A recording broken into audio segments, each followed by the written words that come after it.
Hello and good evening, everybody. Are you ready for this? We do have tonight the second game coming up in the semi-finals, upper bracket over there. We got Freritos de la Vega on one side, Ulyss on the other side, and the boys just want to get this win.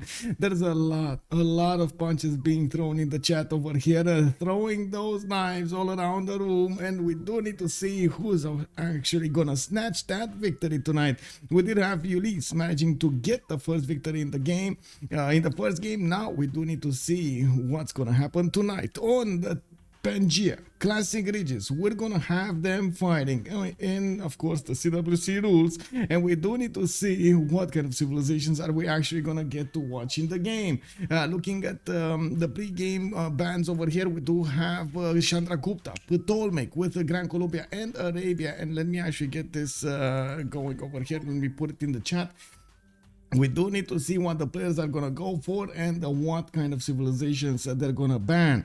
Now we're in the active ban phase. After we did talk a lot about the a bit about the pre-game ban. We do have Cyrus with Gorgo being taken out from their options.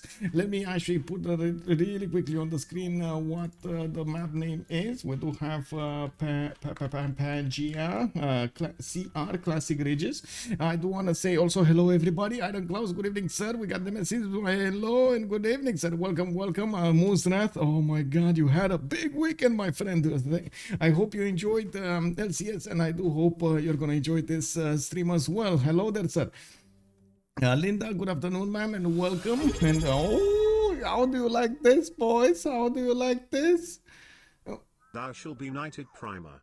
Bam. XDKHN. XDKHN. Good evening, sir, and thank you so much for the prime. Much appreciated, sir. Also, Armada Siracusa, much appreciated, sir, for the gift to Cisco, Project Cisco. Good evening, sir, and welcome.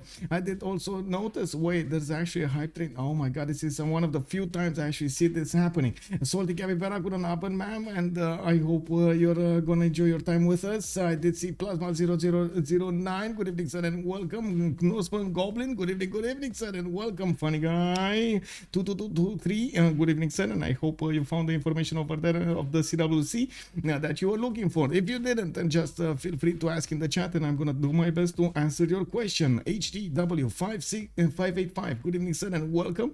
I did also notice we got a few followers over here. We do have Key L98S and just Ball Z 10 kilograms. Hello there, sir. Good evening to both of you.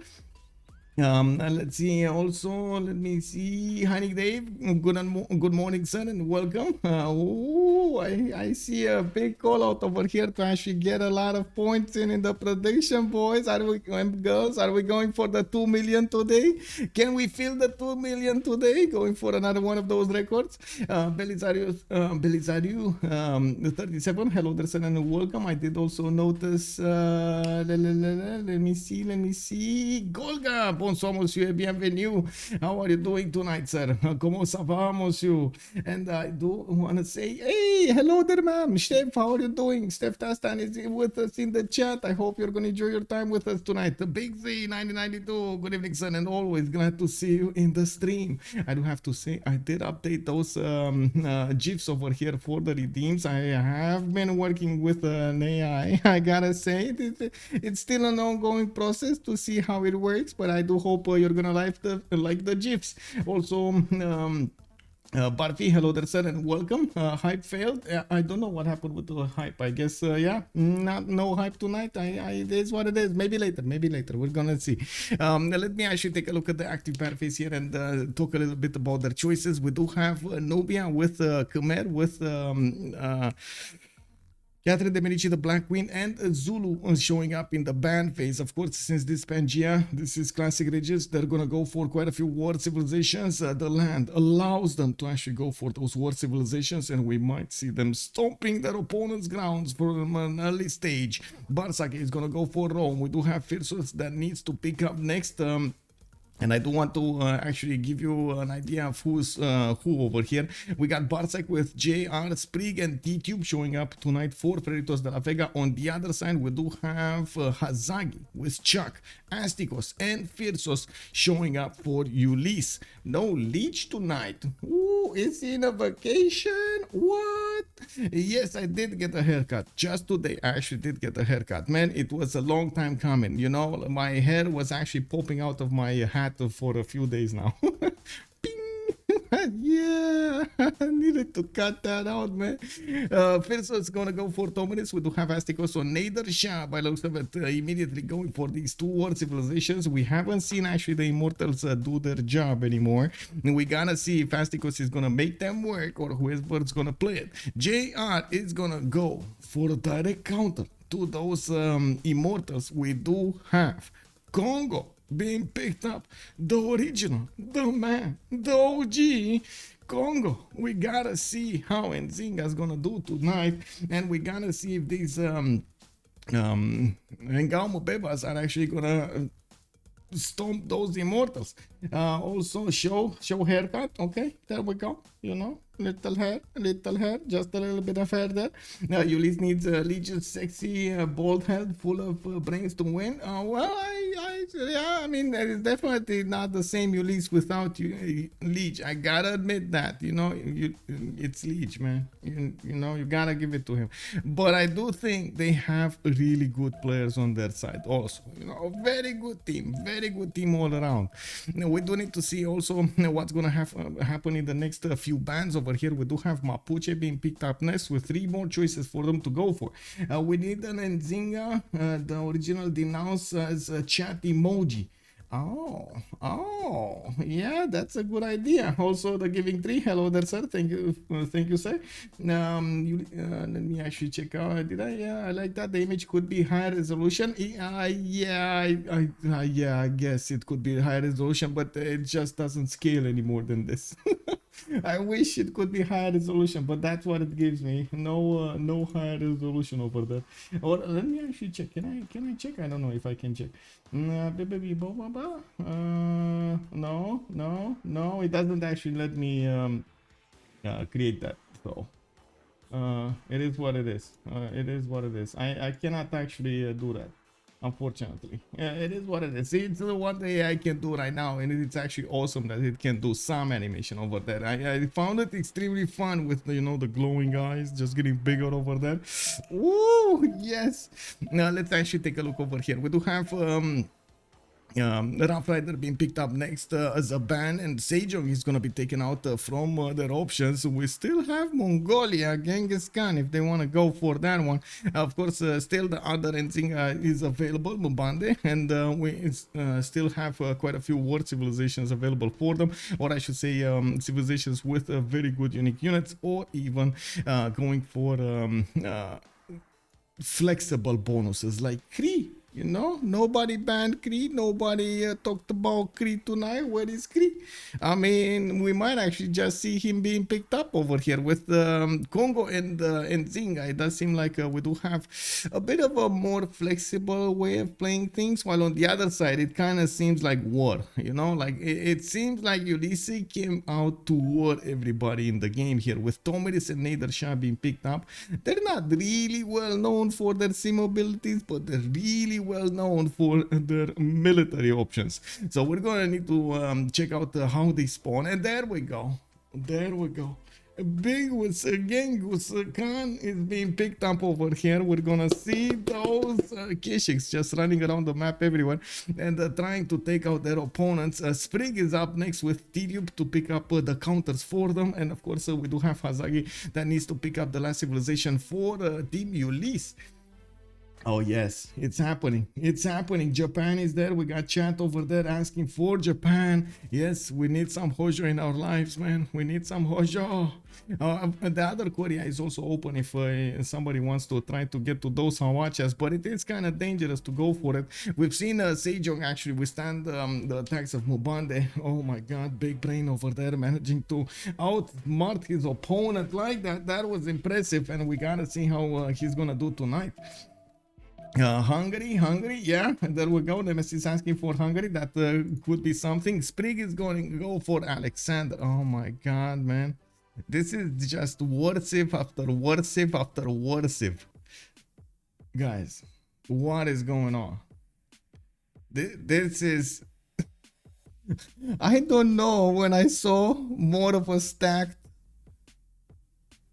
lobby like this. Do you see what's going on here? Do you see what they're doing? Oh my god, man. Oh, this is, yeah, this exactly, super aggressive picks everywhere. Like usually we gotta balance, you know, we gotta balance out the gold, we gotta balance out the simming options. Nobody cares this game. It is, no, we're gonna take you down. Oh, Tidube gonna go for a little bit of gold, but I gotta say the Mariano Chariot archers are notorious for how much damage they do at the beginning of the game. And we do have Hazaggi also, last pick.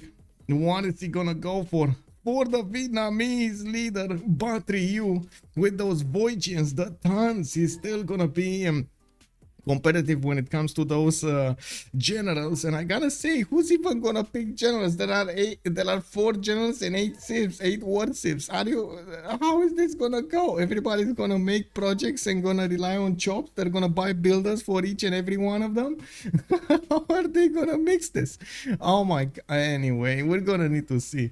We do have them finishing up the bands over here with Tamar. Okay, I mean, sure, the capsules are definitely dangerous. We do need to see them unlocking this lobby so we can actually see who's gonna play what. On the left side, you got the players. On the right, on the middle side, you do have the civilizations, and we do need to see who's actually gonna stick with what civilization here. Mvemba can be a worship, just more flexible. Yes, Bex also, bom dia, senor. How are you doing? I like it also, man. It's amazing. Let's go. Let's go. What over here? We do have a JR. JR is saying GG turn 1. Oh no. Oh no. It is what it is. Is he happy? Is he happy? I don't know, man. Also Abe or Hungary missing. Yeah. Oh no, yeah, they're missing, man. They're not getting picked over here. Well, we're gonna need to see with Bartsake switching to Cleopatra. We do have Phyrsos still staying on Tomeris, Astikos on Nader, Shah, JR. Well, I guess now they're gonna start switching. We do have JR on Mvemba, Zinga, Chak on Genghis Khan, Sprig on Alexander. Okay, there we go. Chak is gonna go for Batriu. I mean, to be honest, he does like Batriu quite a bit, so you know, it is what it is. We do have Alexander on Sprig. We do have Tidube on Mvemba, Zinga, and Hazaggi, Genghis Khan. Okay, let's see how, if this is gonna be actually the last one or not. Okay, there we go. Hazaggi does look like he wants Nader Shah, or is he gonna switch with yeah, I guess it is Nader Shah over here. Now let's actually see him. He did no, Genghis Khan, Hazaggi. Oh man, Genghis Khan, Hazaggi. I don't know what's in store for us, boys and girls, but this is gonna be a war everywhere. Are you ready for it? Let me actually put up the prediction over here so you guys can put the points for how many remaps we will have. The summation period, I'm gonna put it for 10 minutes because we got quite a bit of time, so you have time to see the first map and try to predict the outcome of the vote with 0, 1 or 2 option. They do have a remap available for them at turn 10, and we're gonna have a pause right there after each map, and we're gonna need to see if they want to remap it or use the token or not. Stay on that map. We do have them reading up. Tidube gonna go for Alexander, Astikos for Nader Shah, Hazaggi on Genghis Khan, JR Mvemba, it looks like Batriu on Chak, Sprig, Trajan. We do have Bartsake, Cleopatra, and then Phyrsos is the one with Tomeris. Okay, there we go. We got the map being chosen over here. Pangea Classic Ridges. Spawn guaranteed on the strategic resources. New Old Age. And we gotta see what's going on over here. Yeah, pillage economy all the way. Brixos also asking who won game one. It was Ulyss that won game one. So if they win this one, they go forward into the finals, and they're gonna wait for whoever's gonna come and challenge them. The loser of this series will actually go and fight the winner of this week's COC versus Gold by Library series. You can actually take a look at the CWC website, and you're gonna find the information over there about everything. Let me actually oh right, I was doing the updates on this. Oh my god, it is what it is. Daniel Dingo, hello there sir, and welcome. Also Jam the Window, good evening sir. Probably Cleopatra can do gold if she is in a same position. Yes sir, I agree. Also Nemesis Alexander versus Genghis. Yes, can you see Hatar is being captured over there by Genghis Khan? I can definitely see that happening, but I gotta say, those you know, these civilizations, man, are just like this. How is this happening? Second game, is this the finals? Is this what's going on over here? Everybody fighting for survival. Okay, let's see how it is. On the Pangea map, we do have a map that I have no idea how it looks like. Now we do have on the northwest side, we do have Vietnam to talk a little bit about. Looks like he's gonna have some ivory and some tobacco to make use of, some coffee also. We do have him with a decent amount of rainforest and forest to place his districts, and from what I do see, he's gonna have some mountains. Not that he cares that much, but you know, a nice addition to his sim over there, or I should say his defense. So we do have Mount Vesuvius to the north that does benefit from a 151 ivory tile, and I gotta say, I'm kind of thinking this is gonna be his second city, you know, like that kind of looks like the second city. You know, anyway, we do need to take a look at the south over here. Past the mountains, we're gonna have Nader, Shah, Astikos. That's gonna be his ally actually, so he doesn't actually need to worry about anybody to the south, but he does have Hazaggi to the northeast. That's also gonna be an ally. Oh no, it's okay. Free sim chuck. That's what's happening over here. And we do have Persia with a possibility to actually go on that geothermal. Looks like he can just settle in place for the 2-2 base. Does have a +4 campus right in the capital, and from what I do see, he's gonna have quite a few mines over here to benefit from. He does. Okay, he is going for the geothermal. Definitely going for the geothermal 2-2-1, because why not? It was a flat tile, so makes sense. Now I do see him benefiting from a decent amount of fresh water, which is gonna get to increase the adjacency towards his commercials. Pretty good bonus. And we do need to see what's gonna happen over here to the east side. Sprig is on the coast. That's gonna be his first opponent over here. The legions are gonna find those immortals if this map goes through. And by the looks of it, Rome it does have a 2-2 base, multiple 2-2s around him. Not the best spawn, I gotta say. It's gonna be a bit weird to get all of that district setup going, but he does have an interesting river to the north, snaking away towards the east and the west. Some mountains over there, and I do see he's also gonna have JR to the north to trade with. We're gonna need to take a look how this is gonna go. And woo, we got another one, boys. We got another one. Shall be knighted primer. 319.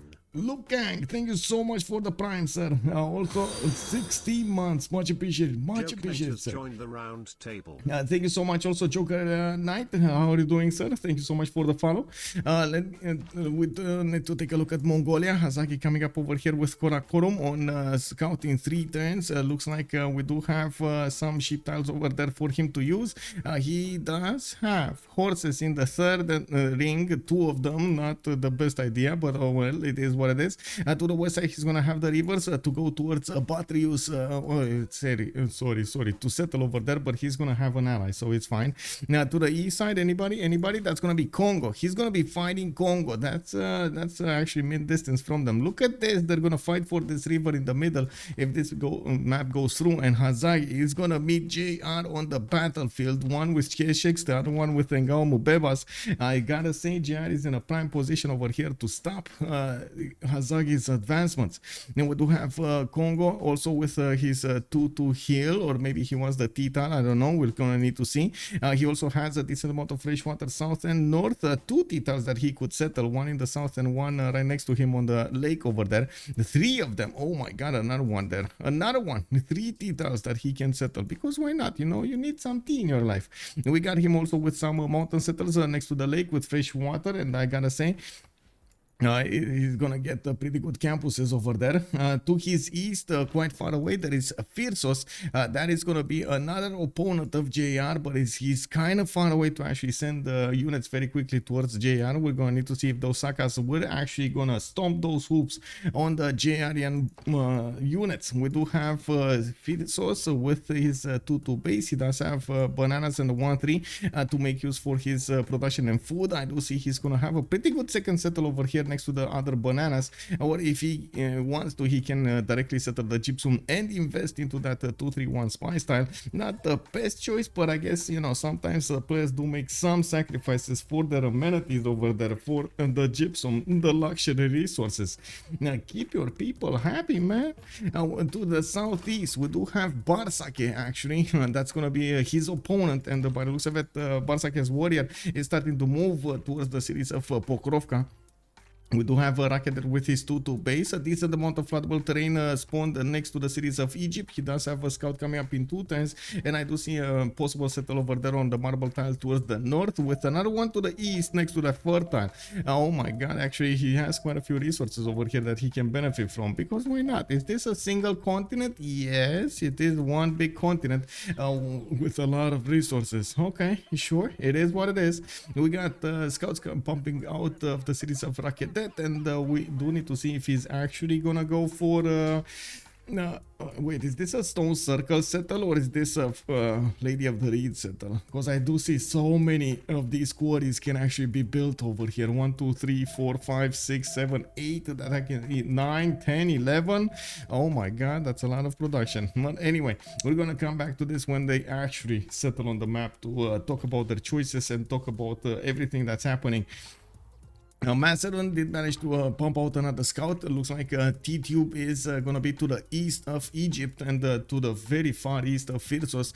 He will have the opportunity to get some units over there, but it's not going to be easy for him to actually pass the mountain ranges and the rivers to his west side. He does have settles that he could go for, actually with pretty good resources over here. 3-1 spices, 3-2 bananas that he could get closer to Scythia. And I'm pretty sure Macedon is going to want to get his setup first with Basilici Pades, okay, I don't remember exactly how to say it, and then he's gonna want to get that science out of the kills against his opponent.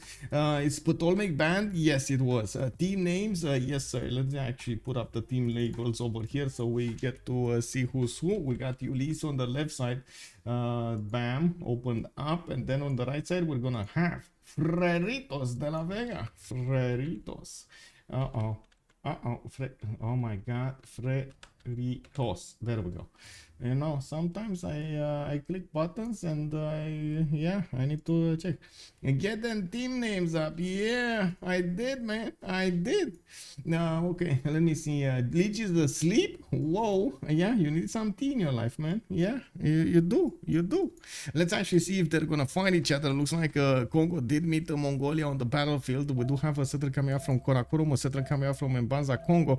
While I do see the T-tile was actually the choice of Mbanza, Kongo here to settle. Now we do have Karakorum with quite a bit of production, not that much food, but I guess the sheep tile will do nicely, and we're gonna need to see him also make his choice. Is he actually gonna go east and for settle Kongo, or is he gonna go to the west side? Needs to be careful because those Kongo Mvembas are not something you wanna you know, angry, and I'm pretty sure in the powerful hands of JR over here they're gonna do amazing wonders.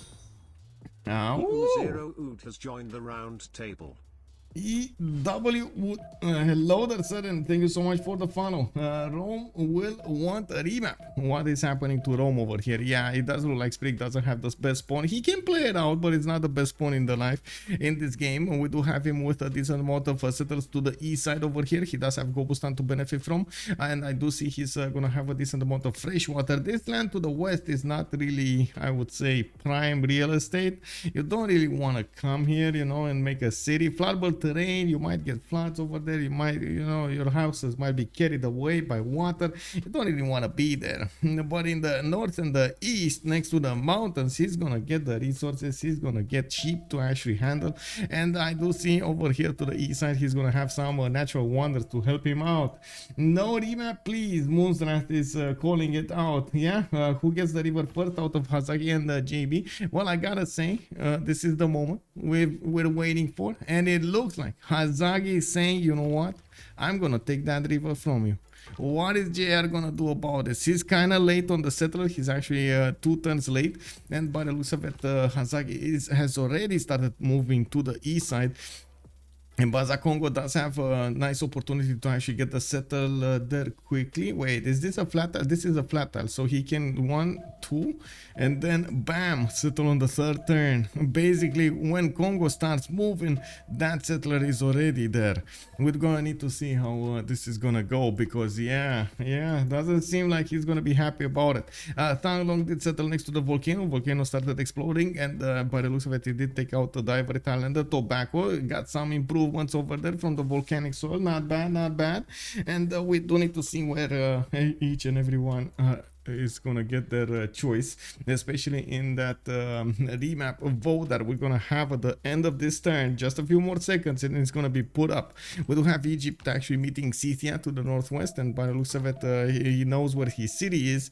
Now we do have Macedon starting to move through the forest and the mountains to the west side, and we do need to see if Rome met also Persia. They're trying to get in with the scouts so they can try to pillage, get some builders, get some of those trade routes. Can Thans be built on floodplains? I don't think so. I think it's only marshes, if I remember correctly. But I'm gonna check. I'm gonna check when we actually get the opportunity to check. So what do you think? What does everybody think? Are we gonna keep this map or not keep this map?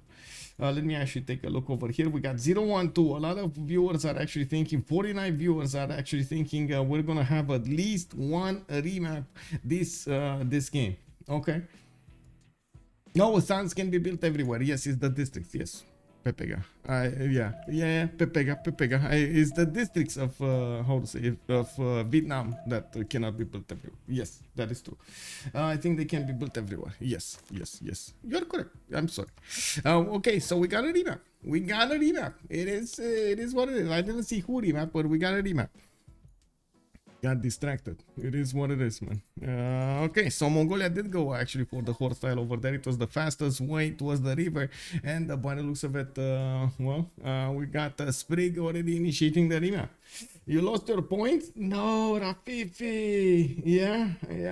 Well, so you think actually Sprig wanted the remap over here, right? Rome, we do have Freritos not wanting to play this out. They want to get another chance at casino of map generation to get this going.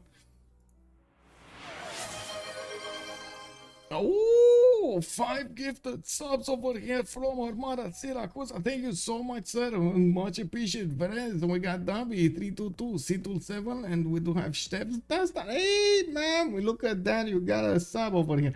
Lucky Lurk also got 1, 2. Nice.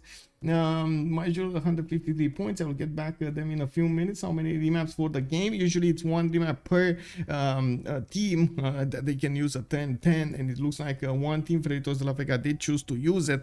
Now we're going to need to see if Ulyss is going to be content with the new map, happy with the new map, or they're going to want to get that going. Also, True Grit, good evening, sir, and welcome. How are you doing? Let me actually find this out. Oh, yeah. Oh man, I gotta say, we got so much heat in Bucharest. 37 degrees and going. Oh wait, we got a 25 over here. Oh, thank you so much, man. Monstras, much appreciated. It's 100 plus here. Wait, you're talking about Fahrenheit. Oh, I'm talking about Celsius, man. I don't know how 100 what 100 plus means, but I guess I can Google that out really quickly. Fahrenheit in Celsius. People want me 100. What is it? 37. Oh, it's about the same. It's actually about the same. Yeah. Nice. Okay, this time we're actually gonna have Persia to the northwest with his settler next to the coast. It does seem like he's gonna have a decent amount of rivers to go and settle to the east side, to the north, and from what I do see, unfortunately to the south he's not going to have a lot of them. I might actually want to get some coastal settlers. Also, and speaking of Vietnam, I wonder what will happen if their harbors can only be built on reefs. Oh, KW, man, that would be funny. We do have the settlers, how to say, Persia also needing to settle his city. I think he's just going to stay in place. I don't think he's actually going to want to move. Oh, he did move. He did move on the coast. Interesting position over here. Astikos didn't want to actually be on the coast, and it looks like he is gonna give up his first turn move so he can go on the hill to the south and be off the coast. Okay, I mean, yeah, it makes sense. He doesn't want to actually go for that naval warfare and the land warfare at the same time. He doesn't know where his opponents are, where his allies are at the moment, and he does actually have two of them right next to him. Look at that. We do have Astikos here right next to the cities of Pella, of Tidube, and to the south we do have Rome over here with Sprig. Oh, okay. I mean, yeah, 2 versus 1 might happen here. Pizarro, bonsoir monsieur et bienvenue. Bonjour Eliopsin. How are you doing, sir? Bonjour monsieur. No, honestly, I don't think Freritos spawns were that bad. Kongo versus Genghis is two matchup you want. No, yes, basically. And okay, Egypt is next to Scythia, but she is in the middle of her team and had Alexander to help fight. I don't get the remap. Yeah, I think it was more about Rome than anything else, to be honest. Just like chat was saying earlier, they were a bit of, unhappy with that. And well, it looks like another T settle over here for Astikos, and he's gonna get that amenity and the extra science points from the beginning. He is also gonna have access to a sugar tile that's gonna give him the extra food, and gonna get to couple that with the 1-3s to get the extra production. In the south, we do have the city of Rome with his 2-2 base just settled in place with a scout coming up in 2 turns. He does have access to bananas, 3 2s there for the extra food, and we're gonna need to see how things will evolve here. How is he gonna want to get every city going? It looks like to the northwest he's gonna have Matterhorn bonuses, which are gonna be amazing for those legions, and he can actually move them, all of them, actually through that tile. The Matterhorn is actually kind of a sad wonder at this point. It's blocked by mountains and a volcano next to it. Not the best location for it, wouldn't you agree? We do have him also starting to scout out the east and pumping out the scouts so he can get the north, and he's gonna see quite quickly Matterhorn. We do have the city of Pella with his scout getting out in 110. He does have a 2-2 base, and with other 2-2s around, he is gonna get more experience for that warrior. Not the best actually reward that you can get from those citizens, but you know, it is what it is. The tribal huts, you know, are kind of random. You don't know what you're gonna get until you get it. And we do have him with a big river network to develop his cities. He does have Vietnam over here to his east side to worry about, and of course Astikos on the west side. This might not be the ideal situation you want to have Macedon in. In Macedon, you would think it's a very early war civ. Not really. It's like in the middle of early and mid, you know. It's not very early, but it's not very late either. Very like mid game. With a lot of the times you do want to get your setup going with the Basilico page. You want to get the multiple encampments down. You want to get some tiles improved and so on and so forth, and get ready for the chops, while your opponent might just get some units right in front of you. He doesn't need that setup, and we're going to need to see how Tidube over here is going to make do with what he has. We do have Thanglong coming up with his T settle as well. Yeah, that's another T settle over there, and it looks like we do have settler coming up in 4 turns with Chocolate Hills on the east side. We do have him benefiting from a lot of tiles here, not a lot of fresh water, and it's going to be quite expensive to actually get anything, but I don't think he needs to worry about, because tons, you know, tons are amazing, tons are life. We gotta see how tons are going to be playing out for Czech here. Usually you do want to get a triangle or a quadruple ton setup, so you can get other districts next to them, and at the same time we do have Vinam over here with quite a bit of challenge to get that setup going. He's going to need to spend some gold to actually get everything done, and will need to see how Chuck is gonna use his brain to make the best use out of those bonuses of his civilization. Now looking at the Pokrovka, we do have settler coming up in fourth, and it looks like he is moving to the north with a scout and moving to the east with another one. Pamukkale to the east side there, and we do have him actually benefiting from, well, not him, it's actually gonna be Kongo there. And we do have settler coming up in fourth, and whoa, anonymous gifter dropped another 5. Oh my god, man, where is the hype train? Where? Whoa, I see. You guys, thank you so much, anonymous, first of all, and I gotta say, you guys somehow don't like the hype train. You just want to give these out. Thank you so much, man. Thank you so much.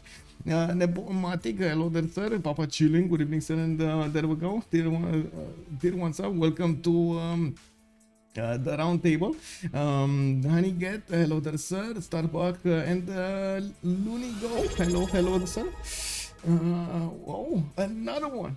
And Comps 13 retained his knighthood for 5 months. It is what it is.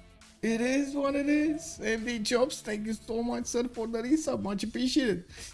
We do have to also take a look how Scythia is gonna feel about Congo next to him. And they are opponents, and this might not be the best matchup between them. JR might not like this happening. We do have Mobanza Congo with a 1-4 deer tile. Looks like we're gonna have quite a few other tiles around him. One single 2-2 though.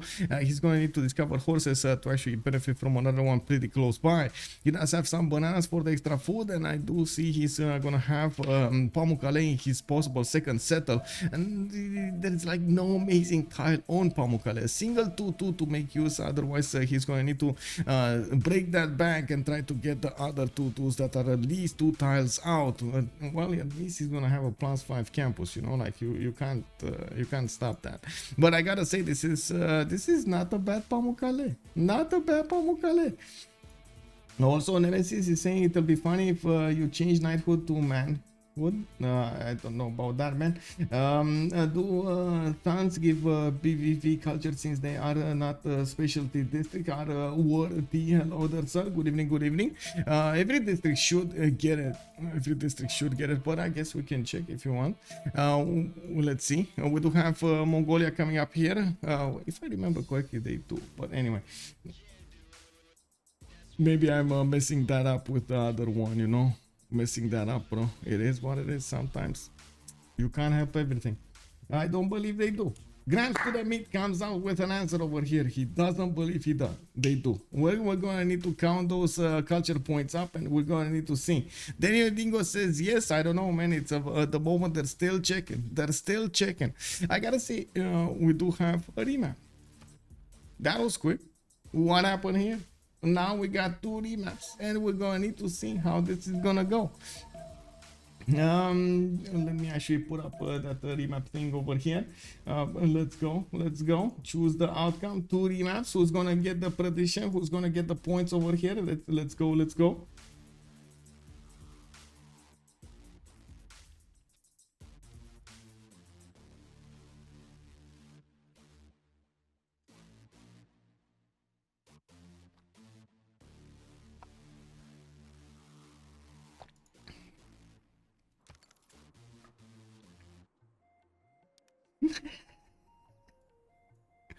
Oh my god, man. Okay, so loading into the third map over here. This is gonna be the last one. We don't have another one. It looks like a lot of points went to one single map. Halaiku, congratulations, sir. Oh my god, 46,000 points went to Halaiku. Amazing. He got all of them, man. He got all of them. He knew from the beginning what's gonna happen. Unbelievable.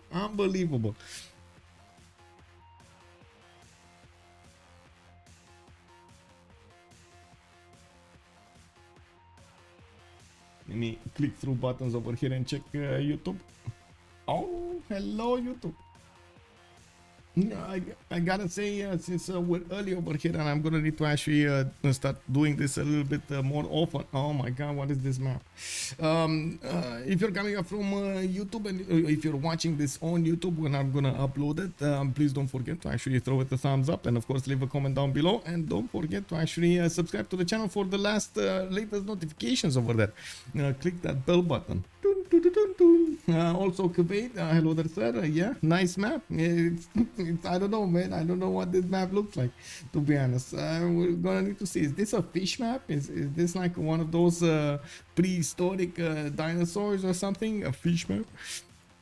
Well, let's actually take a look over here. We do have Kongo with a possible C to settle. He's gonna get other two tools around him. He does have dice in the south, and it does look like he's not gonna have a close opponent next to him. He's actually gonna be in a free sim position with nobody on his west side. He's gonna have on the east Egypt to actually focus on the war and get those trade routes towards him. We do have JR with a lot of fresh water coming up over here to the east, to the southeast, to the north.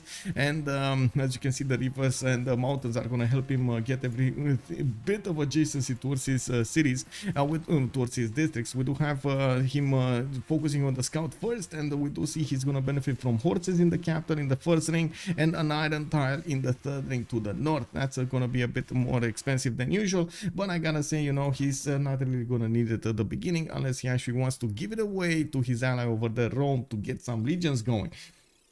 Hmanz, good evening, sir. Gerfatao, hello there, sir. That is a very, this is, yes, a very weird map. This is an eagle map. Oh, okay. Oh, yeah. Look at the beak over here. This is, this might be an eagle map. Yeah, you got it. You nailed it, man. Yeah, you might. Bold eagle map. Head in the south. Wait, head in the south? Oh, wait, really? I thought it's in the north, but sure. It is what it is. Civ6 also, good evening, sir. Looking at what's going on over here to the east, we do have Bartsake with a decent amount of floodable terrain again. He's gonna have other cities over here to settle on these rivers. Not all of them actually benefiting from the fresh water, but he does have a relatively okay Shedemnagi city in the capital. He does have the main style over there to settle, or he can just go in place for the 2-2. Looks like he did move from somewhere. Did he actually, where did he move from? Was he over here on the two base to the west side? I have no idea, but anyway, he does have some extra production from the deer tile to the southwest, and we do see him actually benefiting from a decent amount of bonuses to the east and to the south. We do have Matotipila over there, also next to Rome, which is going to be his ally. Matotipila going to get that extra bonus of faith and production for Rome this time. Egypt is going to benefit from horses. I'm not sure if it's first ring, second ring, or third ring. It kind of depends on where he's going to choose to go. Is he going to pull one of those middle student tactics and just going to try to settle cattle or something, non-freshwater cities, because you know that must be a thing or something? I don't know. I'm pretty sure Bartsake is gonna want the freshwater. Just saying, man. It's a possibility. You never know with these players. It's a pterodactyl, I think it's called. Yes. If Canada or Russia were southeast of the map, you can imagine there would be in a box fight over there. Cage fight. We do have to the northeast also Valletta as a possible city-state for him to take, but then he's gonna need to encounter Persia, which is going to be his first opponent. I do also want to point out Egypt does benefit from iron in the third ring to the west side here from his settler. Again, we don't know exactly where he's going to settle. We're going to find out soon. Now, looking in the south over here, let's take a look at the Sprig, because we did talk about his Matotipila. He does have a scout coming up in 310s. He does have some very good campuses to his east. Oh my god, what is happening over here with a +4 and a +5 and another +6 and a +4 and a +4?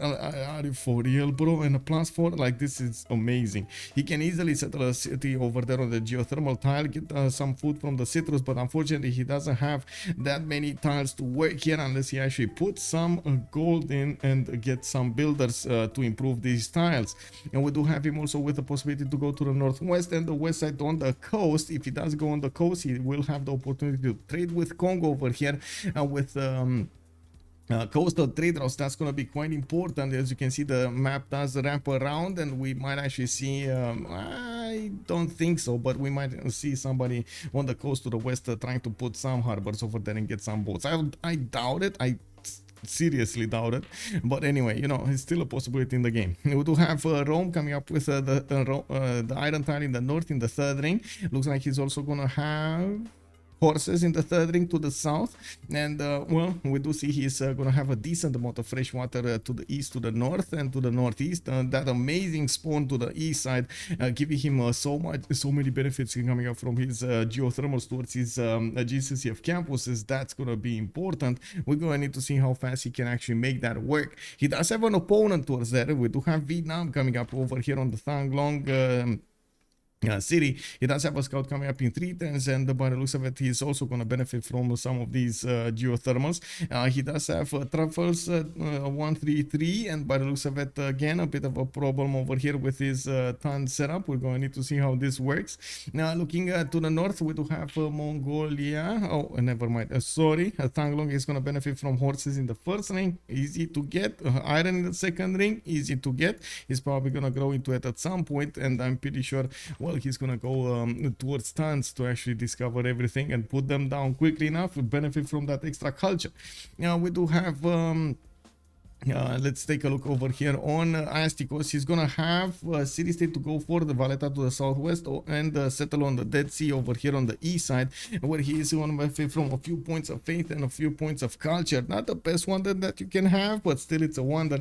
We do have him with a coastal setup over here, benefiting from some reef fish, and I do see he's gonna get a possible tobacco settle to the southwest, right in the face of Valletta. Now Valletta can be his city, and he's gonna end up fighting Egypt over here. Not bad as a matchup, I gotta say. Nobody's gonna get the upper hand over here. Now also Macedon is completely surrounded. I mean, that's how Macedon likes it, you know. He can hit L3 people at the same time. Good evening, Fiomar. Hello there, sir. Also Graf Zebeli. Hello there, sir. Rip Tidube in the middle of all enemies. He's gonna be happy, man. He's gonna be happy. We're gonna need to see up in the post-game chat what his thoughts are. But yeah, in the meantime, I think he's happy with Macedon. We do have Iron Tile over here in the second ring of Mashad. He's gonna get the horse tile in the third ring, and he's still pumping out scouts so he can see his territory here and try to figure out exactly what are his possibilities for this game. Of course, Scythia to the southeast might throw a wrench in his plans over here. We do have oh, actually wait, this is not Scythia, this is Mongolia. This is Mongolia. Scythia is somewhere in the southeast over there. Okay, Mongolia versus Persia. Well, this is not gonna go well. Now we do have well, there could have been a different matchup over here, I gotta say. They definitely wanted Kongo to fight Mongolia. It wasn't meant to be. Kongo too far away. We got Karakorum with a 2-2 base. He does have another scout coming up in 110. He does have 2-2-3 Crocodile and a 2-1-3 there to the south, and I do see 3-2 bananas to the northwest. It does seem like he's also going to benefit from quite a few mountains to the east side, and more gold points here on the truffle tile. Not bad. A possible settle on the T to get that amenity going, but that's going to put him a little bit closer to Vietnam, which is his ally, so it's fine, no problems there. He also has the river connecting him towards the northwest over here towards Persia, where of course he might actually end up fighting in a 2 versus 1 war against Mashad alongside Egypt's Bartsake. Now, actually, wait a second. They are opponents. They are opponents. Wait a second. I said that the other way around. He's gonna fight with Persia against Egypt. Whoa. Bartsake. Okay, 2 versus 1 possible over here. Not bad. We're going to need to see if he's gonna withstand the amazing power of both Hazaggi and Astikos at the same time. Well, in the southeast, we do have also Vietnam coming up. We did talk about Vietnam. Let's talk about the resources here of Karakorum. I got distracted. 3 tiles out, horse to the west side. I do see his iron tile is going to also be 3 tiles out. Very expensive resources to get. Well, at least the iron tile he can settle next to. The horse tile he's going to need to buy. I don't see a resource over here next to one of the rivers that he could easily acquire. Hazaggi can harass Bart. Yes, he can. He can do a lot of things to Bart over there. Macedon to talk about next. We do have Tidube with a mountain age towards the west side. Not really that uncomfortable playing against Genghis Khan, especially with the mountains that he has. He's gonna get to plug these chokes. Yes, I know. Genghis will benefit from Kesheks at some point in the game, and he might want to stomp his opponent over here. But I gotta say, you know, Tidube is well versed in the game. He's probably gonna find a way to stop this from happening. We do have Cedar coming up up in 3 turns from the city of Pella. We do have him also with a decent amount of rivers around him, a lot of fresh water that can help him out get that extra housing bonus. Scythia is going to be in his south again with quite a few chokes separating them. With Macedon going against Scythia, well, we're going to need to see who's actually going to come on top. Now, does look like the city of Pella will also benefit from horses in the second ring. We do have an iron tile in the third ring over here, again quite expensive, but he can settle next to. And I do see he's starting to scout all around his cities over here with 3 scouts out. And we do have Tidube trying to figure out exactly where his opponents are, what kind of land he has, what kind of terrain, defensible positions and choke points that he needs to plug, so he makes his opponents life a little bit harder. Now we do have Phyrsos to the southeast. He's going to be very close to the tundra, and it doesn't look like he's going to have an amazing amount of cities here.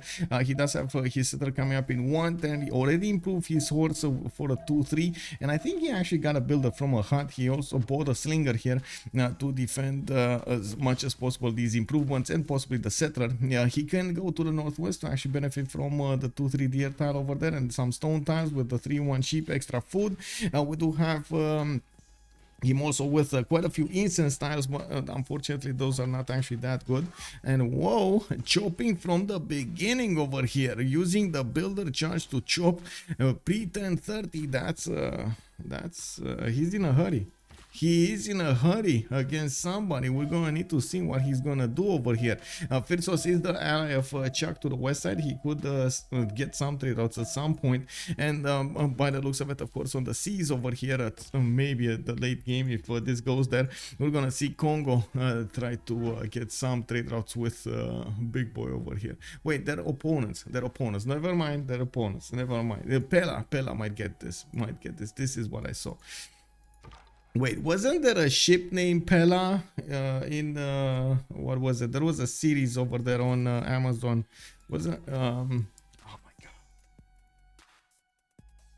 The Expanse. In the Expanse, right? There was a ship, a big ship called the Pella, the enemy ship.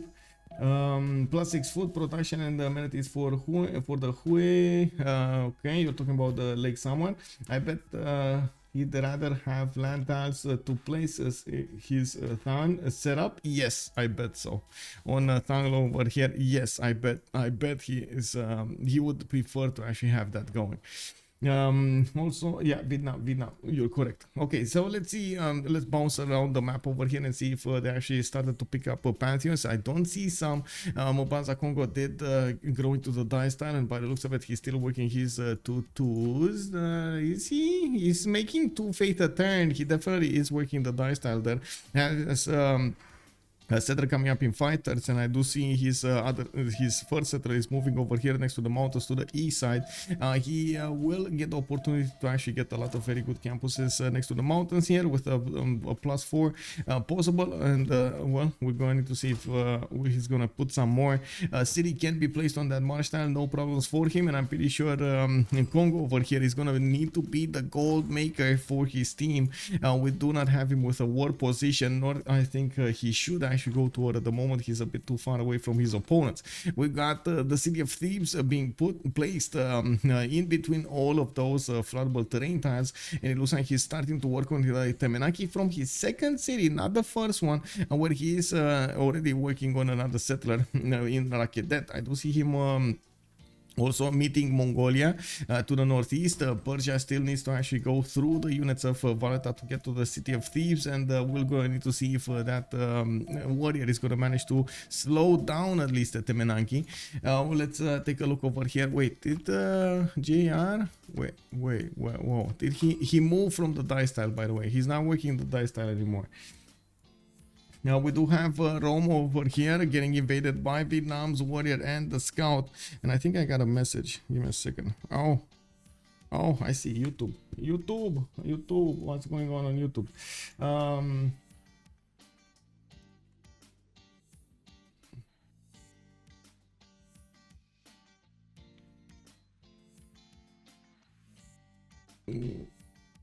Just answering a message over here on the YouTube chat.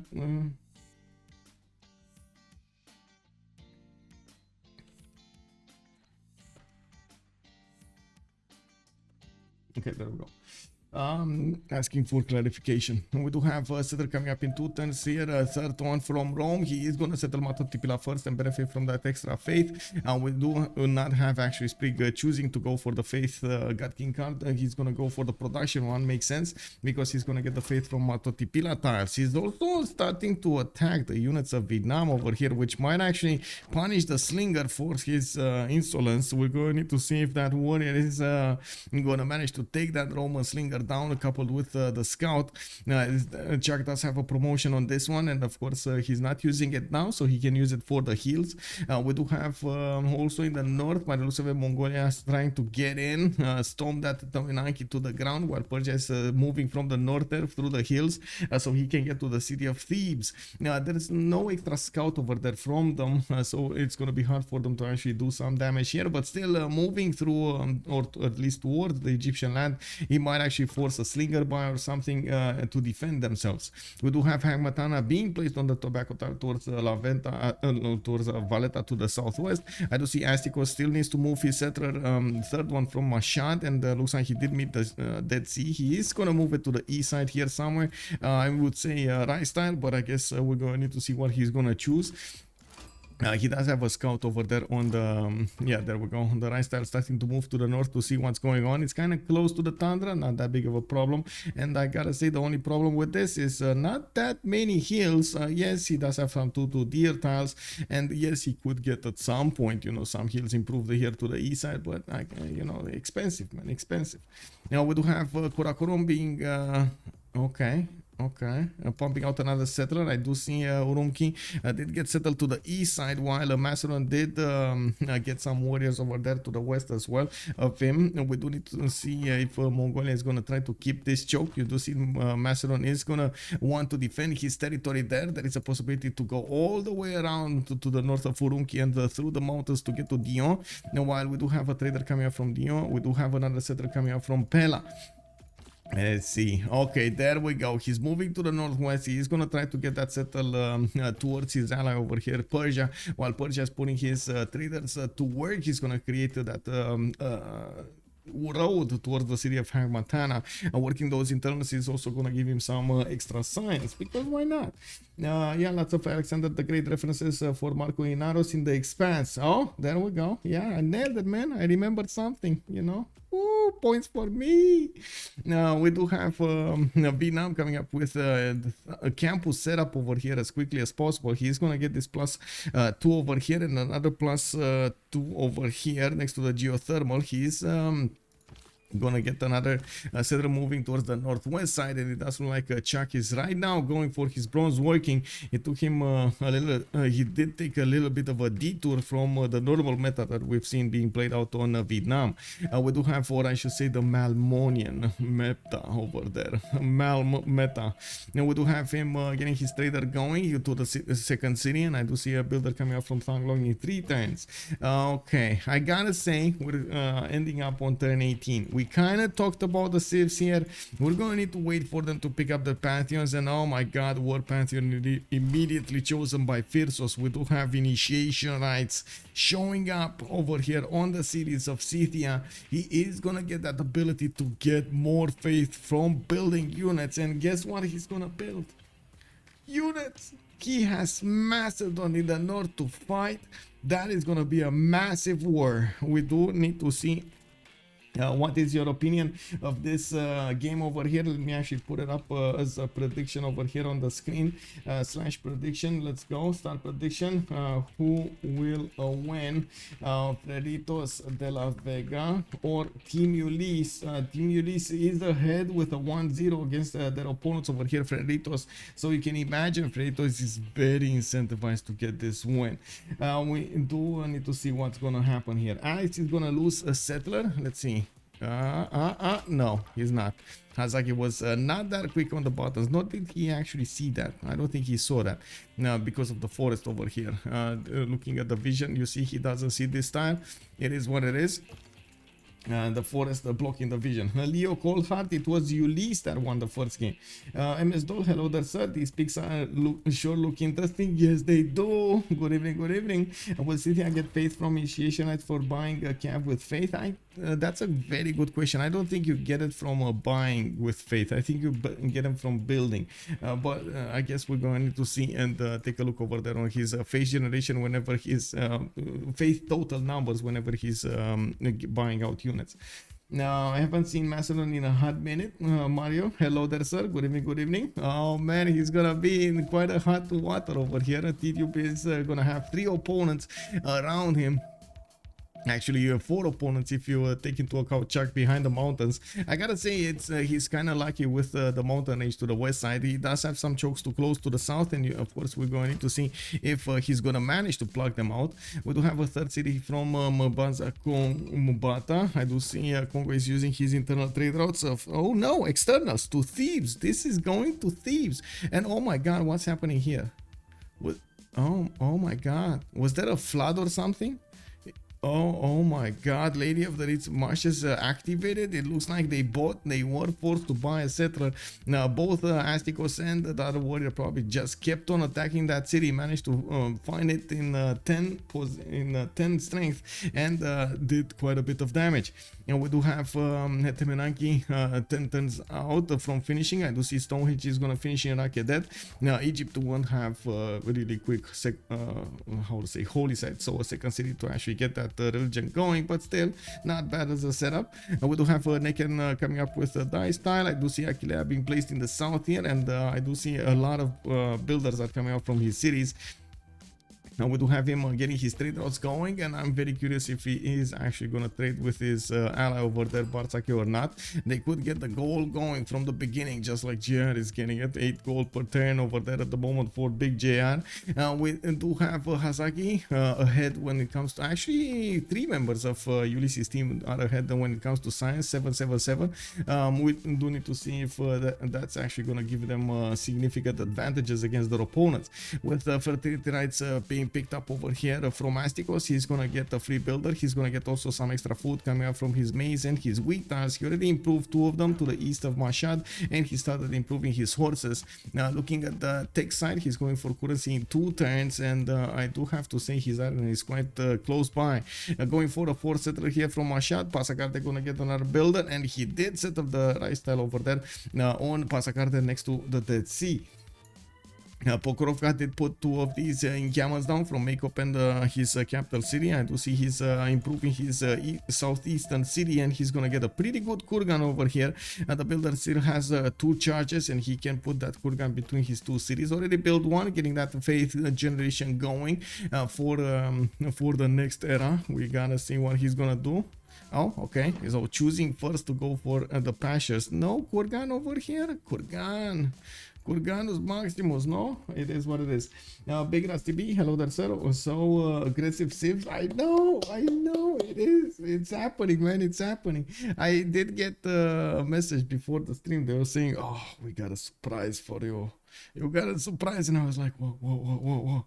Cookies, you know, like cake, chocolate cake. This is what it is. Oh, let's go! Helicopter Kicker retained his knighthood for 9 months. Just got here and excited for a good game. Thank you so much, Helicopter Kicker. Much appreciated, sir. 9 months, let's go. Giving 3 also, putting that hype up. Good evening. Yeah, thank you. Let's go. Ulyss will go Eco Alliance and buy Alexander the win if they get the chance. Well, let's actually see if that's going to happen. We do have the city of Dion over here in a bit of trouble. We do have slingers coming up from Pella. I do see Dion is going to get another slinger next turn, and by the looks of the gold in the bank here, they just don't have enough gold to get another warrior. He definitely needs to defend that city with all his might and power. City is under siege. We do have the slinger getting attacked. The Macedonian warrior did go in, and it looks like another slinger is gonna come out. We do have Scythia moving in, taking down that slinger, while at the moment the city is left out of siege. We do need to see if Macedon is gonna clear these guys out. Still 4 units around his city center, but but one of the scouts is very, very low HP. He does have a promotion. He's just going to need to move and promote there. More slingers coming from Pela. He's putting down the first encampment here, and I'm pretty sure that scout is trying to do some defense there on that city center. And the encampment. We do have Scythia way ahead when it comes to getting those encampments down. We do have also Vietnam needing to get upgrades going for his cities over here. He does have Goddess of the Hunt as a pantheon, and I do see him already improving 2 of these deer tiles, while we do have him getting some housing from granary. We do need to see how is he gonna try to specialize. Yes, he's getting the science at the moment with 10 science a turn. He only has 3 culture. That's not gonna be that good when it comes to the next era.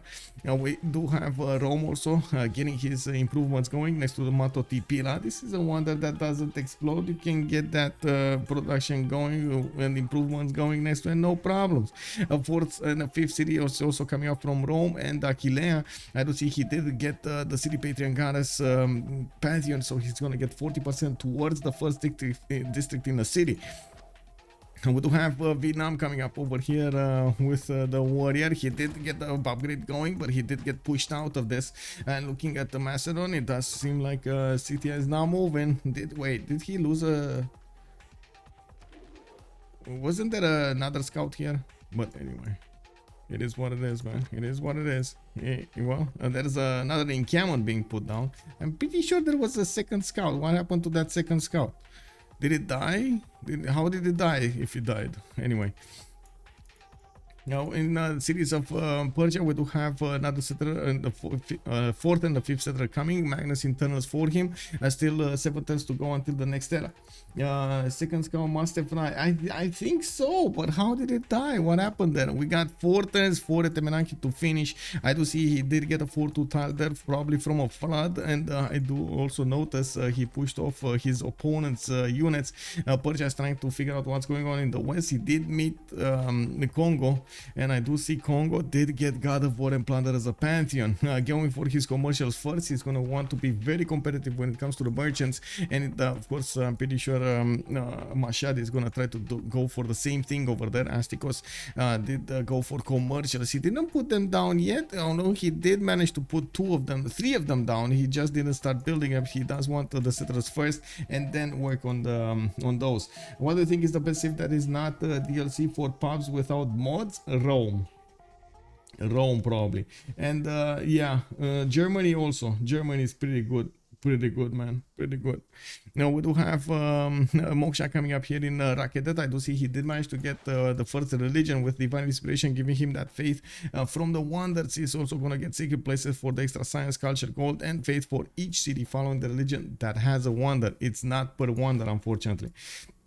We do need to see also what Pela did pick up as a pantheon. He went for God of the Forge to get that extra production towards his ancient and classical units going. And it does look like Tidube has actually passed the first crisis. That was the first crisis. Can he pass the second crisis? That's the question. Oh my god, bro. Anonymous gifter dropping another 5 gifted subs in the stream over. Are we gonna make it to 300? Oh my god, thank you so much, Anonymous gifter. We got Shish Lord, Shish. We got Dr. Goa. We got Zora 399. We got Leo Colhart and Milezim. Welcome, sirs and madams. And I hope you're gonna have a good time on my stream. Any gifts for me? Want to be subbed to the legend? Oh, the legend. The legend. Oh my god, man. Oh, man. Mulțumesc, domnule. Mulțumesc. We do need to see Moksha getting into Macedon. I'm actually a bit surprised about his Moksha choice, but I guess he does want the culture going for his later on mercenaries. Usually in these kinds of positions, you do see the players choosing to go Magnus so they can chop out and get some more production from their traders.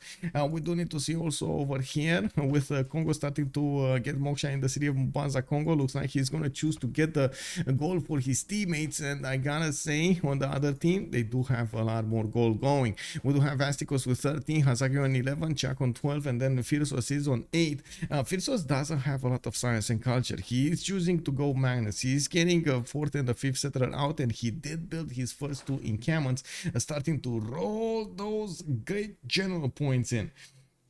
If Rafif is saying if anonymous gifter has too much money, I can take some, thanks. Yeah, KW, man. Thank you so much, Anonymous, man.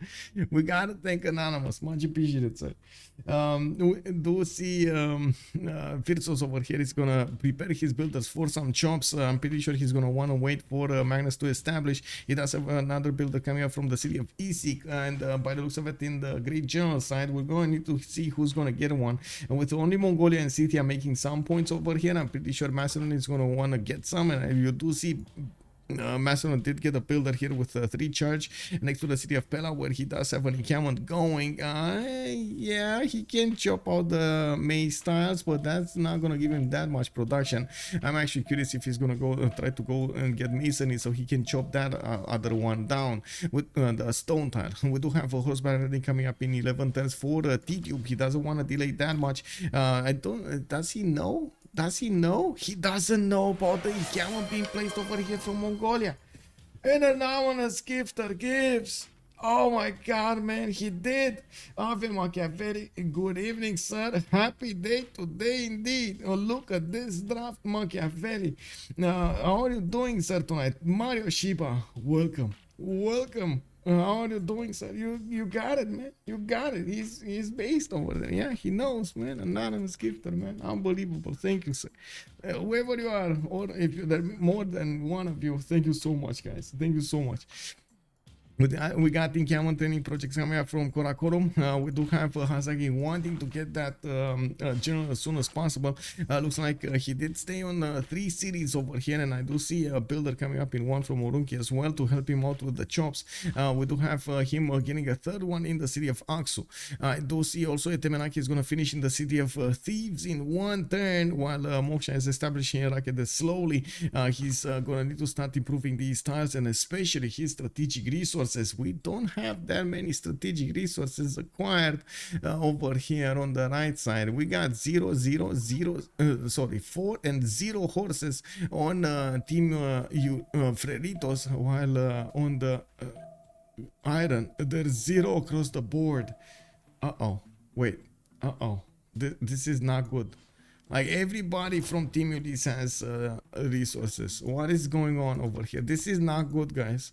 This is not good. Encampment training project gonna finish. Mongolia getting those upgrades on his plantations, getting that happiness forward at the moment at the content level.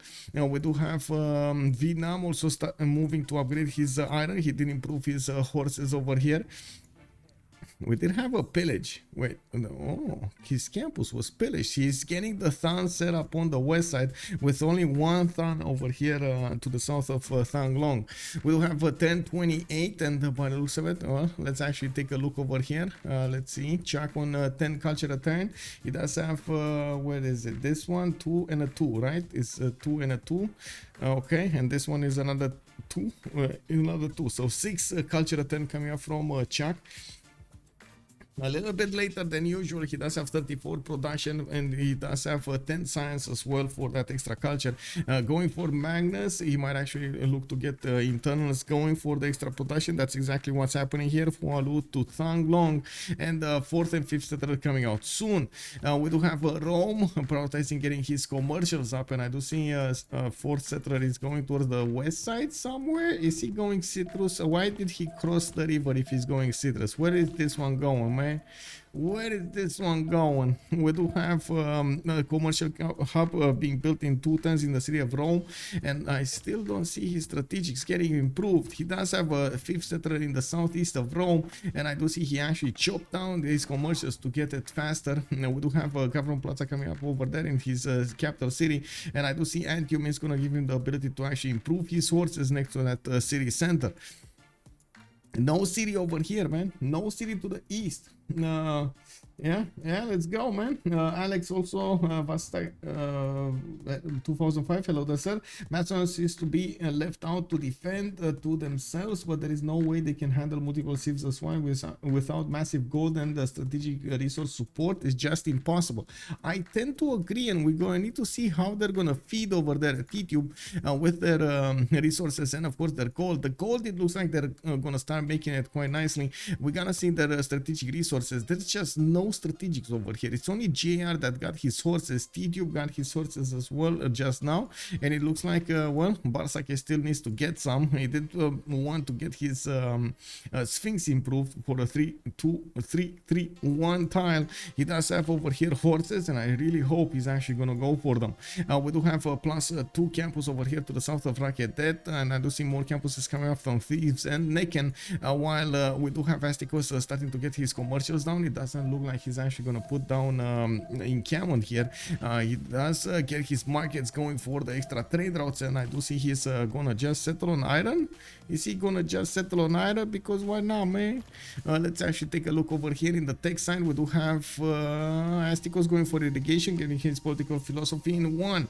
The third encampment coming up from Pidna, from the northern city of Macedon. He's gonna get his encampment training project in one from his capital city, while I do see already Mongolia did manage to recruit a general here. I do also note that Scythia is making 2 great general points a turn. Macedon is on 2, and looking at the Scythian cities, it doesn't look like he's actually chopping down those projects. I do see Moksha is getting established in the city of Makeup. He has new builders going, with a 4th settler going to the forward, a 6th one coming up with a 7th, a 5th one and a 6th one coming up over here from Makeup and Isik. Now we do have him, yeah, he did actually put that Kurgan down, the 1-4-4-3 Kurgan. That's going to give him the bonuses. He's starting to get the gold from the incense style, and it does look like the moment Phyrsos not bad on gold at all. 16 gold a turn. The Kurgan showing up massively for him. Fangario, good evening, sir. Mongolia normal age. Let's actually, well, everybody's in a normal age right now. We're gonna see if they're gonna. Oh my God, Hazaggi. Is he actually gonna stay normal? Uh-oh, guys, what's going on here? Oh my God, he's gonna stay normal.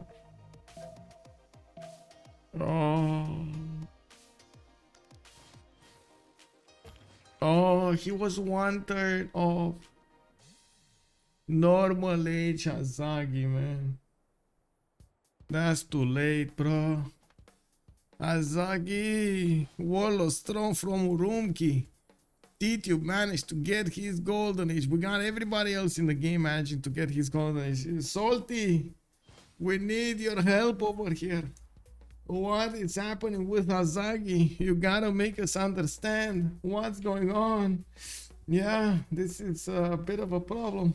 Can they levy? No, that's an F, bro. That is a big F over here. Big L. I gotta say, have you ever actually seen on YouTube and on Twitch that actually starting to get the thing going with this is a big W or this is a big L, like big win or big loss? That makes sense? Yeah, Rafifi uses a sad trumpet. Wait, I think you actually have the ability to use that sad trumpet anyway, don't you?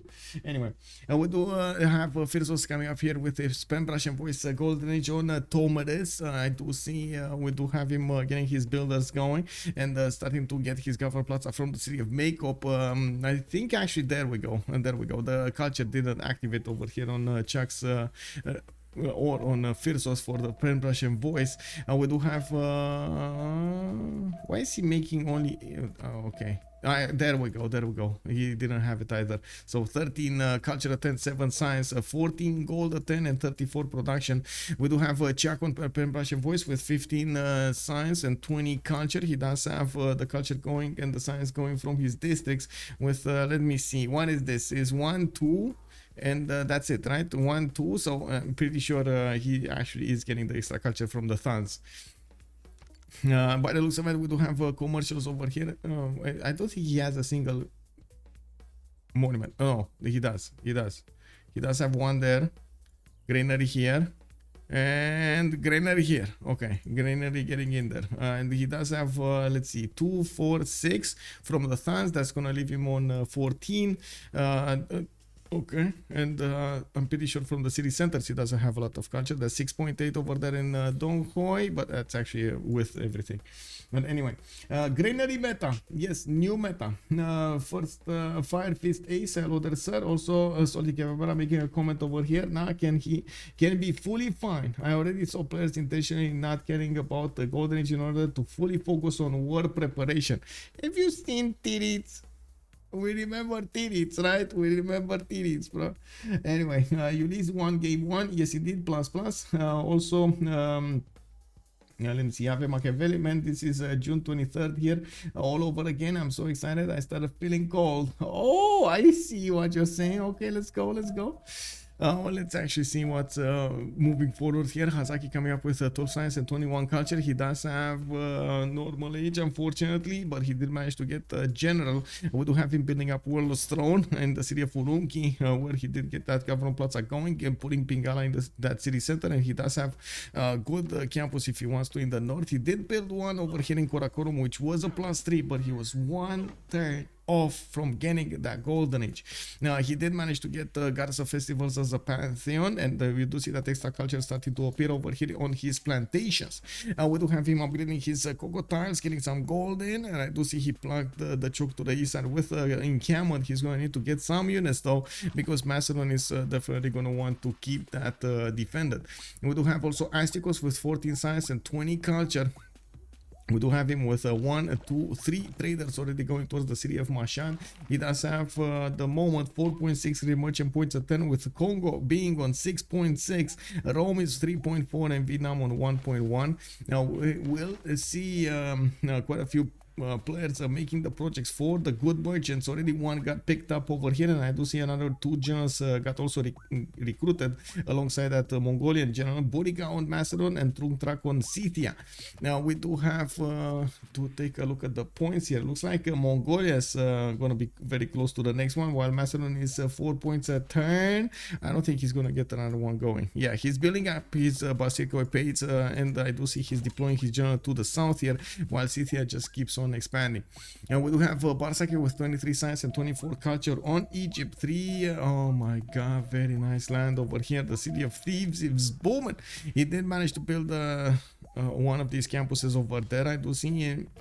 He got 3 of these sphinxes around the Temenagi, and Liang is in the city of thieves to give him that extra production from the tiles with floodable terrain. I do see he's getting his 4th city right now, and I do see more builders are coming up here, so he can start improving some more of these tiles. He's also traded to by Rome, so he can get some extra things going over there on his allies. And we got Sprig with also Pen Russian Voice Golden Age, 12 science and 29 culture, 24 gold a turn at the moment on Rome. 5 cities strong. Rome did not actually go right in the face of Vietnam. I did mention that city didn't have a lot of resources unless you wanted to spend a lot of gold on it. He's trying to get as fast as possible his buildings and his districts in the city of Rome, and as you can see, he's used all of his chops in that city center. It's a 6-pop city, not really working a lot of very good tiles. He still has a builder with 2 charges that could improve the mines there. At the moment he doesn't have apprenticeship, so the mines are only gonna be 2 production, unfortunately. We do have JR with 10 science and 27 culture. He does have his merchant coming up over here soon. Let's see if he's gonna get some projects going. Looks like he did get another one, Marcus Licinius Crassus. He's getting his ancestral hall going from Mombasa, Congo, and I do see he's gonna start buying some tiles over here to the south, get that gold in, and get the real estate. We do have him with a 4th city going towards the east side over here somewhere. We're gonna need to figure out exactly where soon. I do see a wave of builders is also coming up from his 2nd and 3rd city, and I do see Magnus did establish in the city of Mbuila.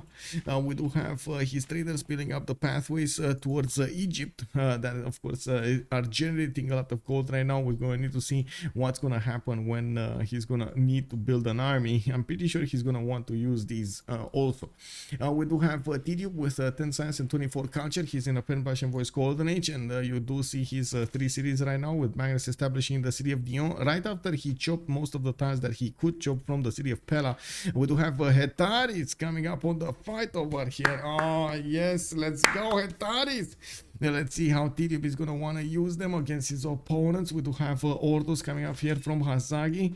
And no defensive unit, 14 strength cities on Urumqi. Well, Hazaggi might be in trouble. We're going to need to see if he's actually going to come out of this with his strength intact. Mario, I started BBG slash FFA, BBG slash SFFA on 3 sheep and 1 truffle. I think that's a good, no? Yeah, pretty good. Not bad, bro. But to be honest, it's kind of hard for us to actually figure out if that's really good. So, because we don't see your land yet. We do have also a Tidube getting to improve his plantations over here. He did get the cocoa to get the gold and get the amenity going. He does have the tobacco to improve there for an extra point of production and some gold. And his tariffs are kind of two-turned over here from the city of Pella and Pydna. He's getting his Basilico Epades from the city of Dion. I think he built them in the other, yeah, he did build them in the other encampments. Okay, all 4 of them did get taken. Looks like Mongolia did manage to get a 4th general. We do have Persia getting really close to Koleos. Don't think he's actually going to want this. We do have Kongo making almost 10 great merchant points a turn on 9.9, while in the moment there was no Hypatia discovered over here in the Great Scientist screen. Vietnam is on 2.3 points. With that, we do have Egypt on 3.4, Mongolia 1.1. Let's actually take a look on the 5 cities of Vietnam. He's starting to get these going. Unfortunately, the Than setup is definitely not ideal, and I gotta say he is putting a Than right in the face of Rome. 16 science with 27 culture over here next to Sprig's 13 and 30. We do have markets coming around here from Rome, and by the looks of it, we do have Pingala establishing in 310s in the city of Ostia. A lot of monuments are actually deployed over here in the Roman cities. We do have Ostia, Pingala, Ravenna. So he did actually settle that city over here. Why did he go all the way around? Why did he go around to settle Ravenna? Why didn't he go directly? Anyway, I guess you know, it is what it is. Sometimes the computer, man, the pathing of the computer is weird. Now we do have Moksha establishing the city of Raketet. ODS Chamber coming up in 6 turns. No war units yet. We're still waiting to see what's gonna happen. We do have the first horse coming up from Korakoro soon, and I'm pretty sure they're gonna immediately see the Hetaris coming out from the cities of Macedon, because his strength is gonna go up considerably when these units are gonna come out, even through the fog of war. We do have Scythia getting some archers, some horses to go for in the north. We do have Warlord's Throne getting built in Makeup, and I gotta say there was no Warlord's Throne finished over here in the government plaza of Macedon. He's definitely gonna want that. He's definitely gonna want that. We do have also Scythia actually getting another horse from Prokofka, where he does have Magnus. He can easily chop it down with the builders here. Has 3 of them to go. Looking at the army tab, it does seem like at the moment, yes, we do have Bartsake making horses, Sprig making horses, JR making horses, and Tidube making horses. They didn't improve those resources, and we do need to see how the matchup between Scythia and of course Macedon is gonna go. Scythia does get an extra +5 bonus against wounded units, while the Hetaris will get an extra +5 bonus next to the general. Not bad, not bad. Not to mention, of course, both of them do benefit from generals. This is where Mongolia dies. Colbeer is calling it out. We're going to need to see, man. Get the Pasher Pantheon. Yeah, why not? If you have more pastures, why not? We do have, by the looks of it, Persia also not really wanting to trade punches with Egypt. He's gonna try to focus on expanding here. We got Matana, Tushpa, and Gordian. And I gotta say, man, I gotta ask Machiavelli, does Astikos know? Does Astikos know? Or he doesn't know? Alex 2005, how would Mongolia ever die in a 2 versus 1 through chokes though? Yeah, that's a big question. That's a big question. We're gonna need to see. I don't think Mongolia dies here, but it's well, Hazaggi is gonna have quite a challenge to actually keep up with everybody else in the game when it comes to their stats. Well, he does only have 3 cities at the moment, and he did focus on getting units. I'm pretty sure he wants to pressure Macedon as fast as he can, so he's gonna be at the same time against him was as his opponent or his ally over here, Scythia. You can see Scythia can actually get a horse in the city of Miriv to try to stop this attack. Macedonia Hetaris are appearing next to that border. The Hetaris also do have a promotion on them. It's kind of hard to defend against these, but it's not unheard of. We do have Saga horse archers coming out from the Komsomskaya, and I do see at the moment Scythia did not choose to actually chop the units out of his cities. Phyrsos is getting currency in 2 turns, and I do see he's starting to bank that faith in with 16 faith at 10. He did choose to go for the how to say pen brush and voice, not monumentality. So we do need to see if that's actually gonna be the best choice. Okay, horses are starting to get the defenses going in the city of Miriv. They're also plugging the weaker tiles over here to the west side across the river. We do have the warrior retreating, so he doesn't actually lose a unit, while the cities of Macedon are struggling to get some more science going. We do have Phyrsos over here with the campus coming up in 1 turn from the city of Dion, while he's starting to 1 turn Hetaris from Pella. Did he get? Yes, he chopped Wall's throne. Okay, very nice. He actually chopped the stone and got Wall's throne. Very nice. And that actually puts him on 1 turning Hetaris. And we do have a commercial hub coming up from Macedon. I do see Racket that is getting his audience chamber going. Looks like Bartsake is not really favoring how much land he has to develop his cities on. So he's gonna try to get audience chamber to go for a higher build. We do not have the same thing on Persia, even if he doesn't have the best amazing land here to the south and to the east side, and instead of taking Valletta, he's actually choosing to send more settlers to the east, probably trying to get the position on Macedon in the northwestern side of these mountains. Now we do have to see if Astikos over here is actually going to get some units to go for his opponent, or at least try to get something done with them. We do have markets coming up from Congo. He's getting his 5th city and the 6th cities out. I do see a 7th and an 8th one coming up from Mubanza, Mubata and Mubuela, while in his camp he's getting those extra trade routes going. He did manage to get one, Marcus Licinius Crassus. Coleus did get recruited by Persia, while we do have the next one, Piero de Bardi, coming up here in the merchant screen. Still no scientists, still no Hypatia. We don't see it, even though Ariepata did get picked up by Vietnam. We don't have the one scientist that gives you a free library and extra science for those libraries. Now we do have also Chuck managing to get to 31 culture. He's on the 17 science at 10, getting a few more builders, and I do see archers are coming up from Donghoi. I do see a monument coming up from Thanglong, and by the looks of it, he did manage to improve both of his strategic resources, the horses and the iron tile. We do have him also getting pushed a little bit, you know, poked a little bit over here by Sprig. He wants to see what's going on here, and yes, Sprig can actually get a city over here if he wants to, but he's probably worried about those Voicians. We do have Victor establishing in the city of Antium with multiple campuses coming around here from the cities of Rome. He's gonna jump in science considerably. He's already on 23 and 34, and you can see, of course, he's using the tiles that he can use, the mountains, to get some extra adjacency going. Well, it's 1 and a 2, you know, it's not a 3, sorry, it's not that big. Aquila is gonna get a 2 over here to the north, using that commercial and city center. The bananas still need to be improved, and of course Ravenna is gonna oh my god, oh my god, look at these coastal trade routes, guys. This is a goldathon. I gotta say, this is a goldathon. They were about to talk about Hypatia this morning at the radio, but I couldn't follow. Oh, wait, they were about to talk, or they talked? I meant the Genghis Mongolia. Every player just spams K6 until they rail themselves just to destroy the other's opponent's game. Well, sometimes, you know, you gotta do what you gotta do, man. We do have Tidube coming up with the defense. Unfortunately, it doesn't look like Hazaggi is pushing in with the horses, and he wasn't ready on this. He does have Hipastis coming up from the city of Dion that could get into that place, but not before the warrior gets taken down. And there we go. He actually upgraded that Hipastis, which is gonna get get another defense going. It's strong enough to withstand the attack of that horse. Okay, very nice. And we do have new Hetaris coming up from his cities. Pingala getting established in the city of Pidna. New Hepastis from Pella. And I do see his Hetaris can definitely do a lot of damage against the Sakas. Totally different story against the horses of his opponent.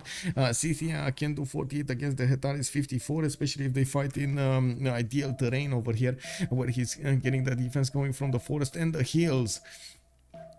We do need to take a look how Phyrsos is also going to try to get his science going. That's like he's also trying to put down some campuses and getting a new wave of horses from his cities, plugging in Pingala in the capital city, while he did move Magnus in the city of Midiv to the north. Okay, Hetari coming out. Hepast is still alive. Is well, by the looks of it, he's 1 hit away from dying over here. Hazaggi's horses can do quite a bit of damage.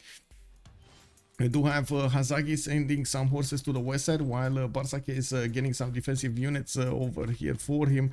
Hazaggi is also getting some non-freshwater settles to the west of his territory, and to the south. Actually, where is that spot? Yes, there are over here 2 spots between Karakorum and Danang. They did try to give Chuck as much territory as possible over there to develop. I gotta say, he also had the east side to develop, but I think he wants to give that to Scythia. Scythia is kind of blocked. I say blocked, but he's on 6 cities already, right? 2, 4, 6 cities, not bad. But 1 is in half tundra, so definitely not ideal. Hazaggi should push Egypt. That will be unexpected. He is pushing Egypt. He's trying. And we do have Persia over here getting his settlers going, starting to move to his locations. We do have his culture coming up from the Peridesas, and I do see new campuses are also being placed down from Hamatan and Mashhad, putting them coupled with the Gavron Plaza, and would have been amazing if he would have managed to get some reef tiles there, but it doesn't look like he had the chance of getting that. And we do have 3 of these campuses being placed next to the Gavron Plaza, so he gets as much science as possible from them. Sprig did jump up to 33 science and 40 culture. He's actually way above Batrius 19 and 34. We do have him still finishing up the campus from Rome. And I do see he's still staying away from actually getting right in the face of his opponent, even getting units. He only has 19 defense on his units. Looking at what's going on over here, Macedon is building a wall of Hetaris to the south. The west side has been breached.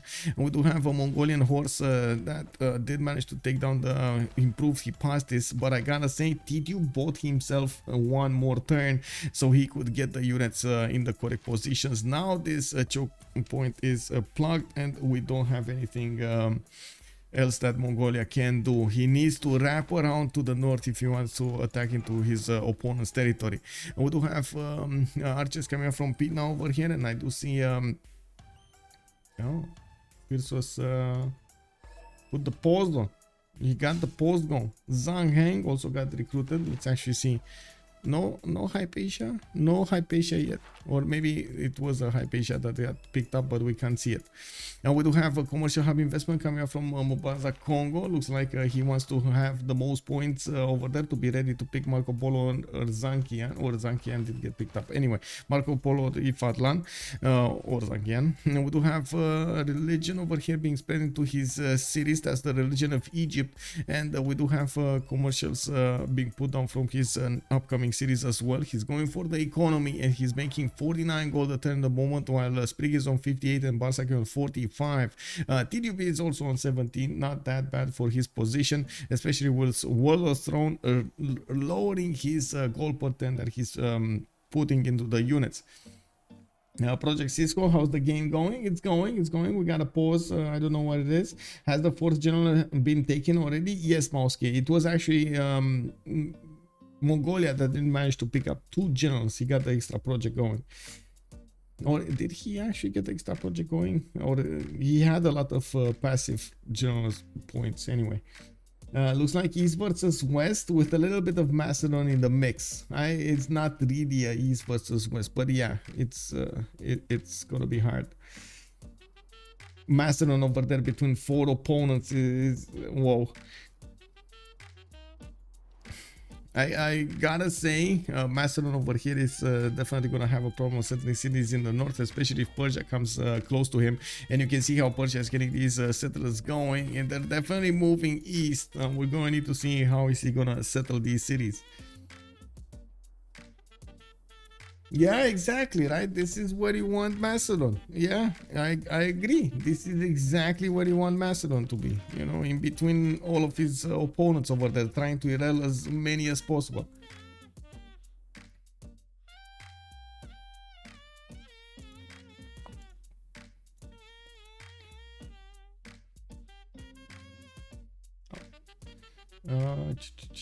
Let me see, did I get this going? Oh, since I have a bit of time, I did notice something that I need to switch really quickly.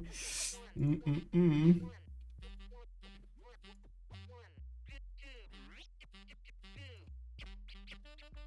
needs to be here.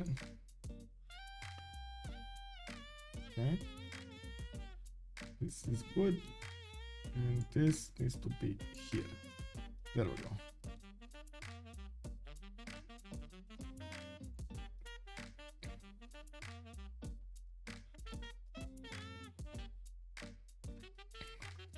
Maybe I should actually switch the position of the notifications. Let me actually take a quick peek on this.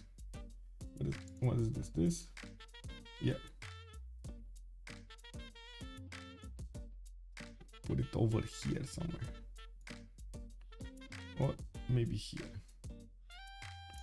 I think I'm gonna do a test of notifications. I'm sorry, but I wanna see how this goes. Send test alert or something. Give me a second so I can get there. OnSpot has joined the round table. This is good. This seems like it's good, right? Yeah. There we go. I'm sorry. I needed to see that. Let's see. There one scout in the middle of the Scythian horses doing his best. He's trying, man. He's trying. Yeah.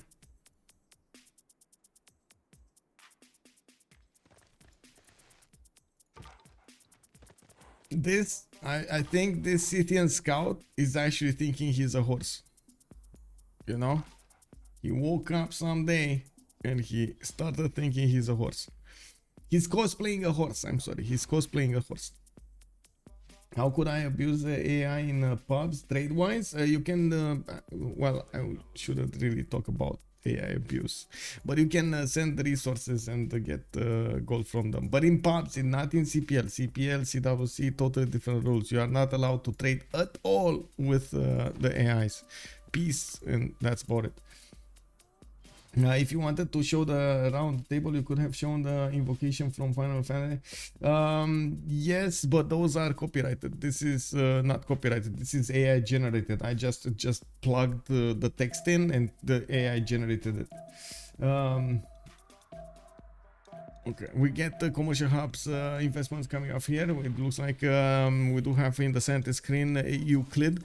And let's actually see. Hypatia did get picked up by Rome, so he's gonna get that free library and the extra science going. Looks like in the Eels tab over here we do have Sprig still on 31. He does have Hypatia in the capital city, while he did not actually get the 4th Popinatium to build up a campus. He can easily deploy it in the city of Ostia as a campus and get that library going there. He does have Piero de Bardi here, and it does seem like in the Great People screen we do have Ipfadla, and the next one which Kongo will actually happily take with 76.3 points out of 75. Looks like Piero de Bardi did get activated. Hypatia also got activated in the city of Ostia, and Sprig just jumped up to 36 science. He's gonna get more with the library going. In the city state screen we do have Mitla with the only city in the game that will give bonuses towards research points. Towards science. We do have JR actually established in there with money, and it does look like he already has 6 envoys going.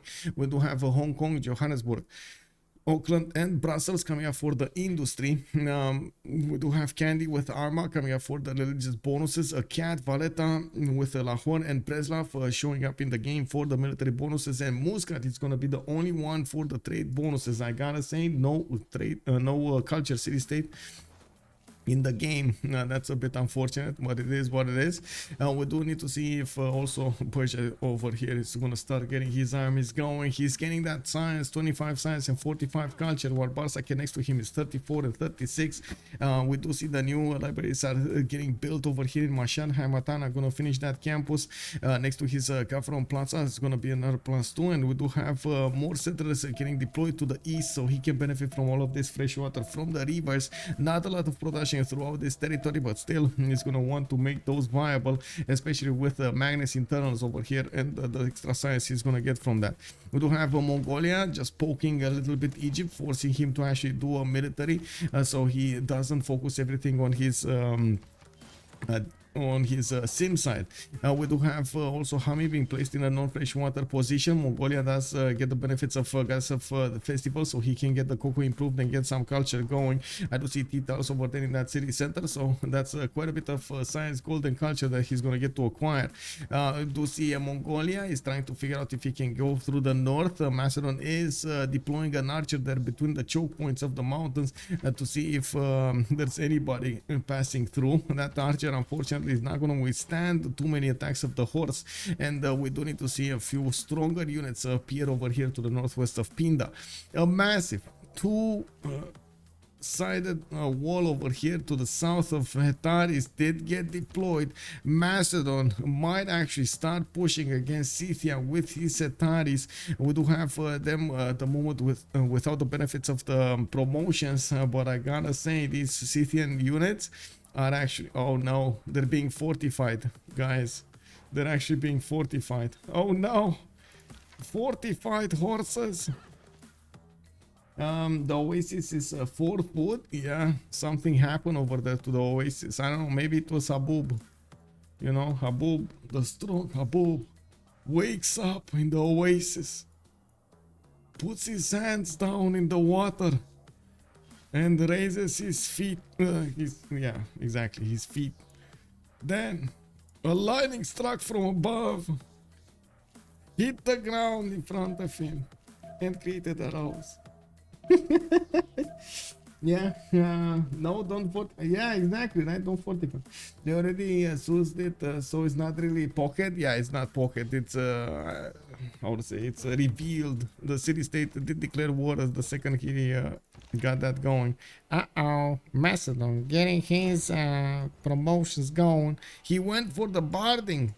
Wow. This Hetari is basically immune to the Saka horse archer kick.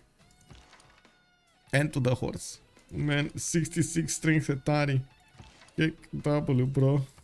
Anyway, we do have to see what's going to happen in the north over here. Of course, we do have Macedon's archers noticing Scythian warrior, and I do need to see when Hazaggi is going to get through to try to figure out about this archer. We do have more Hetaris being deployed over here, and of course Macedon is getting science every time one of these is being built, not to mention he's getting some extra, no, actually science, that's it, because Scythia is getting the faith, right? It's, yeah, Scythia that has initiation rights, and we do have more of these Kurgans being deployed for the extra gold on the Scythian units, on the Scythian Empire, 23 science with 27 culture versus Titube's 21 and 30. Not that far apart from each other, while I do believe in the total tab here, we do have Tidube starting to make more science, even though Phyrsos was a little bit ahead from the beginning. Tidube is just going to get that extra science going from his Hetaris. I usually go for Echelon, which is extra offense versus anti-cavs. Wait, you're talking about anti-cav defense? Okay. What is... yeah, I'm pretty sure he wants the other one. I'm pretty sure he wants the... go against Fortify, the charge ability. Oh wait, these are kick W. These are not heavy calves, right? These are light calves. These are light calves. Yeah, but no, I'm right. These are heavy calves. These aren't they like in the between? Don't they have the heavy calf going? Because barding is on the knights, right? It's not on the light calves. And yes, Echelon is a Spearman promo.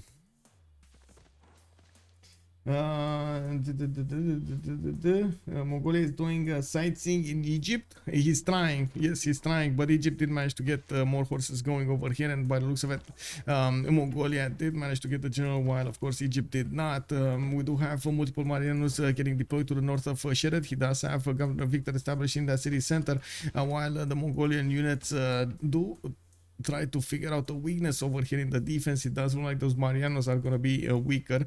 We don't have that many units available for Hazaggi to deploy, only 4 horses, while one of them is quite low in HP. It doesn't have a promotion, not enough experience to get this going, and more Marianos are being built over here from the cities of Egypt to join the fight. The Marianos do deal a significant amount of damage to the Mongolian horses, but are quite weak on the defense. Now we do have also more cities getting converted over here from Congo by the religion of Cleopatra. First theater square is going to come out from Buila, and we do need to see how fast he can actually get the population going in Mobanza, Congo. He did choose Ancestral Hall, and we're going to need to see how he's going to get this housing going over there as well. In the merchant screen, he did pick up Marco Polo and Ifadlan, so he has all 3 extra merchants over here, extra trade capacity merchants, and we do notice we're going to need to take a look what's going on over here with Vietnam starting to get his army up. He does have Voichian ability on his empire, and we do see 2 of these Voichians getting built over here, trained in the city of Donghui and Thanglong.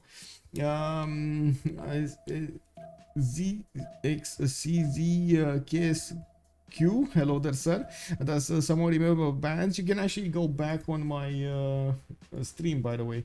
You can, it's saved already, so you can go back on my stream and actually take a look at that in the band phase. Kongo went on Persia. See, no fear. Yeah, no fear, man. No fear. I mean, you know, is all 3 of them over here. You can see Congo with Egypt and the cities of Rome are just gonna trade. They're gonna make so much. They're gonna make so much over here. And wait, what? Oh, wait. To the north, you're talking about this one, yeah? Congo is actually getting on to the north over here towards Astikos. Astikos starting to get a few galleys of his own. He probably did see this city being deployed over here. Yeah, there we go. He knows about Mubanza Nasundi, and we do need to see what the reaction of Persia will be about this. We do have Persia going for mathematics in 2 civil service coming up in 1. It does seem like he's eyeballing that caravel technology there, getting more culture going for his Peridesas and the gold, but he's going to need to get the production alongside all of this. 98 production and 111 food, and we do have Sprig jumping up to 69 science and 45 culture, where Czech is on 56 and 47. Looks like Sprig doesn't have the same production numbers as Czech with 120 on Vietnam. We do have Sprig only on 91. Definitely needs more tiles improved over here in his territory while he's getting his industrial zones going. Okay, not bad. That's going to be a +3 there. That can turn into a +4 soon. And we do have a new wave of settlers and more of these baths going, while we're getting very close to the next golden age. We're going to need to see if they can manage to get the golden age era score points. The units of Mongolia are still trying to figure out exactly what are Egypt's weaknesses. He's bringing new horses from his capital city, now appearing at 5-6 horses that are trying to get in the borders of Egypt, forcing him to deploy some units to the south. He's starting to attack the Marianos, and he got the Mariano chariot archer away from his opponent, away from Bartsake. Pre-game bans, Chandragupta, Ptolemy, Grand Colombia and Arabia. Yes, sir. We do need to, I think he was referring also to the other ones, you know, the in-game ones. But anyway, yeah, that's the beginning of my stream. You can definitely take a look on that.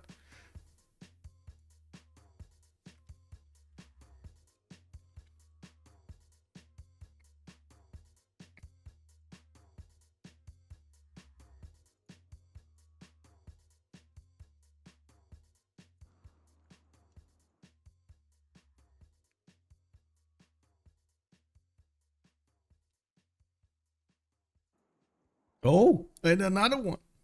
Oh my god, man. Hazaggi just getting units. Just getting units. Bartsake is in trouble. Hazaggi not taking any prisoners there. We do have heavy chariots coming up from Urumqi. It does seem like Scythia's wall of units over here. against the Macedon is really not going anywhere. We do have Scythia retreating behind the river, so he can get some extra defense over there. We do have barding over here. This is barding over here. Probably another barding. Oh no, charge. There we go. Charge ability on the on this one. Let's actually see 53 against the 56 horse. I don't think charging did activate here. I'm pretty sure Phyrsos is, oh, there we go, charging against across the river, but that's ideal territory for the horse to defend himself in. It's 65 on that one. New Hetar is getting deployed, trying to go and flank his opponent's military, while Scythia only has a few archers being deployed to the east side. He's gonna be forced to get a few more horses. Forest fire gets in the Scythian in between the cities, and he that's a rainforest fire or forest burning woods. Okay, so that might actually spread to the south. Let's actually see, is it, oh, it's spreading to the south. No more jobs for some time, and I think he lost a population point over here in makeup, but he's gonna get better fertility tiles to work. Very nice. A wave of Mongolian heavy chariots are starting to come out of his cities. Persia, it keeps on expanding.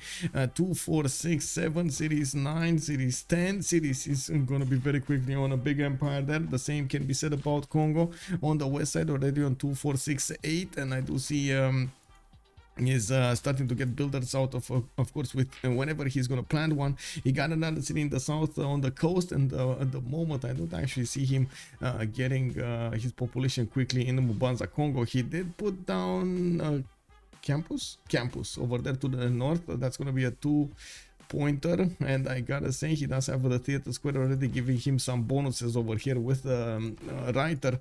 Now I do want to take a look. 4.9 great writer points over here for Congo, not bad at the beginning of the game. I would actually say when Oracle, is he not gonna need Oracle? I guess he doesn't want Oracle. And we do have a holy site coming up from Macedon. I do see still Mongolia is managing to breach through the defenses of Egypt, and he might take a city. We do have the first Kongo Mvemba showing up for the defense. Walls went up in Edfu. More pressure is building up on the units of in the Empire of Egypt over here, while Bartsake is gaining stirrups next turn and divine right in 4. He does have one single savvy chariot in the city of Shed that can upgrade, and I think that's actually enough. If he upgrades one, that city is going to be a bit too strong for these Mongolian units to attack into it. It's already too strong. You can imagine what's going to happen then. We do have Mongolia needing strong units of his own, and I'm pretty sure Mongolia will want to get to his Kesheks over here, 2 turns away from stirrups. Looking at the era score tab, we do have Phyrsos on 42 out of 50 points. We do have Chak from 58 to 55. Hazaggi is 36 42, 6 points out from getting that golden. Astikos is also 6 points out, 53 59. Bartsake 56 63. Sprig 47 49 might actually want to go dark here. He's starting to get pushed by the Voichians. El Cid did get recruited by Vietnam, and we do have a wave of heavy chariots starting to come out of his city, so he can start to get the defense going against his opponent. Chuck is not slowing down. He wants to take those cities. 109 production with 51 gold. We got him on 56 science and 54 culture. We do have Sprig actually with more science on him, about the same amount of culture with 68 gold a turn, but only 96 production. Hazaggi gets 5 points for from first medieval era tech and unique unit, so he should get it. Yeah, I think he should get it anyway. Looking at the era score here, Hazaggi, well, we're gonna need to see actually. We do have 3 more turns. Unique unit is gonna be very nice for him if he manages to get one, and I think he's gonna get one. 4 points, easy peasy. And we do have campus research projects coming up from Dion and Pitna, and I do see Macedon did plug that choke to the north. His archer got taken down by the Mongolian horse, while new cities of Persia did get planted over there to the northwest. He knows he can't actually go there, but I gotta say Macedon does have the sticky ability of getting so much science anyway from his abilities of getting science from building units. There is no way he misses it by 1 again, right? I mean, yeah, we would say there is no way, but you never know, man. You never know. Speaking of which, what is he putting that settler traveling through Mongolia? Wait, which one? Traveling through Mongolia? Whoa. This one? Astikos? I don't know. That's a good question. I don't know. It doesn't seem like he actually has a waypoint. We'll see.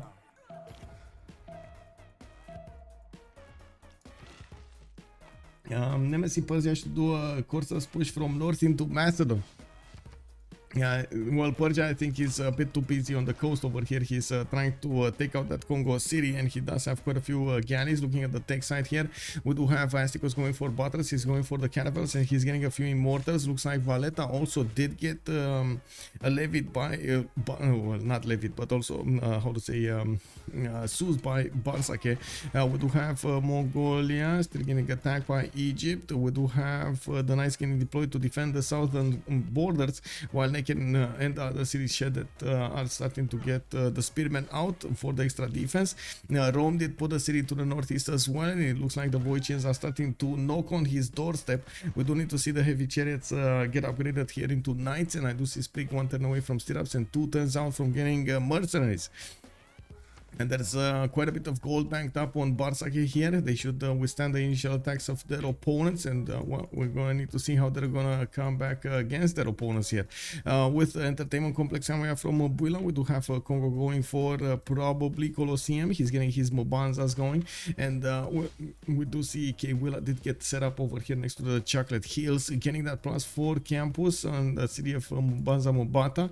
And Kongo, oh, he's starting to get those going with a great path kick. Anyway, that's gonna be a good camp theater score. I mean, we do have 2 more turns until the next era, and we're going to need to see how things will develop. Now, looking in the south over here, we do have Macedon starting to get going. Okay, let's go. Across the mountain, they have the priority for the push into Mongolia. Yeah.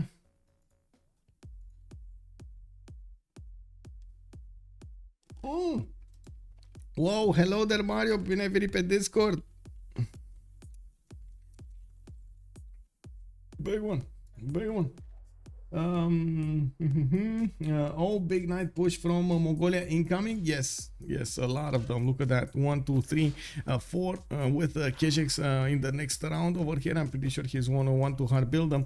We do have Egypt actually levying the city of Valletta. Initially, I didn't actually want to say levy because he wasn't levied, but it looks like now Astikos is going to be forced to get an army out and try to take out that city center. He wanted to avoid getting units out, so he doesn't actually quote-unquote irel himself. And put too much effort for production into something else other than simming and making cities. Well, we do have him now with enough cities. He can deploy. Oh, he also has a religion. Wait a second. He has Buddhism, Zen meditation, and stewardship. Not bad. He's gonna get a lot of science and culture and gold from this. Not bad. Not to mention that extra amenity is gonna serve him nicely. He doesn't have a lot of amenities to work with at the moment, so you know, any extra could be nice. We do have the Keshex starting to be put into the production queues of Mongolia, while of course the knights are actually gonna get to stomp these Egyptian spearmen. I'm pretty sure Egypt is gonna try to get to his pikemen quite quickly. We do have Kongo Bongo. Builders coming out from quite a few of his cities. A lot of them did already get I'm pretty sure feudalism bonuses because they're on the mercenaries now. So we do have the extra 2 charges here for them. In the yields tab, total tab actually, let me take a look. Tidube 491 science, Phyrsos 480, about the same culture level, not bad between them. Now we do have Sprig also with a bit of an advantage, but not that much against Chuck. Chuck does have the bigger army here, and it does look like Rome did manage to upgrade one single knight. Voicians are going to start attacking into his city's defenses, into the walls of Rome. We do not have Sprig wanting to actually spend that much gold on his units, so he gets his mercenaries. That should be next turn, if I'm not mistaken. There we go. And we do need to see when crossbows are going to come out of his city center. Sprig does have 319 gold in the bank with 65 per turn. He can get the gold from his teammates if need be, and we do need to see if the knight defense that he's putting up is gonna be enough over here. The void chains are quite dangerous against him. They're forcing their opponents to spend some resources. JR's religion is huge and they are all close together. Yeah, huge. Yeah. Wait, Buckeye guy. I gotta say, I don't think it works. I don't think. I mean, I would love to see it work over here, but if I remember correctly, Congo doesn't get any bonuses from the religion because of some bug. You mean a crusade option? I mean, there's always a crusade option. Well, I guess we're going to need to see what they pick. We do have Hazaggi needing to move his units here. He did get another general over here with Ethelfled. He did put a knight in the choke point to the east side, and I do see we do have over here also Macedon. Okay, builders coming up from Scythia. He still needs to wait to get that extra fertility on the ties to the northwest of Makeup, and I do see campuses coming up from Generals. Okay, these builders did manage to improve most of his territory, while he doesn't actually have a lot of space for other cities. We did go into the other era, and it does look like he didn't manage to get his golden age. He's in the normal, unfortunately. Chuck golden, we got Hazaggi on a golden, Astikos golden, we got Bartsake golden, Sprig golden, JR golden, and Tidube did also end up in a normal age. Well, I guess they're neighbors over there, so you know it makes sense in some weird form or another. We do have Mongolia moving in towards the city of Puteoli that does have a maritime defense, and well, the knights can actually attack into that city center. The horses, not that much. Keshiks are also starting to get deployed. The city is under siege, and we do need to see what's going to happen over here with the Persian boats needing to get their upgrades from, I would say, from cartography. We are also a few seconds away from actually having a pause of 2 minutes because of the World Congress. We're going to need to coordinate our efforts over here with the Historia, and we're going to come back to see what happened between them, what votes did they want to go for. Okay. 2 minutes, guys, and we're coming back.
Hey, we're coming back, and we do need to see how this war is going. It looks like Mongolia definitely putting the pressure on Egypt over here with those knights and upcoming Keshiks. We do need to see also Persia, Egypt trying to get going, Persia getting his upgrades going in the north.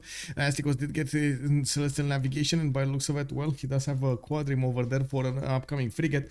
We do need to see also what happened in the Congress with Nader Shah, +5 loyalty but -20 population growth. Okay, that's actually gonna hurt him a bit.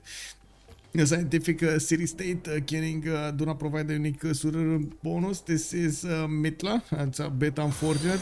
Disabled by the Congress. The city growth. Well, Zero R has joined the round table. this is what it is. Bozor, thank you so much for the follow, sir, and welcome. In the two victory points, we do have Nader, Shah getting that bonus. I do see a foreign ministry getting built over here in Congo's territory, and I do want to see the battlefield, what's happening to Potoli. Looks like that's the first city that's going to go down, or might go down. There's no builder here to get him the walls. Looks like Rome is getting attacked each turn by those Voicians. Slowly the walls are going down. We do have Phyrsos, free inquiry, but normal age. Pen Prussian voice golden age on battery. Getting his printing in 2 turns. Hazaggi, also Pen Prussian voice golden age. We do have him finally with 51 cultural talent and 36 science. Not as much as Bartsake, but I gotta say at the moment Bartsake is struggling to keep his defenses going just as the same is Sprig struggling. Then we do have Astikos with also 62 science and 104 culture with pen brush and voice golden age and 127 gold at 10, 142 production. Bartsake is pen brush and voice golden age with 79 science and 89 culture on Egypt. Chuck is saying that he doesn't have his hotkeys and he wants to disconnect and reconnect next time. We do have also JR with free inquiry golden age, 75 science and 47 culture. Did get 141 gold at 10. City of Puteoli will go down to the considerable power of the Mongolian units, and we do see Tidube here in a normal age. Unfortunately, he's still on 3 cities. He's pumping out units, and it doesn't look like he's making any kind of headway over here in the Scythian defenses. Puteoli about to go down. Mongolia is preparing his final attack on that city center, and there we have it. The knight went into the city, and now it is a Mongolian city. Hazaggi is gonna keep on pushing towards the Rome defenses. We do have the knights upgraded here by Rome. He's getting a few crossbows to help him out with these defenses. He's starting to push back the Vietnamese units. We do have a lot of Voicians coming to the fight here, while Vietnam is gonna do significant damage against these knights. Rome does seem like he actually chose the wrong unit to defend against this. We do have a bit of a problem. For Freritos de la Vega. What is going on? Sprig and Bartsake are being put in a corner in the middle of the map. Ulyss is not taking any prisoner. We do have Vietnam also getting some pikemen going from the city of Hue. I do see he's training some new settlers, and he actually has a few more cities to settle here. No problems for him. We do have in the north also Mongolia putting down another encampment and getting the Keshiks going to start attacking into Egyptian territory. Slowly but surely, he built a line of offense over here on the west side. While in the north, we do need to see how Astikos is also gonna arrive on the scene here. He's finishing up his quadrims, and looking at the tech side, he's 3 turns out from getting cartography. He's gonna get the upgrades on the caravels, and he has the opportunity to go and take down Mubanza and Asundi.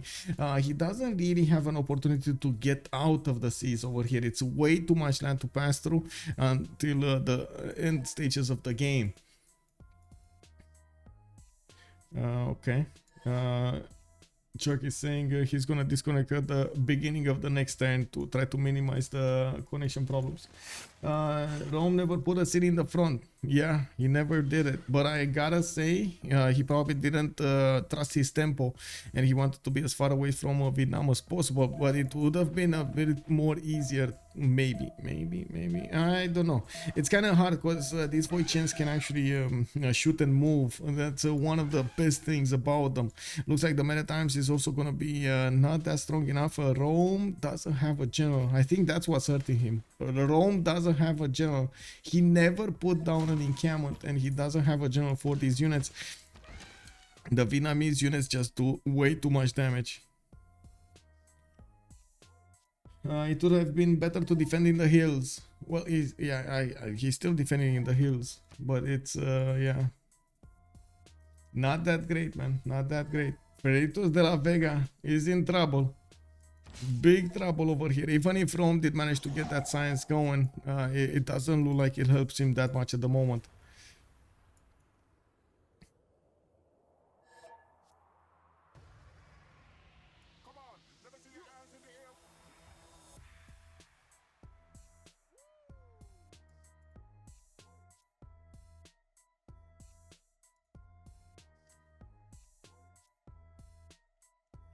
Give me a second.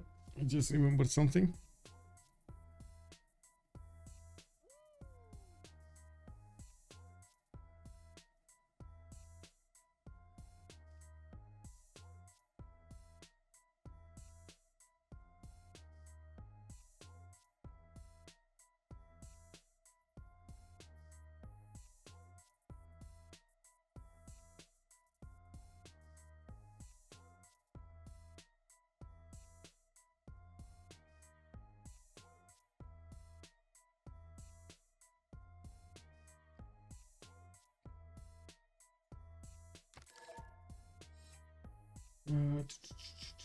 There we go. There we go.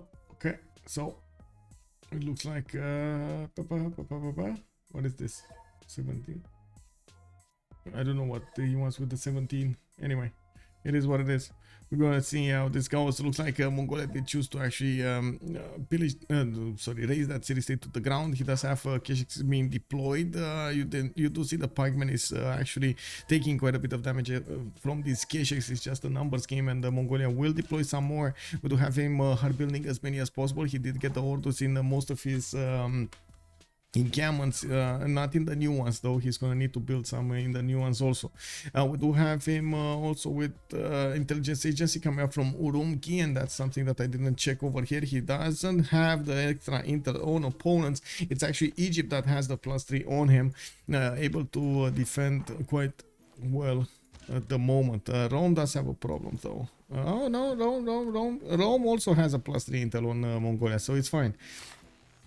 Okay, we got some more attacks over here. Vietnam pushing in with men at arms and trying to get the void chains as close as possible to the front line. We do have the Knights of Rome being torn apart here, while he did manage to deploy a few crossbows. He does need a lot more units to actually withstand the attacks of Vietnam. He's not dead yet. He didn't actually break, but it's a hard war that's starting to take shape. We do have Macedon actually redeploying his units. He does have the upgrade button to the knights, and by the looks of it, builders are coming out from his cities. Knights coming out from Dion, and I do see crossbows coming out from Pydna. The choke to the east did get plugged. Macedon doesn't actually have the way in behind the Scythian defenses. I do see boats are also coming up from Komstromskaya. They don't actually see the coast to the east side. He did get to see a little bit from the coast because of his scout, but that's about it. He probably wants to scout some more and see where he can actually get some if he does have a connection to the east side or not. By the looks of it, no. He's going to need cartography. He wants to get up there. Now we do have also coming up Persia. Okay, let me do the countdown in like 30 seconds. Whoa, 30 seconds. How do I even? Okay, it's 16, right? Okay, it's 15, so at 45. Let me keep the clock over here so we get this going for them.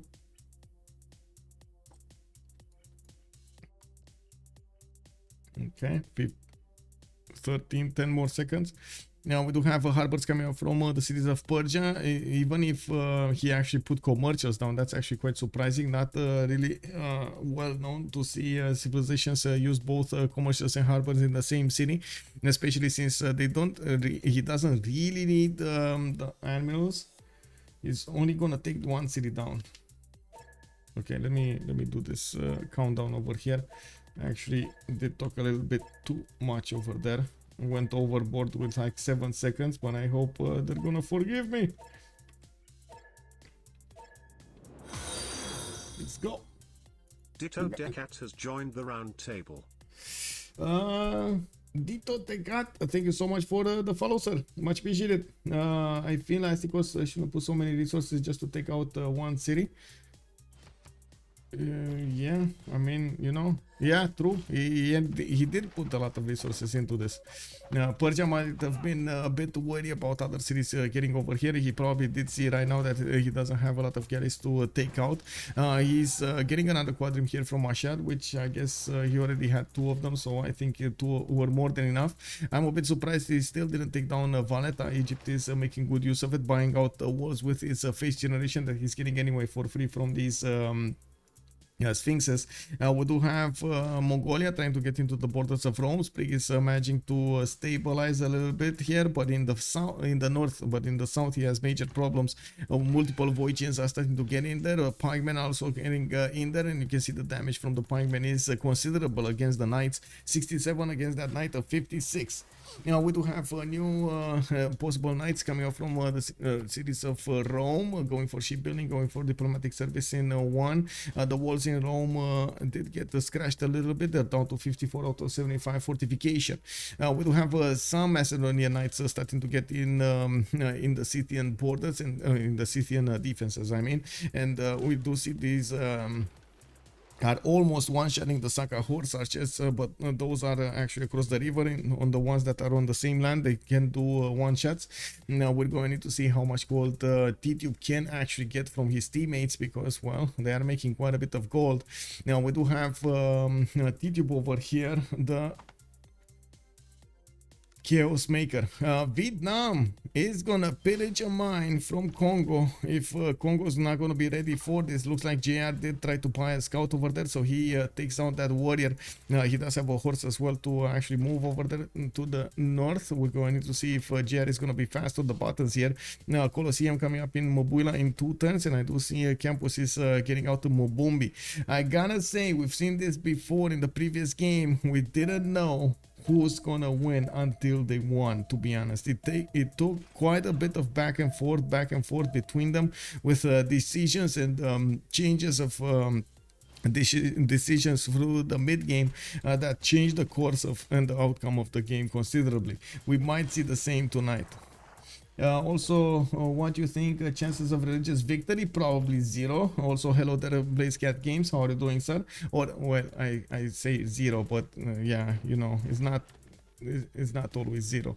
We do have a religion from both sides, if I'm not mistaken. We do have a religion on no, it's actually on one side. No, it's Bartsake getting a religion, and then it's Astikos getting a religion. So they do have a religion on both sides. Negative, yeah, negative. Also, this feels the way too big of an overcommitted to the seas by Persia. Do they not have a vision and they think there are more cities on the coast? I mean, I can actually take a look at that, but yeah, he does have vision on the coast. He knows there's only one city, and he knows JR is not really committing to this. Now we do have JR actually getting a few galleys going, and we're gonna need to see the caravels getting upgraded here. Astikos is the one getting the gold for Team Ulyss with 183, while Hazaggi is only making 29. Chuck is on 56 and Phyrsos on 9. On the other side, Freritos de la Vega are making gold with Bartsake and JR. Sprig over there in the south as well, making quite a bit of gold. And it looks like Mongolia is trying to break over here Rome, while Egypt doesn't have the opportunity to attack from the north, even with the pikemen against the Mongolian units. He did get some crossbows to help out with the fight over here. It does seem like at the moment the Vietnamese units are still knocking on the doorstep of Rome, and we do need to see if that's going to be enough to break over here Sprig's defenses. Multiple pikemen coming out of the cities. It looks like Vietnam did stop to upgrade his army, or I should say replenish his army with new units. He put a lot of pressure on Rome, hold him down, while Chuck is trying to get the extra science and the extra culture above him. He did manage to put out new cities. He did manage to get a wave of builders trained over here, and I do see new commercials coming up from him with intelligence agency coming up from Thanglong. He's gonna be he did also build Temple of Artemis here in Hualu. Not bad, not bad. Anything happening over here? Where are the knights going? Knights. We do have Tidube getting the gold from his teammates, needing to upgrade these units. While Scythia at the moment, actually I think Scythia is in a bit of trouble. He's not making any gold, on 2 gold a turn, and his allies are still going to need a lot of upgrades. It looks like the defenses of the northern city of Aquileia are getting breached over here by the Mongolian attack with multiple Kesheks. These knights just don't deal enough damage against them. Now, while there aren't that many crossbows on the defense, we do have in the south, actually, there we go, one of the maritimes of Vietnam taken down. Rome does have replacement heavy chariots over there to turn into knights, while he's going against the Voichens, trying to pass through the hills and get to them as quick as possible. We do have some pikemen that can do the counterattacks, and you can see over here the level 2 Voichen got exposed, immediately attacked by Rome's knight. That was bait. Okay, I did see that. What beliefs did Egypt take? He did go for sacred places and divine inspiration, while we do have Persia go for sedimentation and stewardship. Vietnam has no frontline units. Rome is hitting straight into Voichens. Yes. I mean, he's getting them. He's getting the new pikemen on the front line, but it took him quite a bit of time, and especially through hilly terrain, it's taking them a long time to get to the city of Rome. It was all in the plan over here for Sprig. Now, okay, we got temples coming out over here from Egypt. I do see traders are running everywhere between the cities of Congo and Egypt. I gotta say they did choose to go externals from a much earlier stage of the game, while of course Persia is getting internals. We do have him on 171 production. JR did get up to 186, and I do see he did finish his Colosseum. We do have theater squares in Mubata. He's getting that campus built in Mubanza, Congo, while he did finish his Mbanzas in multiple cities. He did get to 117 science and the 67 culture. His allies need to withstand the attacks of his of their opponents, so they can so he can actually do something for the late game. I gotta say there is a possibility, an option for him to go for the culture victory there. We do have these caravels getting upgraded here from Astikos. Looking at the tech side here, he's going also for square rigging. He's gonna need a niter, and I gotta say nobody has niter on their team. Anybody else going? Oh, I see. We got Phyrsos going for military engineering, and we got Chuck going for military engineering. Okay. Sprig. Okay. Getting attacked over here. More pikemen getting upgraded on the front line.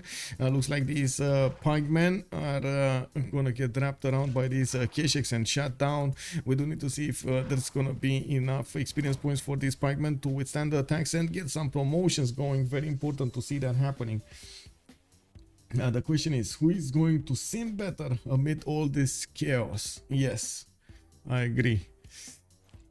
We do have, I gotta say, we did have an attack over here, but it looks like, okay, Macedon did manage to lose a few units. I think a few of his knights did get taken down. Macedon didn't upgrade the new hetaries into knights, and it looks like new Scythian knights are available for him to attack into. The hetaries are quite strong. Yeah, they do have some promotions on them.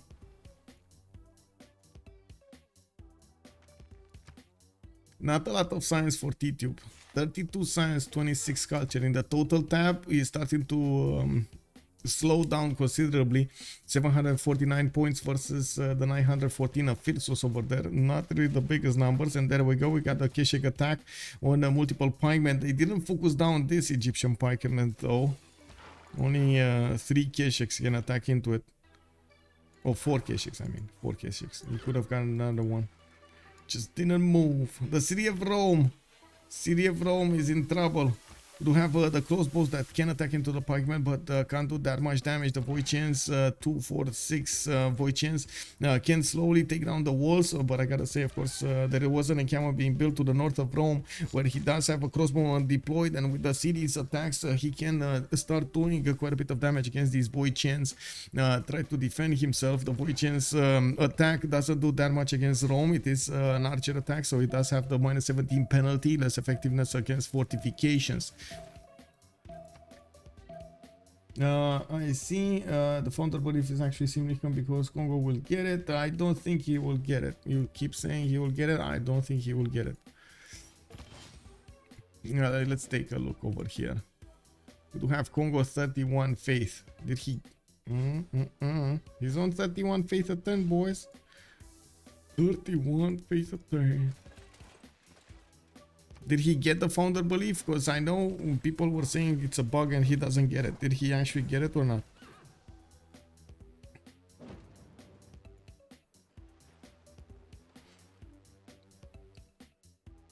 How many wonders does he have? 1, 2? 2 wonders? Okay, that would be 12. And his capital city is making... Hello.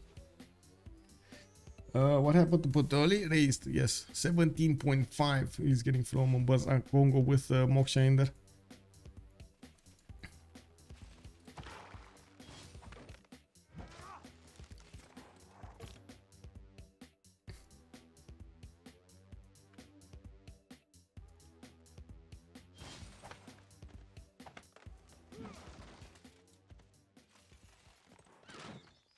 Okay, counterattacks coming up against Mongolia from Egypt. Egypt is trying to help out his teammate over here, Sprig, as much as possible, while we do have Chuck pushing into the city of Rome. Sprig is getting desperate.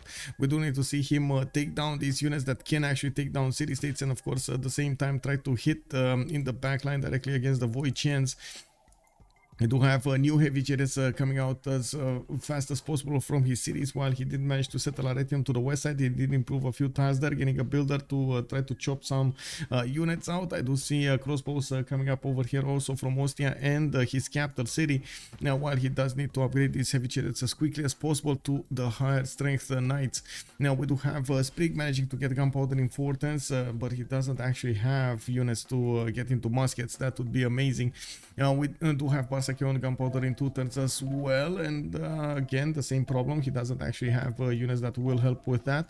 We do have a Nihang from Egypt. Okay, that's what, 40 melee strength at the moment? Yeah, 45 again. Yeah, it's not gonna help that much.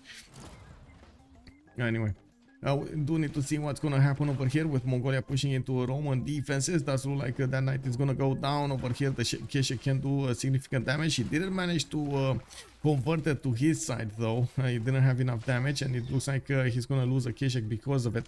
And we do have also Rome needing the support help of his ally over here. Egypt definitely needs to deploy more units, and I do see a new wave of courses are coming around. I do see Rome is also deploying a few more Keshik, a few more of these crossbows to the north, so he can try to stop the Mongolian attack. Aquilea doesn't have walls. He's trying to get a spine. Now, I do see the Keshiks do not benefit from extra intel on opponent's movements, but neither does Rome on him. Now, we do have pikemen here from a single pikeman from Vietnam with a single scout next to the city of Rome that could actually take down the city. We do have the crossbow successfully attacking back against the Vietnamese Voichens and taking them apart slowly. With new heavy chariots coming online, it does look like Rome is 100% stabilizing this because there are no more reinforcements coming from Vietnam to help out the war effort against the capital city of Rome. We did have Chuck trying to get his sim up in the meantime with 148 production, 65 science and 69 culture. He did slow down considerably Sprig from actually getting his points going in his sim abilities. Now it looks like Astikos is starting to push through the defenses of Congo in the north. Ancient walls are getting up in Buanza in Sundi, and I do see in the Persian quadrims one are getting in there. We do have the Persian cross. Oh, caravels are actually having a problem. The Persian caravels might actually encounter a problem. We got horses getting into the water for the extra support bonus, but this one in the north doesn't actually have that much. Wait a second, Defender of the Faith? Wait, what? Oh, he did get... Oh, look at that. He did get the bonus. He did get the bonus. Defender of the Faith. Bam. Defender of the Faith on the Congo units. +3. Well, does it actually work or it just... Hello?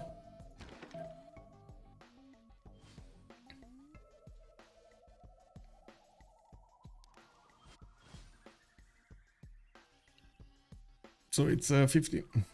Okay, 1 sec. So it's 55 or 53. Oh, hello. Wait, let me count this.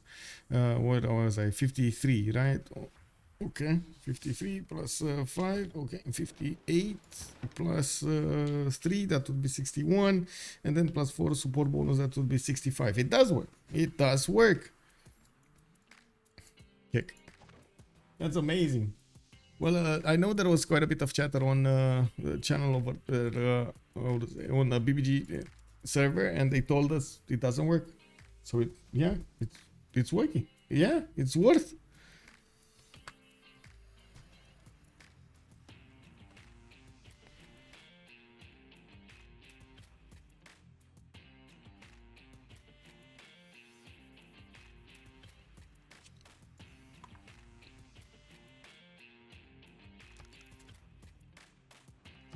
Okay, let's actually see if Rome is stabilizing. You know, because the north is getting pushed through, we do have significant reinforcement over here for Mongolian troops.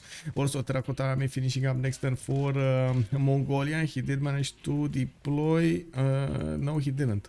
Well, he does have a spy over here in the city of Urumqi. He didn't get into a Victor 3 series to get that extra promotion going, so he's only going to have one promotion for it from Terracotta Army. In the east side, it does look like Macedon is starting to upgrade units, but he's starting to also lose the units. Scythia might actually get to breach through the defenses that Macedon put against him with new arrived crossbows on the battlefield. It does look like these Macedonian Hetaris are not as strong as he thought. He's putting them in the borders and he's trying to get the upgrades into the knights. With new Hetaris getting built over here, I do see one Keshik from Mongolia is also appearing in the north, trying to do some damage. And I do see there's a boat of Macedon trying to get the vision on the north. 10 turns until the new era, and we're going to need to see what's going to happen if they do manage to get their golden ages or not. It does seem like at the moment still the Voichens are tearing apart the city's defenses of Rome 1 point at a time over here, but it's happening. They tore apart the units, crossbows from both of these locations in the city of Rome, from the encampment and the city center. Oh my god, look at the upgrade spam over here. Terracotta Army getting big. Big Z also true, don't underestimate a single coastal city. Yeah, never do, man, never do. You can't do that. Egypt has attracted enough tourists to be dominant. Well, he does have 107 science and 119 culture, but that's like Mongolia doesn't care at all about that. And we do have the Voichens starting to attack in there, no problem. They kept shooting and moving and shooting and moving, no problem for them to withstand the damage. He does have promotions, and of course you can see they're just shooting one single city down, slowly but surely getting the triangle of moves there. Sprig did manage to upgrade a few more of these units in the north, and I do see he needs to upgrade the units in the south here. He does need to put up a counter attack against the Voichens, so he doesn't let them just attack his city centers there. He doesn't know what's happening, and I'm pretty sure Mongolia is going to try to enter the fight in the south, especially now that he got the upgrades going on his units. He's going to deal more damage against the defenses of Rome. The spy did get the promotion in the city of Urumqi, and he's gonna get deployed somewhere. We're going to need to see where is he gonna go when he's gonna get there. Multiple encampments coming around from also Egypt. He knows he's gonna need to bunker down and try to get a general for himself. The same problem over here on Rome. He didn't get a general, nor can he use a lot of production from his cities to get the upgrades. In the general screen, the next general is actually 305 points. That is an insane number at this point in the game, especially when he doesn't have the ability to get that. And we do have Chuck actually finding a relic, because why not? You know, he found a relic. Wait, Mubanza Kongo should actually have relics as well, right? He does have robes of the Guru, bones of the Magi, and the rest are actually books. Okay, he got 2 relics. Well, he did get the Foreign Ministry and the Ancestral Hall, so he has the relics. Okay, caravans coming up from Kongo. Can he do actually anything? Probably take down comes from sky and that's it, right? We do have Phyrsos with a galley trying to sniff around the coast there. Macedon does have a settler build, and it does look like he did upgrade his own crossbows with Hetaris, getting the upgrades of knights. Let's actually see what's going on. This is very important counterattack happening from Phyrsos. Did manage to take down one Voichen, lost a unit to the south over here. He has the possibility to attack into another one of these units, and we got some Nihangs also getting into the front line. We do need to see how Sprig is gonna get in there. Okay, so it looks like Mongolia starting to get the capture points on the Corsair in the south of Aquilea. Its walls are going to go up in one turn, probably not going to stop these Keshiks from actually taking down the city.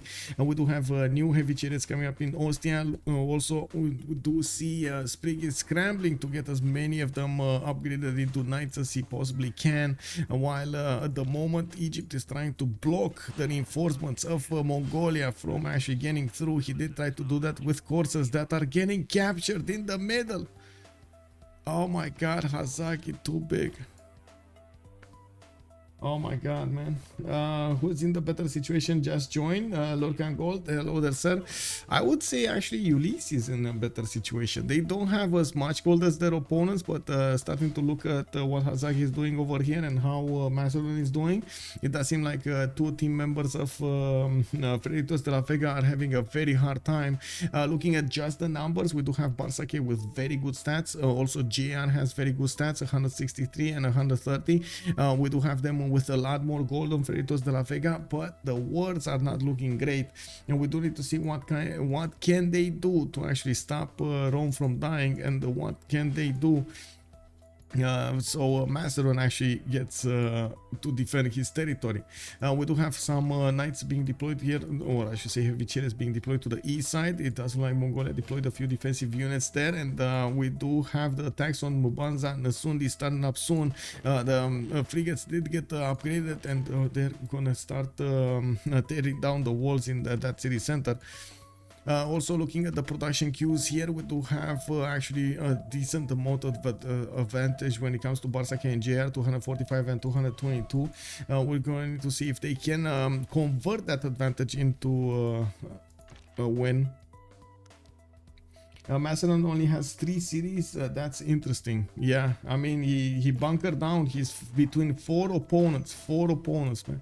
Oh, Egyptian parking shot coming out to fight. Still, the K6 can do significant damage, especially after the upgrades. We don't see the spy yet being deployed. I think they're actually going to focus Rome to spy. There we go. Yeah, Hazaggi spy did get deployed in Antium. We don't have that many Voicians able to attack anymore, and Rome's defenses didn't go down entirely. He still has 7 out of 75 fortification health. He still needs to get out units, and he still needs to take down these remaining Voicians, but I think he's content at just defending. Now we do have also Rome defending the city of Aquileia with a knight inside of it, allowing it to get a bit more damage there. A bit more defense, I should say. With the new arrived parking shots on the battlefield as a technology, it's going to be a bit harder for Mongolia to handle this, especially because he can be counterattacked very quickly. The parking shots do deal 76 against that K6 51. More like safety settler. Wait, the 4th settler? You mean this one? Yeah. I mean, I don't know. I'm actually quite curious. Is it the safety settler or not? I do see the galley of Scythia. It keeps on going to the north. And looking at the tech side over here, Tidube is getting gunpowder. I have no idea if he actually... Oh, wait. He does have cartography? You can see he can actually go on the... Whoa! He does have cartography. He can send safety settler out to the south of Lahore, get under the worm wings of JR, the big hands. The ship that could. Good evening, sir. Ironic how Vietnam is so isolated from her enemies. You mean, yeah, I guess so. Yeah, I guess so. Well, he does have Rome next to him, and he's trading punches. Yeah, there's also Macedon next to him. He's trading well, he's not doing anything to the north. That mountain range over here is protecting him from any kind of warfare, and I'm pretty sure Scythia is gonna have a say into this. I do see Scythia is repositioning a few of his Sako horse archers, and it doesn't look like Macedon is gonna get pushed considerably here, but still, the Scythian level 2 crossbows are deadly. Let's see. Vietnam, what you gonna do? Parking shots also has a technology coming out from Rome to try to defend himself. He has no pre-builds, but he's gonna hard build one from the city of Rome. I do see new knights coming around, and I do see the Vietnamese units are doing considerable damage against the Roman knights also. Now, we don't have a spy in yet from Vietnam. I don't see one in the cities of Rome, but Mongolia did manage to deploy one. That's a bit unfortunate for Rome's advantages. Vietnam not getting any more units. Yeah, he's not. He stopped. He stops. He tried to sim 107 science, 103 culture. It does look like 6 more times after the next World Congress. He got to 200 production. He's trying to sim. He's trying to make something out of his empire over here, so he can withstand the late game. Because if he just relics into Rome and takes out Rome with him, then there is a possibility that Rome will get out, and at the same time Kongo get in. You know, Kongo over here with 177 science, 92 culture, quite big. This is not pen brush and voice. This is a free inquiry for JR. He does have also a lot of gold, 202 gold a turn with 243 production. Now we do have the city of Mbanza and Sundi getting taken down over here. Astikos is managing to breach through the wall defenses slowly, while I do see at the moment Kongo doesn't actually have the ability to get that going on him with defense. Usually you do want to put some trebuchets, or ideally you want to get bombards to defend against frigates, but it doesn't look like that's happening. There is a CPL logo with a CWC logo. Yes, there is. Actually, look at that. Actually, I can put them on top of each other, but yeah, no. Check. Oh, we got the statue of Zeus being finished over here in Vietnam. And I do see campus research projects coming up from him. We do have Galilei coming up next. Persia does have the opportunity to pick it up.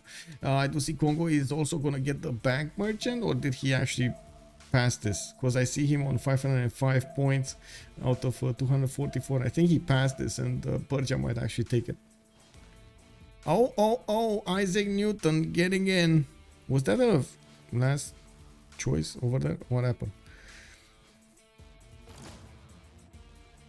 Oh, Persia got that one. Okay, well, it's fine. Wow. Isaac Newton first moved over here. Chuck got it. He's gonna get the science going.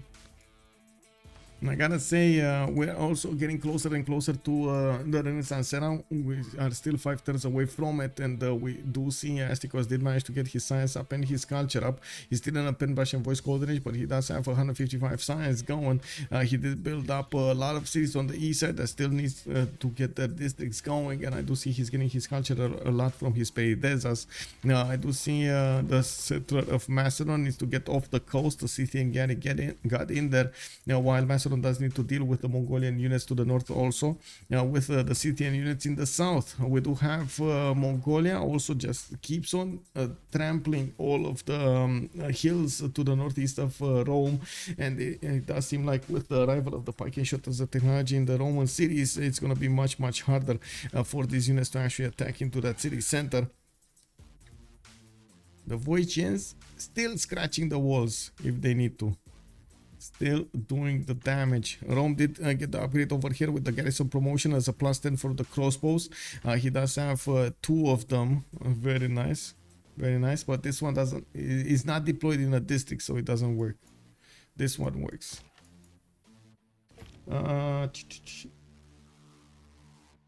Maybe start over above Congo. Yeah, just press the reload button, you know. Oh, we got Congo deploying a spy in Persia's territory. I wouldn't be surprised if we're gonna see a spy over here from Rome, but I don't think he got that. Did he get foreign ministry, or what did he get? Or did he actually get something?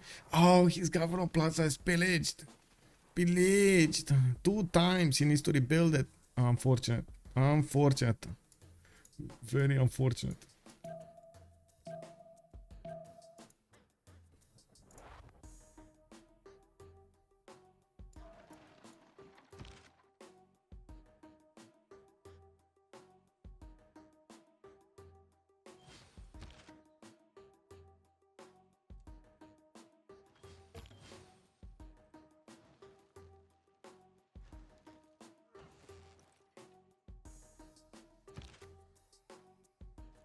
Well, let's see. Macedon still bunker it down, still in the total tab. It looks like Phyrsos is considerably making more science now than him. We do have him taking down Preslav, but it looks like he's starting to move closer to that city center. Ooh, the city center quite big. It does look like these horses are barely gonna do damage against it. We do have new commercial hubs coming around here, and the new settlers. He's trying to be a bit more relevant in that location. Only Chamber gonna finish next turn from the cities of Rome, while in the run score we do have Phyrsos getting his golden age next. Chuck is probably gonna go dark here with 78 points out of 85. Hazaggi is gonna go dark. Astikos is gonna go dark. He did manage to take down most of the city's defenses of Mbanza and Sundi from Congo's territory with the frigates. He did also manage to, we do have Astikos managing to get the core one there, and looks like he's gonna deal the final damage against that city center. Oh wow, wait. Oh, kick. Is that?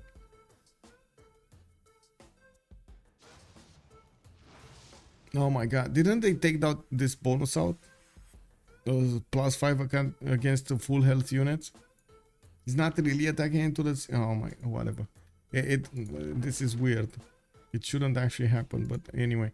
We do have Sprig with 6990, Golden Age, and he's gonna go dark. Bartsake going dark, JR going dark, and Tidube going dark.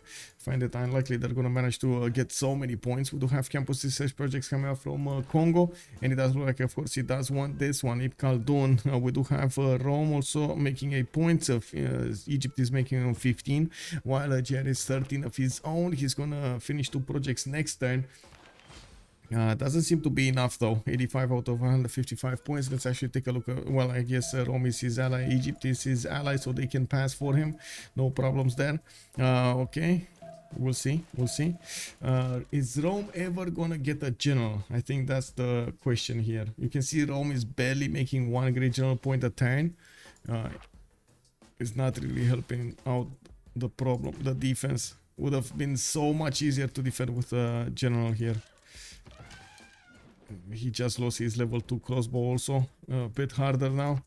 Well, at least he does have ballistics coming up in 5 turns, nationalism coming up in 2 turns. He's gonna get his field cannon upgrades on these crossbows, and he's gonna get cuirassiers as knights from the knights. We do have Vietnam also moving all of the units that he got from Statue of Zeus to the front line to the west side, still not putting a lot of protection into his other units there.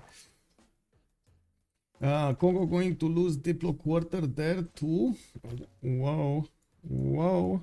Oh, this one, the city in the north. Yeah, well, no more Diplo quarter. No more Diplo for you.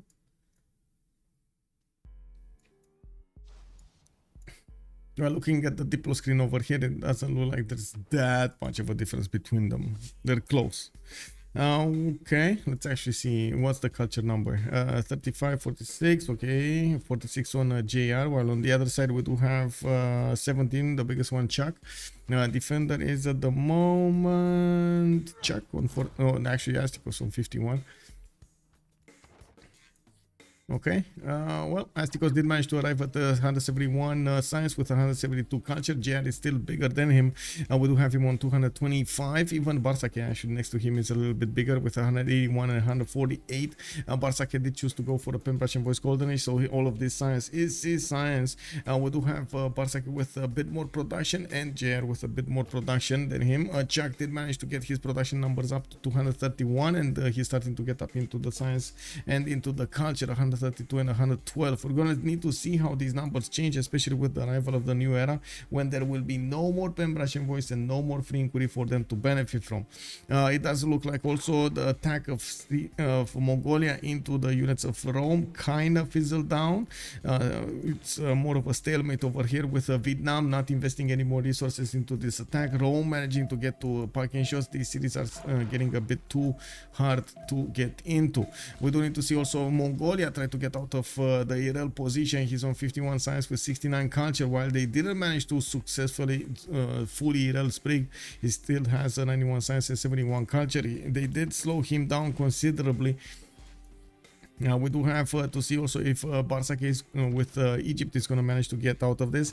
While in the back line, we definitely need to see how JR is going to try to make use of his empire bonuses and try to do some form of an attack. He can try to go and attack Phyrsos, for example, in the city of Komstromskaya. 2 cities, including the capital city of Scythia, is in danger. Actually, 3 cities can be attacked from the coast over here with battleships, but that's going to be a big investment for JR if he wants to go for battleships. He does need coal, and he does need refining as well, so he can get the battleship technology. Very big technological advancement there. We do have industrialization coming up for JR in 2 turns. Capitalism finishing in 2 as well. More settlers getting out of his cities. He's going to want to get those ones in the north. Looks like he's still keeping tabs on Mitra here with a 33. I'm pretty sure he did double his money in there.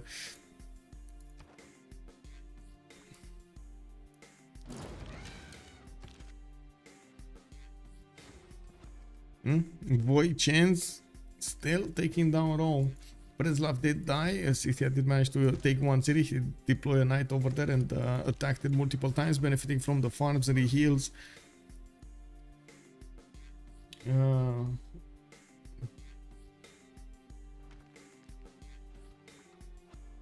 It was a strat. Yeah, roll. Yeah, sure, bro. It was a strat. Kick.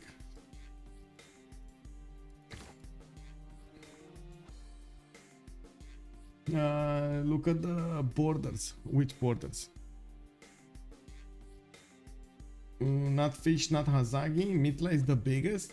Yeah, Mitla is big. It's definitely big, especially with so many envoys he has in there. 33. And look at the garrison defense. 78. I think that's actually the biggest city in the game with the most defense. Not even Rome with 64 is getting there. We do have encampments being put down from Macedon and the other cities of Persia. He's gonna start trying to get those generals going, while he still needs to build the campus's numbers up so he can get more science. He also needs the production. We do have him dropping considerably in the culture screen. Let's actually see it. 175, 175. Oh, not that. Oh, it's next. Never mind. It's actually next turn, not this turn. We're going to need to see when he's going to lose that pet Russian voice. But I gotta say, he has so much science coming out from his Freritos. So much science. How many does he have? 1, 2, 3, 4, 5, 6, 7, 8, 9, 10, 11, 12, 13 Freritos. Okay, Voicians did manage to breach through the final fortification health of Rome over there. No more wall defenses or attacks from that city center, but still the encampment is up. Doesn't have the attack range. Sprig is moving towards Patras. Wait, he didn't get the upgrade over here for the field cannons. What is he doing? He wants new crossbows and he wants to keep on hard building heavy chariots for a possible attack against Vietnam probably. We do have JR finishing up his industrialization next, and it does seem like Phyrsos is going to be the only one in the golden age in the next era. Look at what happened to that Macedonian settler. It got back from the coast. Actually still here, but it's just back from the coast because Scythia did put a galley over there trying to stop him from getting out. And we don't actually have units. I think there will be units. Yeah, there we go. There are Kongo caravels being deployed to the west side with frigates. They're gonna take down a city from Scythia, Komstromskaya. That's a diplo, right? He's gonna lose the diplo in it. It is what it is.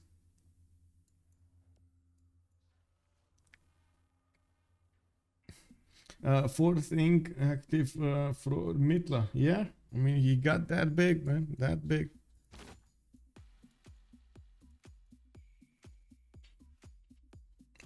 Well, nothing happening over here between Hazaggi and his opponents. He's starting to get his economy going. Still 79 science and 73 culture with a Pen-Russian voice. Only 111, 117 production, while Sprig next to him is 149. He's trying to get his Diplo quarter built as well, as we do have him trying to get more Kesheks out onto the field. Now, we do have him only on 26 gold a turn, while his opponents are making more than 200. Now, Tidube and Sprig are actually not making that much on the other side, but hey, they have been fighting for so long now.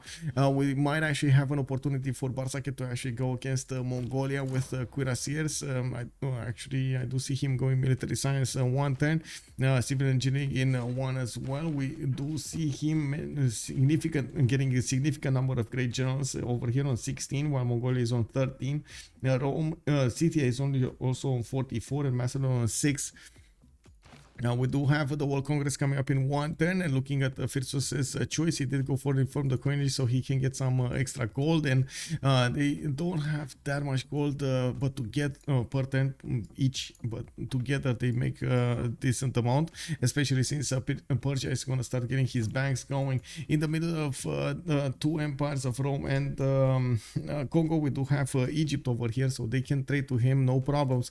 Also, they will beef up the numbers of production points that Egypt is benefiting from with the trade routes towards his capital city. Now we did have a counterattack here from Rome. Vietnam did need to upgrade a few package shots over here to the west of Hue, while another two Voicians did get taken down.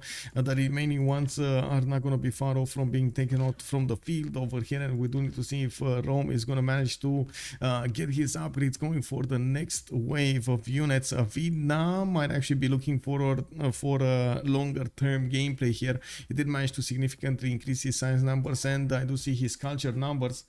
Looks like Bartsake is asking for a biopause at the end of the turn. Someone call Phyrsos and save his people. Yeah. The successful defense of Rome is the turning point. It might be big numbers over here for Sprig, and I gotta say it was looking dire. It was looking dire. Vietnam and Mongolia couldn't breach a non-general defense of Rome. How much it mattered, the distance between Mongolia and the Roman cities, how much it mattered also how Egypt they tried to do something over there, and how much it mattered that he's getting this going. Well, is this a 2-minute pause? Is it a 10-minute pause? What is this?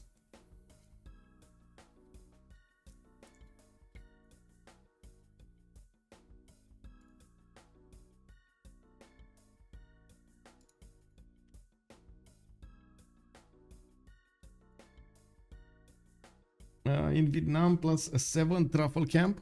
Vietnam. Where is Vietnam? Oh, yeah, he has Goddess of the Hunt. Yes, he does have a +7 truffle camp over here.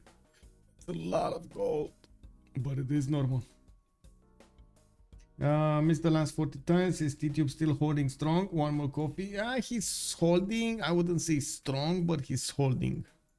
He's definitely holding. Scythia is just having, look at that. No respect. He's sending a city across the river towards Macedon.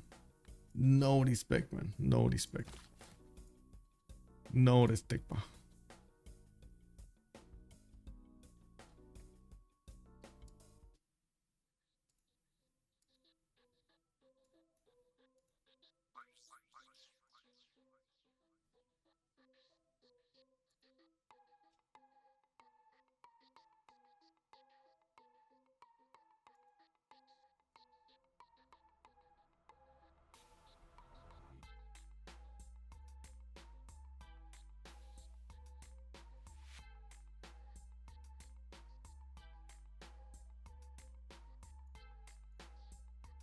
Oh, totally didn't answer this.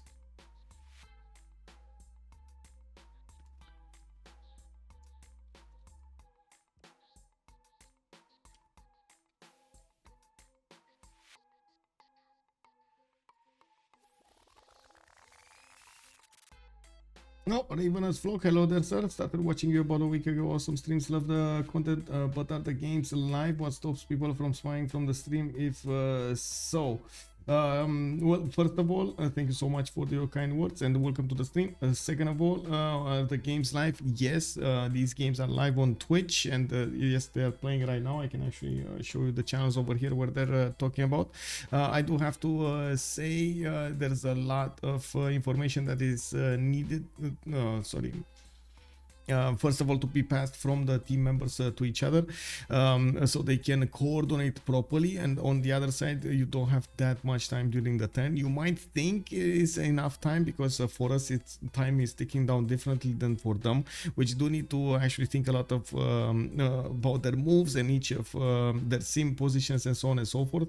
So there's not that much time available for anything else. Also, in quite a few streams we do have in the chat moderators over here, or I should say referees, that are taking a look at this.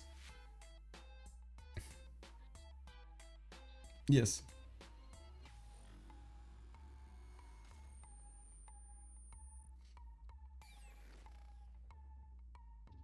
And yes, referees are present to check.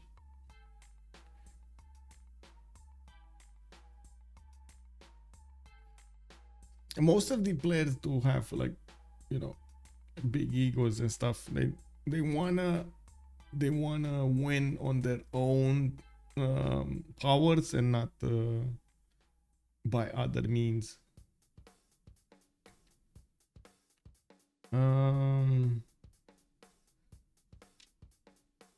If Congo suddenly gets a military, it's pretty sus. Why is it pretty sus? I did try stream delay. It kills all of the interaction with you. There's no possibility to actually get a stream delay, because I would say when you ask me something in chat, I need to respond like 5 minutes later. It's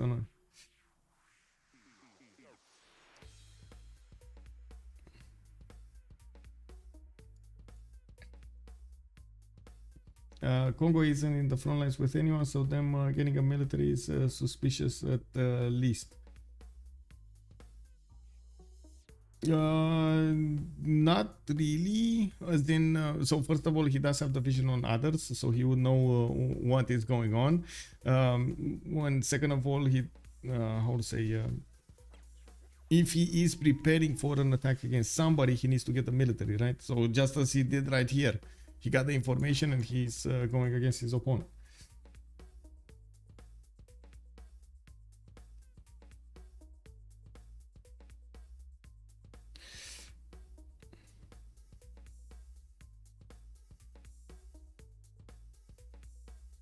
And also, so much information is available for the players in the game.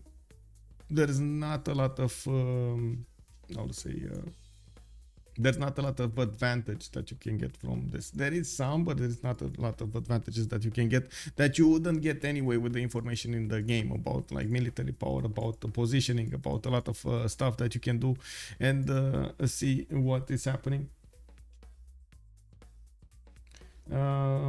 Players have to think ahead for basically it's so for example, right now both Congo and Egypt know that Egypt is Persia is getting up for a late game push with possible tanks and artilleries and so on, because they saw the encampments. This is information that is free. They know for a long time.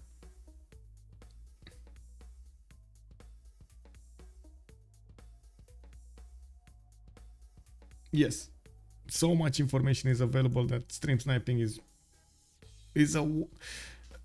actually counterproductive than anything in the game, because you need to spend attention everywhere, and I'm also so like everywhere when it comes to watching the game.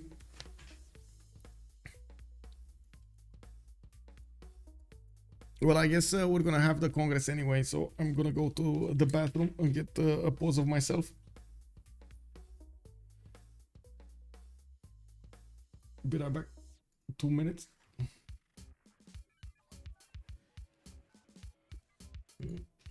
Wait, what?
Oh, Congress. The Buddhism clear.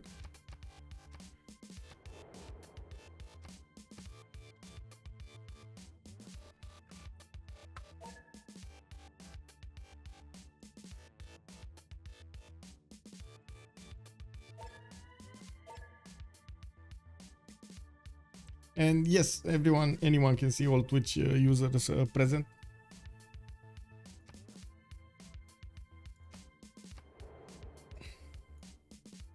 Oh, let me get juice.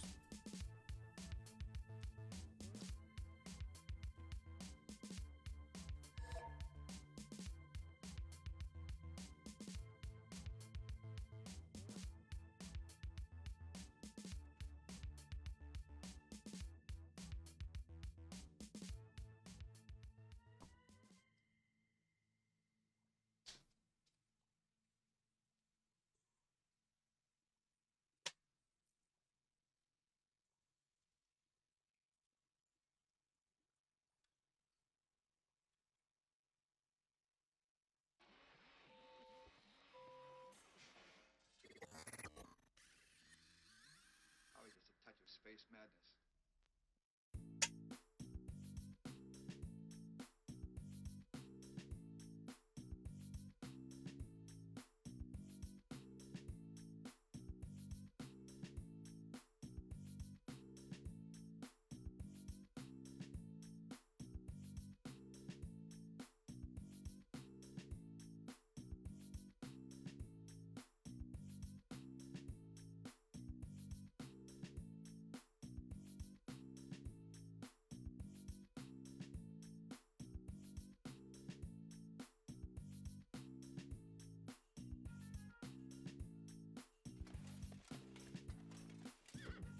Okay, so let's see what happened in the Congress, and also let's see what happens in the game. Coal power plants being banned over there. That's the first option that I saw. Judaism got them, okay, and the Shah did lose 2 Diplo points. No more Diplo for him. It is what it is. He did have a religion, so at least he does have the possibility to build no, he does not. He actually does not have the holy site next to forest, unfortunately. He does have the spine shedded, and I do see Egypt over here is starting to move to upgrade his cuirassier, so we're going to need to see if he can actually deal the damage against Mongolia in the upcoming attack. As Rome is also going to get the option to upgrade his field cannons and upgrade all of these knights that are getting healed up right now and getting hard built into his cuirassiers. I do see the upgrade button over here on the knights. We do need to see also, yeah, there we go. And they need the gold, and they have quite a bit of gold. Phyrsos reformed the Coin Age, Golden Age, Dark Age for Chuck, Dark Age for Astikos. They do have now stabilized the gold per turn on both sides. We do have actually them very close to each other when it comes to the gold per turn. There is no money involved, so people are a lot less likely to cheat. There is how to say, on the tournament there is a $500 prize, by the way. I have been doing this for quite some time now. I don't know, 3 seasons. I believe this is the 3rd season that I put a prize pool, and it's all funded by you, by the way. Thank you so much, by the way. The community is amazing. Like I try to use as much as possible the funds I get from the stream to improve the websites, to improve and dedicate more time over there, and get the increase on the prize pool.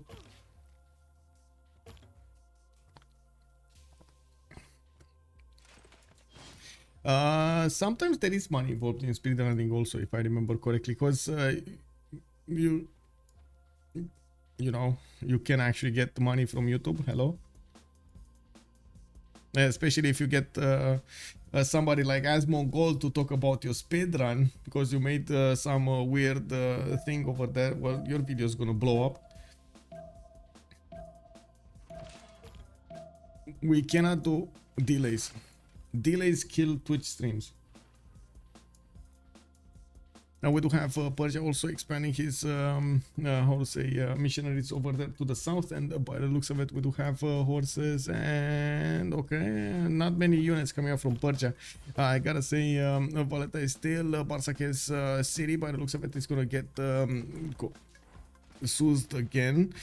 JR is still keeping that one. Hong Kong on Tidube. We got Johannesburg on JR. Auckland on Chuck. Well, he doesn't really get the benefits of Auckland, does he? Canada on Astikos. We got Bartsake on Valletta. Sprig on Brussels. Hazaggi on Candy. And Chuck on Armagh. Hazaggi is trying to keep Candy. Oh, they revealed Candy to Big Boy JR. He might actually. Oh, I guess he did already find all of the wonders in the game, so no more relics for him. A bit unfortunate. Let's actually see what's going on. Egypt is deploying a few units here. Looks like Persia did put his frigates to the southwest of Hagmatana next to the coast, so he can actually shoot at these units that are trying to pass through. The frigate fleets do deal considerable damage against that Egyptian army. We do have Egypt also pushing back the Mongolian units behind the river, and they're still strangling Keshik over here.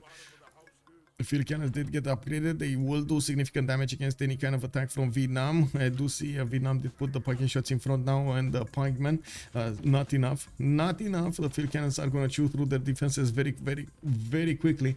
Now, in the general screen, we still have Scythia passing this one. Egypt is going to pass this one. Mongolia might actually pass this one. And, well, Rome didn't get any kind of project, so he's not going to get the chance to get it. Maybe we're going to have Macedon get another one. Vietnam get another one. Camera setup would be easiest way. Camera in front of the player to see whether I mean, I would love camera setups, but not for that. Just to see the reactions. It's hard to actually how to say, make them do that unless there's a big prize pool behind it, so they have a reason to actually be comfortable with all of the extra pressure put on them. You gotta remember that not all of the players are actually how to say comfortable with not all people in general are comfortable with cameras shoved in their face because of X, Y, and Z, and a lot of people watching them. It also took me a long time, I gotta say. Like, I know this from experience. It took me quite a bit of time to actually be comfortable with talking with a lot of people at the same time, and knowing that my every move, my every reaction is gonna be judged, and how I should react to everything like that. Lyosha, show Mongol horses south of Vietnam. Mongol horses south of Vietnam. There we go. We are seeing the Mongol horses. There's not much happening here, to be honest. There's, okay, sure, he can get into courses and maybe core up and maybe try to go against Antium, but come on, that's just not going to help at all. Yeah, we do have the Kongo caravels starting to appear next to the coast. He's going to take down that galley first, so he allows Macedon to get out of there. Of course, I would say Persia might actually have the first target to take down Macedon over here, or even Scythia might actually push. Yeah, he has a successful push now with multiple field cannons getting upgraded. He's going to do the initial damage against the Macedonian knights, and then follow up with the attacks on the cuirassiers. In the tech side, Tidube is 6 turns out from ballistics, and he needs to live that long. It doesn't look like he's going to be let to live that long. It's well, we're going to need to see how many units he can actually keep on replacing over there on the front line.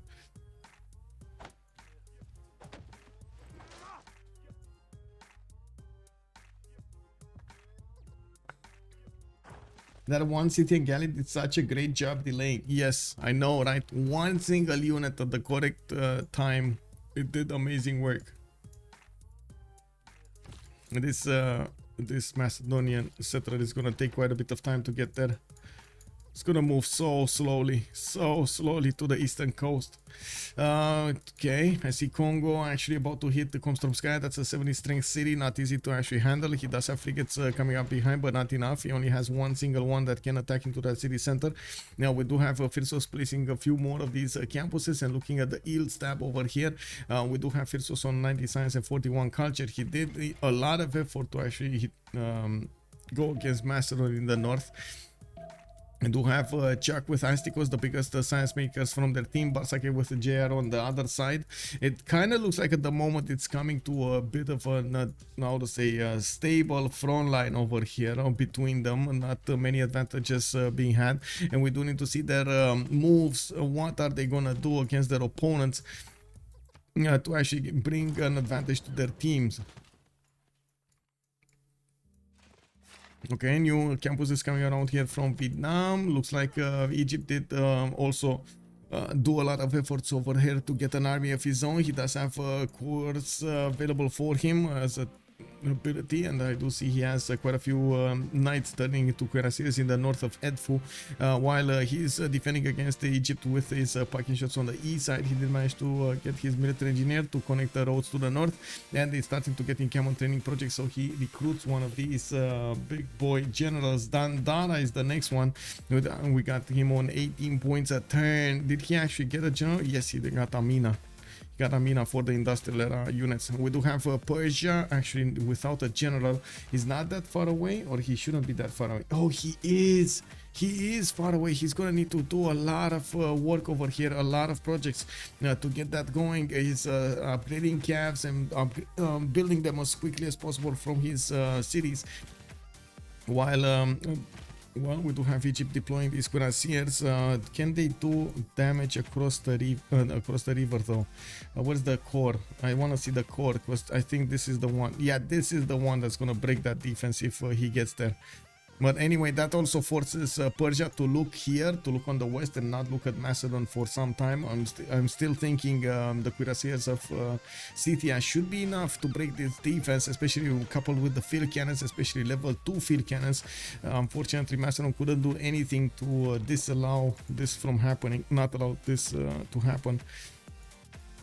Getting the upgrades on the ranged units is very important, especially in this part of the game.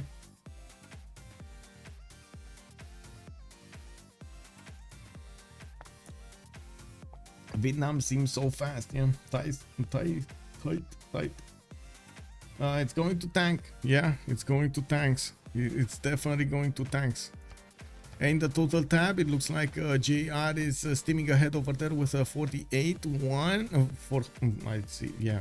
Anyway, 4,081 points. Bartsake did take him with 42-62. We do have Astikos very close to them with 38-06, and it does look like Mongolia over here is struggling with 871. So is Phyrsos on the east side, and of course we do have Sprig on 3,000, while Tidube is there with 1,343. At some point he stopped building units, so he wasn't getting that much science. Okay, now Congo did liberate the Macedonian settler, and it does look like there's an attack happening over here. Macedon is going to try to go in and pillage the lands of Persia. We do have him deploying a few of these Hetaris to handle the Mongolian units, and at the same time he's getting pressure from the south. Now we do need to see how Congo is also going to get into the borders of Komstormskaya and take it down. Still 60 strength strong. One single frigate. Come on, get more frigates, man. You gotta get more frigates. We got banks coming around here from Mbanza, Congo, and he's gonna start getting that gold in 232 gold a turn at the moment, with a diplomatic quarter being built over here in Mubumbi. We do have him getting more of these great works, and I do see JR is at the moment with 69 tourism, not that big at 1078. Now there was actually, if I remember correctly, a big buff when it comes to the shopping malls, right? The shopping malls that you get to build in the Mubanzas. Oh, that might be a thing over here. Wait, do you get them in the entertainment? Wait a second, shopping malls. Is that from? We don't see them that much, so I don't know that much of them. Yeah, even it has multiple neighborhoods. 20 tourism per shopping mall, and he has, of course, a Mubanza in each city. That's 2, 4, 6, 8, 10. That's 200 tourism that he can get. Culture victory unlikely. Astikos invested in war. Oh, you mean culture victory for Astikos? Yeah. Well, let's see. I do see Rome is pushing out, and he's now punishing Vietnam for not actually getting his units. In the meantime, Vietnam is finishing up his military academies. Chuck is going to try to get a bit more science in this time. We do have the Roman cuirassier calves. Cuirassier corps getting next to the Vietnamese parking shots, and we don't have actually Rome with his full upgrades of field cannons. Now these will help him push through the lines. He has a lot of them. He just needs the gold from his teammates to upgrade them if he wants to push. It doesn't look like he's gaining it at the moment. We got ancient wars coming up from Hangmatana. Okay, Persia, getting knights, getting his calves going. In the tech side, metal casting coming up from Astikos. He didn't get his industrialization going, while JR did manage to do it. 340 points of production over there for JR. The same amount of science and about the same amount of culture between them. It does look like Astikos did manage to catch up to JR's numbers of per turn, but he didn't actually manage to get the total number. About to. The culture is definitely on Astikos. I read you wrong. You can take away all wonders and theater square great persons. I guess thanks when nukes, then GDRs. Oh, let's go. Yes, let's go. My body is prepared for all of that amazingness.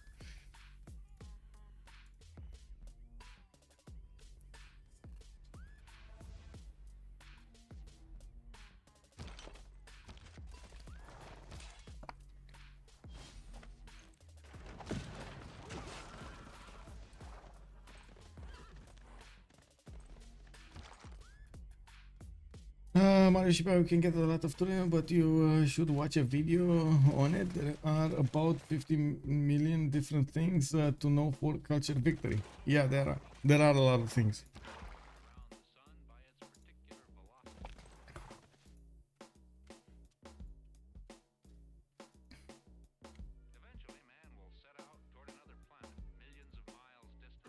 What's the deploy points like? Not really happening. Deploy is, let me take a look over here. It's 4 out of 25 out of 24 Astikos, 2 out of 24 GR. Well, you gotta take into account Astikos did win the first one, if I remember correctly, and well, he did lose the. Actually, he won 2, and then he did lose 2 points. Wait, yeah, he lost 2 points. What's the spell? Laughter? What? Oh, okay. There's a spell there.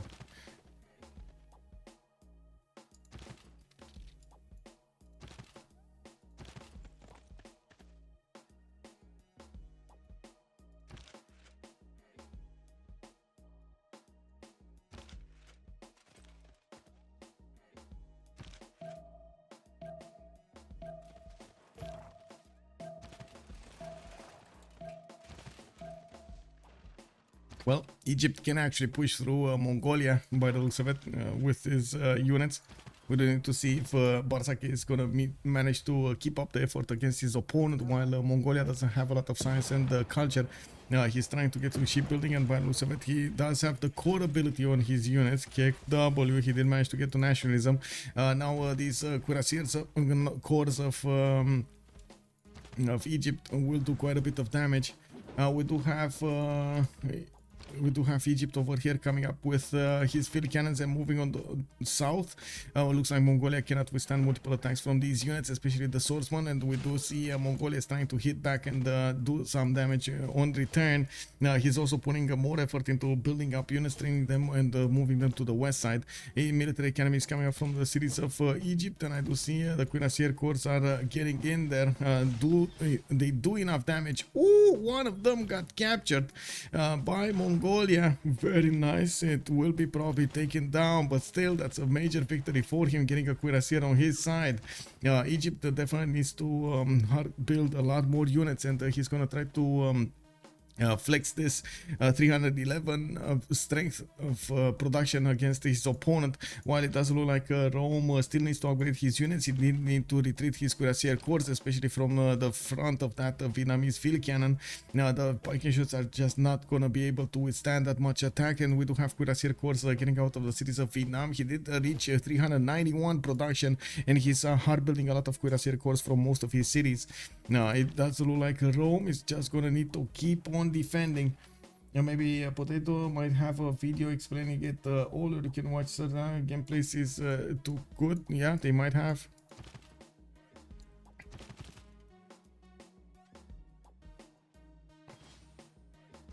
Okay, let's see what do we have here.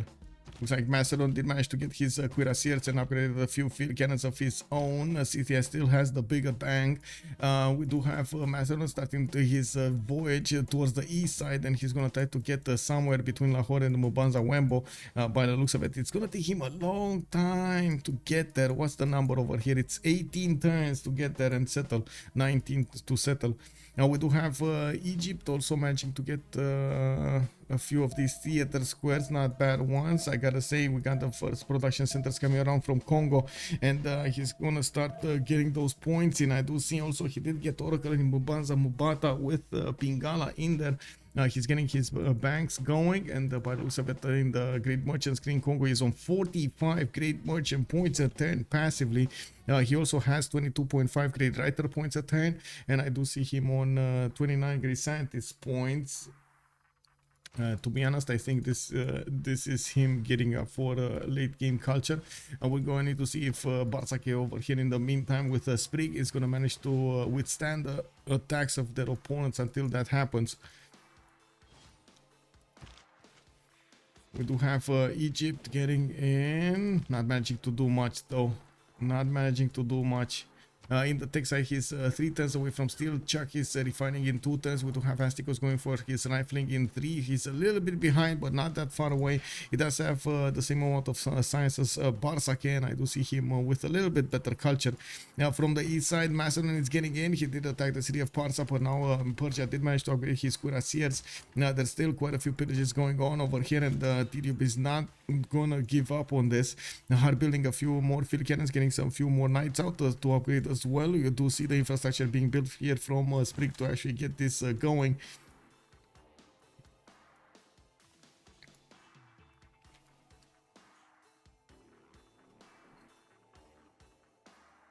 Van Bryan has video explaining basic Civ things. Yeah.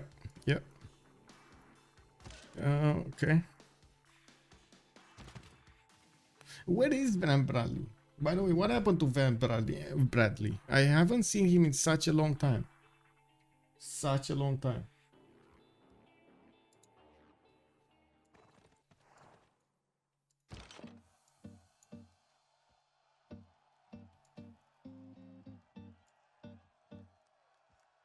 Does anybody know?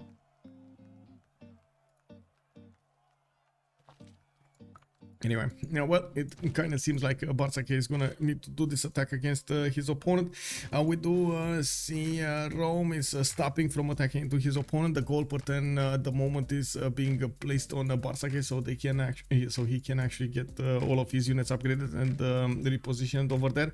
He's also gonna need to get as soon as possible 2 tanks, so he can follow this attack up with artilleries and tanks.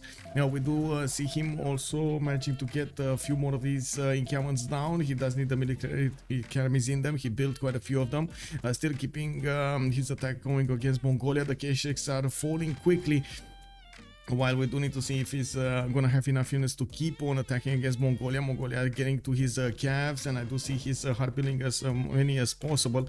He does take 3 or 4 turns to actually get these going out of his cities, and as you can see over here, Egypt is wary of actually going against Mongolia with his full strength and to keep his units right in the front of those K6. He knows he's going to get countered over here, counterattack, then he might lose a few more of these cuirassiers before he can upgrade them into tanks. A level 2 spy is deployed in the city of Thieves. We do have a level 1 over here, Oichimeg on Edfu, and he's trying to get ciphered funds. He might actually get into a level 2 soon. Can you show a CAD? Sure. This is Lahore. This is Valletta. CAD is where? There's no CAD. Oh yeah, there is a CAD. Never mind. Here. Kick. There is a CAD being held by Hazaggi. Cold BLSB. What do you want to know about the CAD? There's like nothing happening there.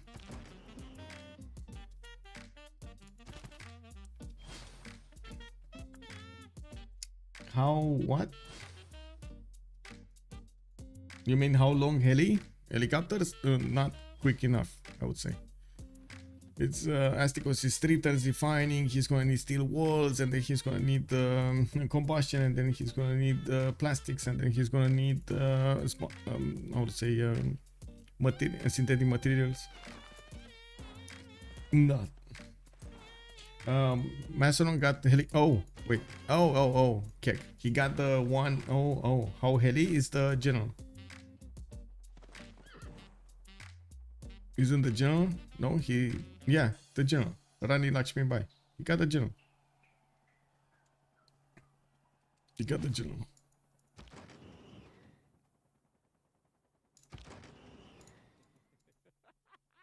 But that's one unit. His Macedon is not at helis.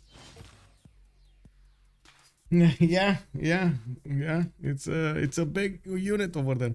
Well, we do have Macedon that still needs to defend against Scythia. It does look like field cannons are coming up here. We do have Macedon also managing to get his line of defense behind the city of Lyon. Scythia is pushing into him every turn, but he's also starting to run out of units. Comstones did get saved by the ancient walls. Not enough frigates to actually take them down quickly enough, especially with 70 strength walls there. Would have well, now you understand why Persia did get 3 frigates. He managed to punch through that defense much faster. We do have new cities being settled on the east of Vietnam. Looks like he's also getting a massive amount of units over here, military academies, so he can hard build his corps and his armies later on. We do see at the moment he did manage to push back the Roman army, while we do have new units coming up from Rome. It does seem like at the moment it's kind of a stalemate. Mongolia did deploy a few more units. Scythia is deploying a few more units, and we do need to see what they're gonna do with them a little bit later.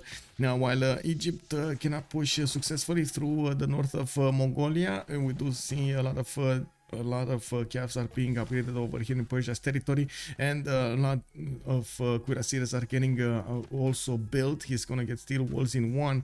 Bartsake is also gonna get steel in one. I believe he did get refining already, didn't he? Yeah, he did get refining already, so he's a little bit faster on tanks, on combustion.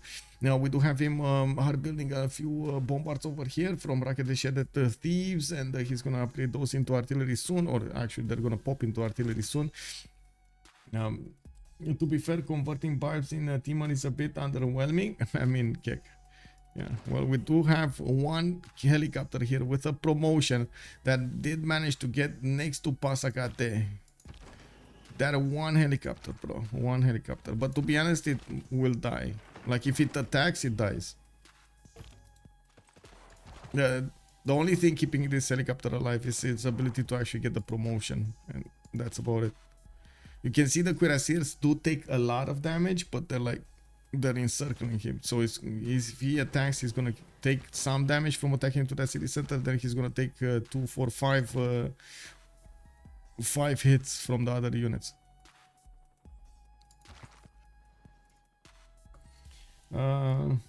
If he survives, yeah, units heal completely if they heal for 1 turn, just 1 turn.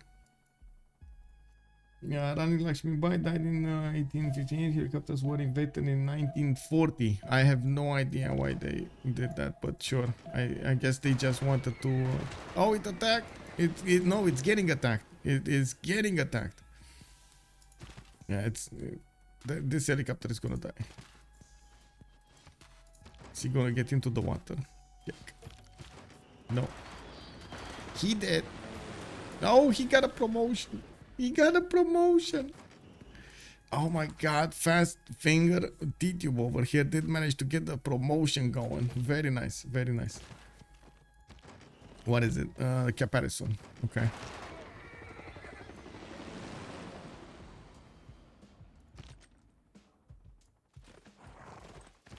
Well, to be honest, this is... Oh, he's gonna get the heals off, wouldn't he? Oh my god, he's gonna get the heals off? No, he died. Okay, yeah, there we go. He died. Anyway, it was a good run for the helicopter, what can I say, man? But when you have flying horses attacking your helicopter, that's still a problem, you know? We do have Egypt actually building up mountain towns so he can use them to get into the borders of army directly. We do have also a few more field cannons to the south. Artilleries, actually, artilleries. We need to talk about artilleries. These guys getting in are going to be a problem. They can wipe the floor with the defenses of his opponent of Mongolia, while Mongolia still needs quite a bit of time to actually get to steel walls of his own. Still is 2 turns away from getting ballistics, and then he's going to need to actually get to through rifling and then steel walls. Is going to take some time. By that time we're going to have a lot of artillery corps coming up from Shedder, Thebes, Rakedet, and we will see them go against their opponents. 5 turns Oxford University, 1 turn Apadana in Mobanza, Congo. Now we do have Congo starting to acquire a bit more tourism, 103 tourism per turn, while he's getting his tours going. We do see him getting his art museums, and it doesn't look like he's preparing at all for any kind of warfare here. Now we are still seeing this Macedonian safety settler, 13 turns away from getting a safety settler over there on the east side, while we do see Vietnam starting to get those units out on the west side. He's building up a few military engineers and preparing with a few bombard corps. Scythia did get to upgrade his calves over here in the south, which sure can actually get into the south of Macedon, of Rome, but are they actually gonna do damage? That's, I think, the question we need to answer. We do have Grey Merchant over here coming up from Rome for the extra amenities. It does look like we got Adam Smith for the governor on Egypt, and Congo did manage to get the 2 envoy one. Not bad. Jose de San Martin on Vietnam, while Napoleon Bonaparte is on Scythia. I gotta say, Rome didn't get one again. That's again gonna be a major issue. The next tier ones are 840 points. That's a bit too expensive for them to handle. Bartsake is going for his combustion in 2 turns, mobilization coming up in 2, so he's gonna get the army abilities. He's gonna have tank armies to throw against Mongolia, while Mongolia is barely getting his cuirassiers upgraded. We do see artillery corps and artillery corps coming up from his cities. He doesn't have a normal one, so he can't army them up quickly. He's just gonna need to hard build a few ones so he can army them up on the front line. And we do have campus research projects coming up from Rome. He's aware that he's gonna need more science, and I guess well, any little bit of an advantage he can get is good. Steel walls coming up in 3 for Sprig, while we do have the time ticking down until the next era. Now we are gonna need to see how this is gonna evolve. Looks like again Macedon did manage to push back the Scythian attack against him. We do have field cannons that are starting to get the promotions going over here, and Scythia cannot do the damage against the city of Dion and Pella. 87, 83 and 80 strength cities over here. It's a bit too much to handle for the field cannons. They barely scratched them. We do have in the tech side Tidube getting military science in 7 turns, while he's trying to get a few package shots going, and cuirassiers. He did manage to get a few pillages on the Persian campus and got some gold out of his mines, but I guess you know, it is what it is. Congo, is he doing? No, he's just getting the gold in. You do see in the gold per turn we do have JR on 269 gold a turn, while Astikos 228. We still have Bartsake in a positive range of 94 with Sprig on 40. On the other side, Phyrsos still managed to get 114, and by the looks of it, he's starting to build some more with new commercials coming out from his cities. He did manage to get the banks in, I believe. No bank there. Where are the banks? No bank here, so he didn't get the bank. I'm sorry. Scratch that. Delete that last sentence from the journal. They did happen by min-maxing the game. Wait, this time stamping is all due to the skill of the players, to be honest. Yes. I mean, even in a normal game, you would see some insane numbers from the players at like 1060. With some civilizations are just so strong, like Korea, for example. It's just so much science, man.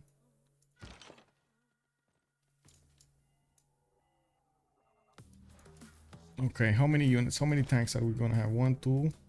So this is an army, another army, 2 armies, 3 armies, 4 armies.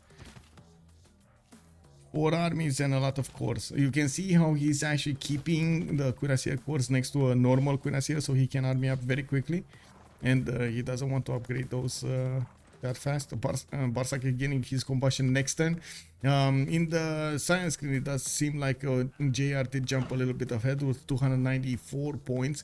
Czech is 261. We got Astikos on 239. And in the production screen, we don't have actually Bartsake that far away from Czech's production, but he is a little bit further than Astikos. JR is 477 points in the backline, while he did manage to build up his. Oh, he got to labs. He got to labs. We got Oxford University also coming up in 3 turns here. And by the looks of it, JR just clicked labs and forgot about it. We do have a few, how to say, workshops in the industrial zones. He didn't quite max these industrial zones, Jason. He did focus on everything else other than that. Usually you do see the players trying to get some aqueducts going next to them, you know, some setups from multiple cities, trying to get that production going. He's favoring other stuff at the moment with 299 science and 200 culture. I can't say I fault him. He did manage to jump up to 121 tourism and did manage to recruit Charles Darwin. The next one is Alfred Noble, and honestly I don't think anybody's going to run for that one. It would be quite important to actually get Leonardo da Vinci on a defender on the other side if they do have a lot of upgrades. Oh, the tanks are getting upgraded. The tanks are getting in.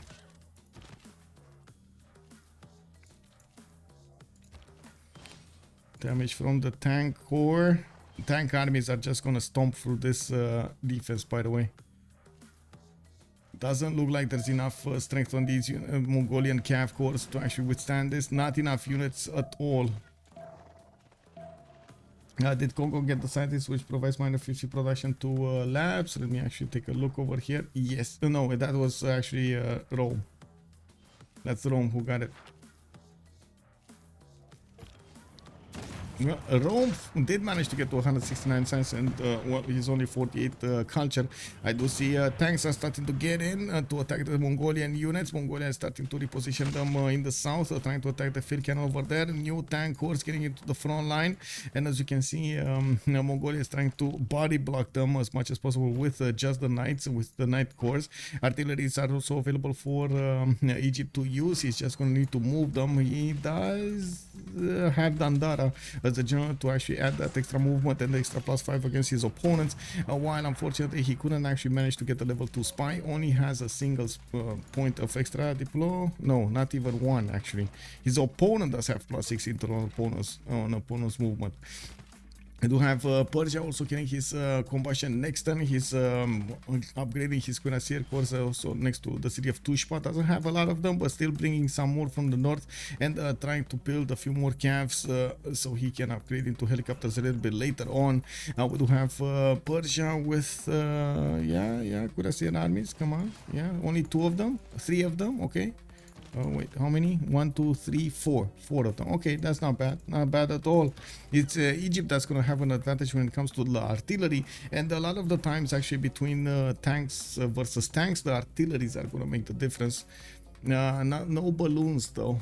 It would be amazing if Bartsake can get balloons, but yeah, no flight. JR going on the bottom 3 with siege tactics coming up in 1. He's finishing up his Oxford University, getting his universities and labs in the other cities. And I do notice we got 6 more turns until the Renaissance era. We do need to see how fast he's actually going to acquire these next points. And I gotta say, these labs are not powered yet. He's going to need to coal power plants to get this going. He does have industrialization. He just needs to build them. Well, build or buy them. We do have 482 production right now. He's definitely steaming ahead with his production capabilities while he's acquiring more science and the culture. And not to mention the tourism, 127 at the moment. He got 6 more. 256 gold on his side. Bartsake cannot keep up with the gold per turn, while by the looks of it, Sprig is having some issues. Phyrsos is in a reform the Coinish Golden Age, and we do need to see if Mongolia is going to manage to withstand this attack. Unfortunately, the Egyptian field cannon, the level 1, might fall here. I guess Egypt just doesn't care about it anymore. He doesn't care. Oh my god, that level 3 Keshek, bro. Okay. Some upgrades over here. Let's see the damage between them. 115, they're equal. Okay, 115, 115. Did we have a general here on Persia? I don't think so, right? Persia didn't get a general. Let me see. Let me actually take a look at the moves here and then we're going to talk about the general. It's like Egypt is mashing through the defenses here of Mongolia, breaking down the Mongolian defenses next to the city of Hami. We still have more tank armies able to attack. He's probably going to take this Keshek down and then move in with the artillery corps to start shooting at the city center. Yeah, more tanks moving on the east, and I do see artillery corps are getting repositioned over here next to the mountains, so they can get in. Where is the okay 117, 113? Actually, the tanks of Egypt are a bit weaker. Oh, support bonus. Never mind. Click. That's the problem. The difference. Artillery corps. A lot of artillery corps are getting hard built over here. He's switching to armies, actually, artillery armies. Keshek killed the tank. Yeah, he killed the tank, man. He's a big Keshek now. Big goose, Keshek goose. What is the wait? What did I wanted to check? Not this, bro. Great people. What is the great people? Yeah, he didn't get one. Persia didn't get a general. That's what I was looking at. So we had Amina on Egypt and Rani on Macedon. Egypt didn't manage to get guys to lose. That's right. Jose de San Martin on Vietnam on Chak. Napoleon Bonaparte on Scythia. And then, well, nothing happening in the south. Let's actually see what's going on here. Is there... Okay, there's a major invasion happening at the same time. We do have the tanks of Vietnam going against Rome. Rome is... where is he? He's 3 turns away from combustion. He's going to require a lot of gold to actually withstand this, but we got the same problems. And we got the same problems that Mongolia is facing over there with artilleries coming up to face Rome. He's going to have some tanks to upgrade, but it looks like Scythia is coming in with units in the south to actually break the defenses of Rome. While Vietnam is starting to get this going. They might give a Roman city to Mongolia. Over here, Hazaggi. Yeah, I guess. We're gonna need to see. We're gonna need to see if Egypt is gonna manage to break through quickly enough through the Mongolian defenses, start taking the core cities. I find it unlikely over here with Persia to the north, but sure, at least Hami is gonna go down.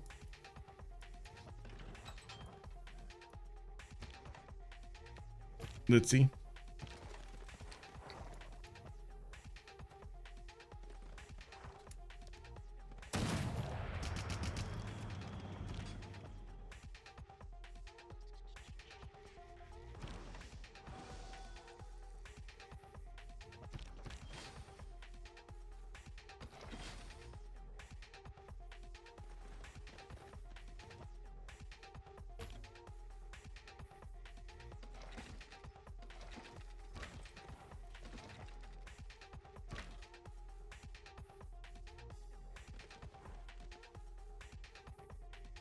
Okay, well, it looks like they got spotted. Rome saw from the south what these Scythian units are up to. Is positioning his units behind his city center. It looks like the artillery of Vietnam are starting to get in and starting to pound on the defenses of Rome, while we do have the tanks of Vietnam starting to roll through those rivers, getting to counter to attack into these pre-builds of Rome. Chuck was a bit too fast on this. 2 turns difference. 2 turns. If he would have had the tanks now, it was a little bit different, but he's not gonna have the tanks. It's gonna take a bit more time. We're gonna have helicopters coming off over here from Egypt as the next wave, and we're going to need to see if he built enough of an army on the east side to actually withstand the Persia and take down the Mongolian defenses. Macedon is still alive and kicking, by the looks of it, he's putting some cuirassiers in the north.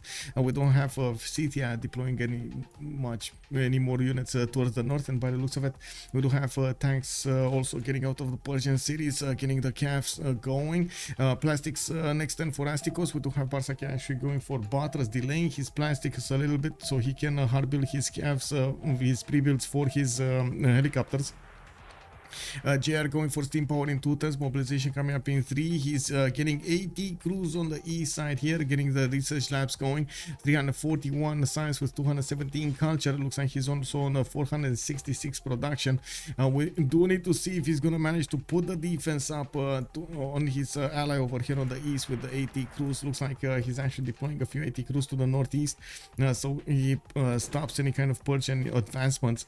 The city of Fahmi's defenses have been taken down. The tankers can walk in and take that city center, while new artilleries are getting onto the front line, and they are going to start chewing through the Mongolian calves next. We do have some artillery coming from Persia, but not a lot of them. In the south, Rome city is going down. Over here, his capital city is not going to be surviving for much longer, but still Rome is going to get his tanks soon. Well, yeah, they're going to defend a lot better against Mongolia's calves and, of course, Scythia's calves, but the tanks of Vietnam, with artillery coupled with artilleries, should be able to take them down. We do have one more turn for Sprig to get there. Is this city gonna fall in this turn? No, it's gonna be next turn. Still not gonna be enough. The artilleries, 3 artilleries did get into position to chew through the city's defenses. Well, he did have steel walls, and look how fast it went down. You do need to get them high enough in defense. You know, it's not enough to get only steel walls. Is this no? It doesn't have. Oh man, these units are just fodder at the moment. Where is Hazaggi? 110 refine rifling. Oh, that's a problem. That's a bit too far away from tanks. Further away than Rome was, right? Rome is 110. We do have JR on 153 tourism. He got more, and by the looks of it, he did manage to get the musician also, Wolfgang Amadeus Mozart. Now, when it comes to the musician points, he's actually on a 7.5 at the moment, not making that much, with a 25.5 great writer points a turn and a 16.5 great artist. Not bad. Not bad at all. Kongo, great engineer. Vietnam gonna get it next time. Is that gonna happen? We do have Astikos. JR is actually above. Can he actually do a project? Is he doing a project? He's not doing a project. But I do see planes. Aerodrome coming up from Mubumbi. Uh-oh. Advanced flight soon. He's gonna get the fighters in the air to actually defend his allies.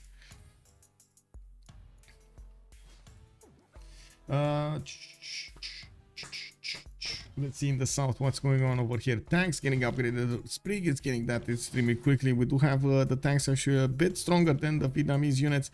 The Roman city will get shelled down to the core over here, and we're going to see if it's gonna fall. Now, 3 of these tanks can actually attack into that city center with 3 of the artillery corps. In the south, we do have Scythian units starting to break through, but it does look like the one tank can one-shot these calves, no problems. It's just a matter of time until Sprig will take them down. He did get a lot of pre-builds, and he did not put them in the front of the city, so he saves them for the upgrades. He knew he just needs to buy time, but he's still gonna lose probably his capital city alongside his Gavron Plaza. Still gonna be a bit of a hard war over here, a hard war for Vietnam to break through this defense. We still have more knights, more upgrades needed. JR also 1429 faith at the moment. He's making 61 per 10. Well, it is what it is. We do have the city of Hami that is about to go down.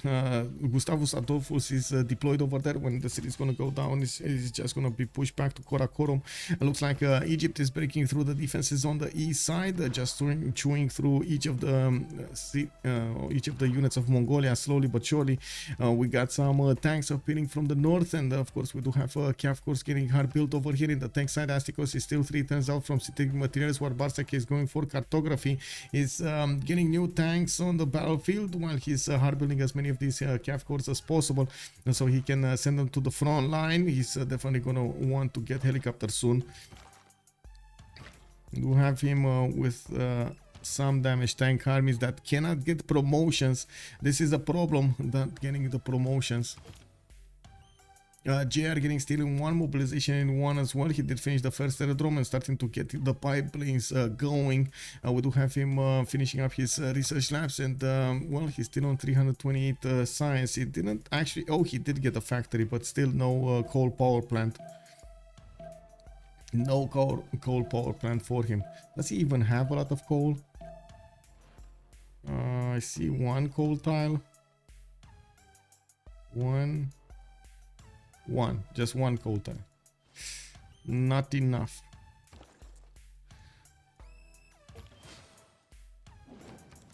Well, let's see. Pillages, pillages, pillages. He's getting that gold, so don't give him an upgrade. More tanks showing up on the front line. Of course, the infrastructure has been built by military engineers, and Vietnam can resupply this war very, very quickly. We do have the Mongolian camps coming up from the south, and it looks like at the moment the Rome's units are still trying to body block them. The tanks are not going to be able to attack into the Vietnamese tanks anymore because they're going to die if they do so. Rome is trying to upgrade as many of them as possible, while as you can see the damage is not at the moment favoring him, especially since he doesn't have all of them as tank cores or this heavy chariot core. Why is coal banned? Yes, that is banned. Yes, Big Z, thank you, that is banned. That is true, big one. They stopped him, they slowed him down. Zeus coming up in Mabuila. We do have more 80 crews showing up over here. He wants that 80 crew. So Hami got taken over. Persia still building up his calf count. We do have Mongolia only on 67 science and 42 culture. East side, nothing is happening. Basically, it's a stalemate over here between the two sides. Scythia trying to get that gold in 135 points. It looks like he's also building up some calves. He's sending some in the water as well. And we do have him Theater Square Festival. He might try to transition into getting some defensive culture going. It's only Astikos with 139 culture defending at the moment, while JR did jump up to 400 science. He does have 260 culture and is making 185 tourism. He's starting to roll those domestics. He's on 10 out of 92, while Bartsake is 7 out of 92. We do have on the other side Astikos with the defending 91. Okay, Egypt needs to be very careful how he's gonna push this attack through. He needs to save his tank armies, put them in the city so they can get some heals up, and then put them back in the front line, getting enough reinforcements. He doesn't have a lot of production. He never actually built his industrial zones. City of Rome does look like it's going down. We did have a few more of these calves dying over here in the south. Rome still can do the damage, but I think at least 2 tanks died this turn in the south. It's just gonna try to slowly, strategically reposition towards the northwest. I don't see Vietnam is actually losing oil.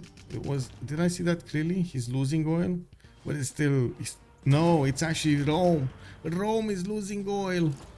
Oh, not only does he have less units, but he's losing oil. That's a problem. That's, oh my god, -7 oil damage. That's a problem. Yeah, you can see his units are melting over here.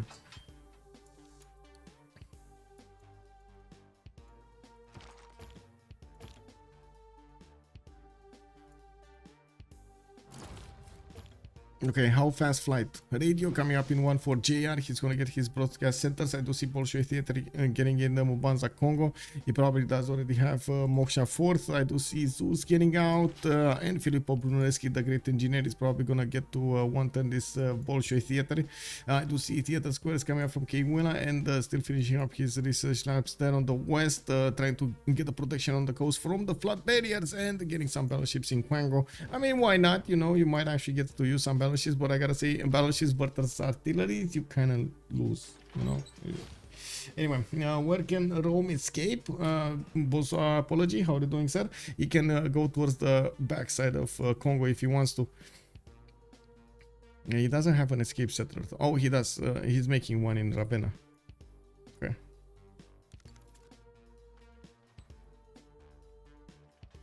Yeah, it is a bit far. It is a bit far.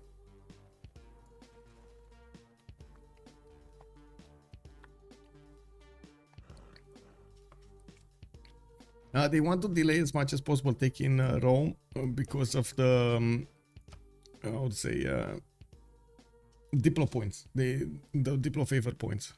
Whenever you take an opponent's capital, you have you're making less points per turn, you get a penalty. We got Persia over here needing to upgrade his units. He does have only 921 gold in the bank. His allies do have another 1,000, so he can upgrade quite a few of them, but it's gonna be expensive, very expensive. He probably only gets to upgrade like 3 maybe, even with the half close card. Okay, we got Egypt and Persia's units fighting over here. The artillery corps are going to need to make the difference, and we're gonna have a pause of 2 minutes to finish this up. Let's go autocracy, nuclear, and it's 2 minutes, guys, and we're gonna come back after this Congress.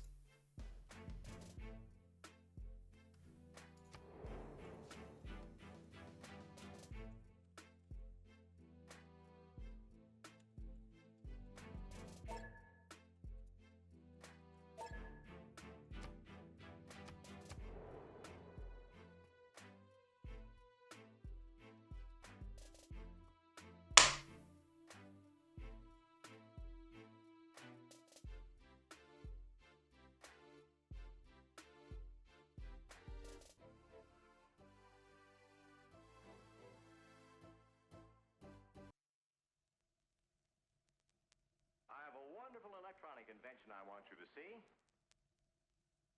Show you.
A big question on our mind: can the culture victory go through, and can the helicopters of Astikos actually stop the attack of Bartsake? While Bartsake does have 1700 military, Astikos is on 1900.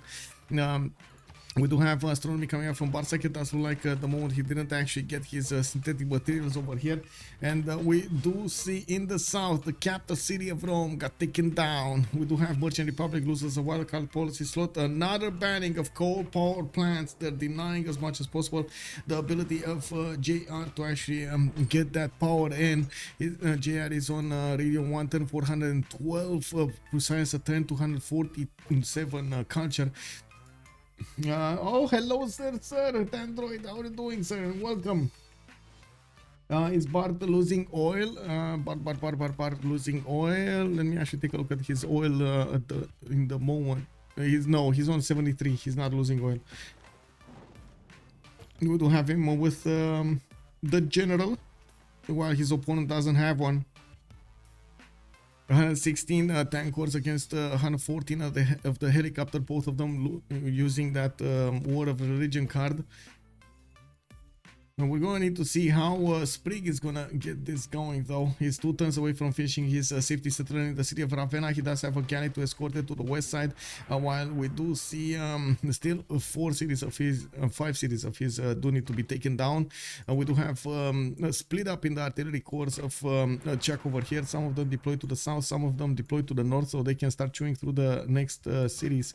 I do have to say, at the moment, Rome is losing oil, and that's a big problem. His units are very squishy. Okay, and twin cannons taken down over here from Mongolia. Looking at the Great General screen, Marina Rashkova is going to be the next one for modern atomic units, and it does look like Egypt does make 43 points. Vietnam is on 43, Persia 24, Mongolia is on 10. Persia doesn't look like he's going to get there anytime soon if he doesn't actually build the projects. He's doing some, but that might not be enough. He's trying to get anti-air guns over here in the city of Tushpa, and I gotta say, this is anyone's game at the moment. It all depends what JR is gonna do and how Sprig is gonna try to defend this. They banned Cole again. They did, man. Ulyss might be losing this one. That's yeah. It's like you've seen them have an advantage, and now it looks like the counter moves coming up from Freritos were the correct ones. For the moment, we're going to see how Chuck is going to try to play this out, how also Scythia is going to try to play this out, put a wrench in his opponent's works over there. We're going to need to see the Cav force get out. I do see Phyrsos is trying to get steel walls, and I do see at the moment, yes, Macedon is still alive and kicking. He's upgraded most of his field cannons, and well, at the moment he's still sailing. Ooh, he's about to get, oh my god, Lahore, bro. What is Lahore doing? He's acquired. Oh my god, he's taking tiles, possible tiles that Macedon can actually go for. Wow. That's unfortunate. That is unfortunate. It is what it is, man. It is what it is.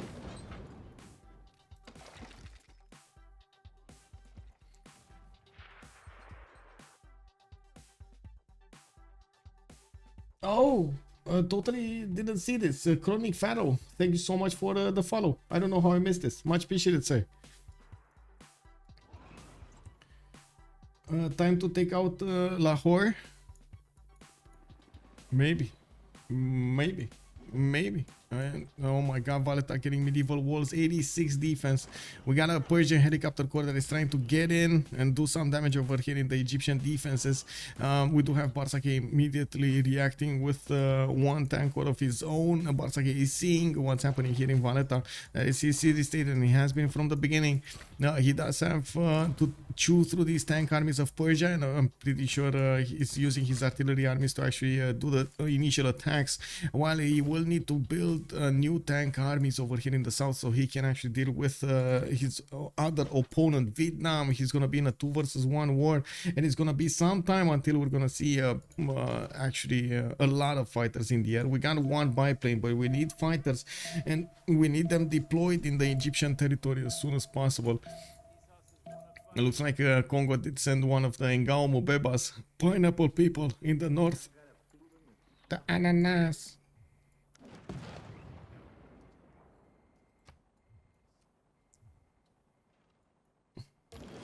Nuke Lahore, yeah. Okay, Egypt starting to get in. He's getting through. Slowly getting through. Attacking through the tank armies of his opponent. Bam, bam, bam. Another tank army goes down. We got on the east side Persian helicopter armies making their way through the cities of Mongolia, trying to get into this Egyptian party. We do have them one-shotting the artilleries, and it does look like Astikos can actually attack into this, taking down the Egyptian support units, so he doesn't actually get to chew through the remaining ones. Of course, new ones are going to need to be built over here, and in the south it does look like also the Roman defenses are crumbling. We do have Vietnam pushing through Rome, Antium. He's going to need to get Arretium. He's going to need to get Ostia, Aquila, and Ravenna. The Roman settler is starting to move to the west side, very far away. There is a tile. There is a tile, a rice tile over here that might save him from actually dying. He needs 8 turns, 8 turns to survive. Guys, 8 turns. Is Sprig gonna survive this? JR getting plastics in 1 turn. We do have him with heroic golden age, 2 arms, heartbeat of steam, and reform the coinage, democracy as a government. He's gonna get wait a second, he's gonna get fascism.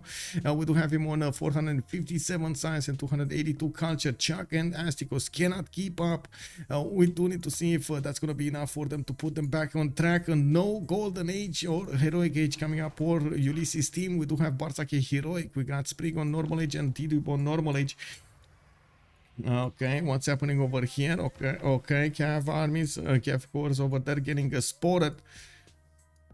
A lot of pillages happening in the lands of Rome. Pillage economy is starting to be a thing over here. Also, Victor is getting redeployed to the city of Aquileia to try to beef that up a little bit more.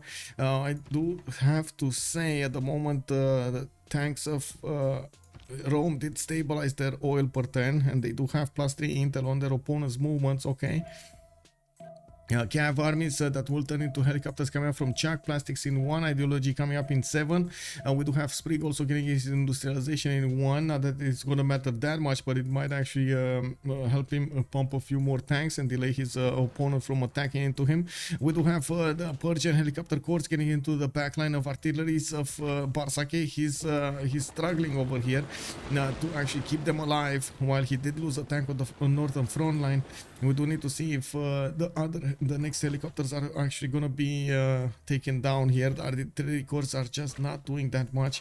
It does need a lot of them to actually attack into the helicopters, and you do see that helicopter did not get a promotion.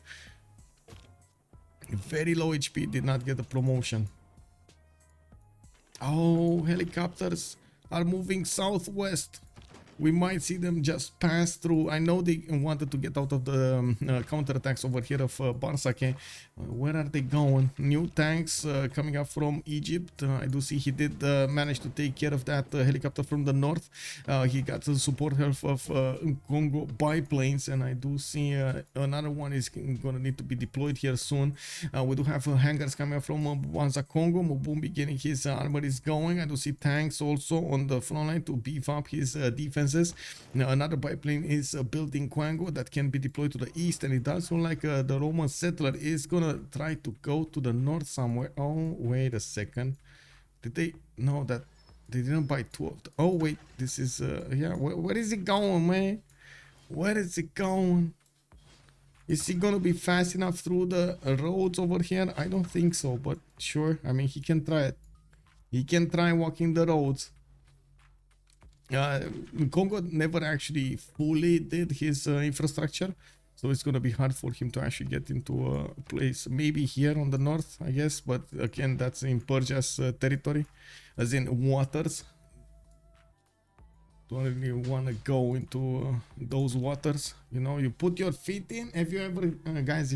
Have you ever seen what was that? The movie with piranhas. Have you ever seen the movie with piranhas? Uh-oh.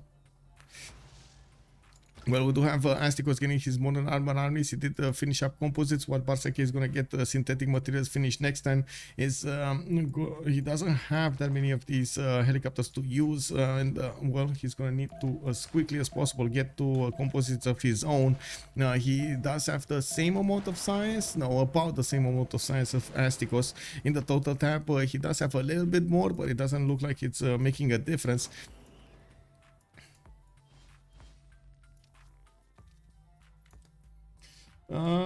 Dandroid 21, thank you so much for the follow. Why didn't I hear that?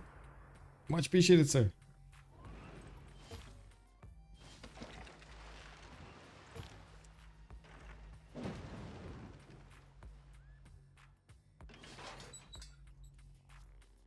Did I turn off something over here? Did I click a button, a rock button, and I turned it off? Oh well. You mean the movie called Piranha? That was a movie, okay? That was a movie, you know, with the high school kids that went on a trip. That one? Is that one? Whoa! That name is actually forbidden? What? Okay. Well, I guess if that's movie, yeah, that movie. Oh my god, man. I saw that at a very early age. I gotta say, it wasn't as bad as on my dreams as Alien was. Man, Alien 1, man. Woohoo! Bro.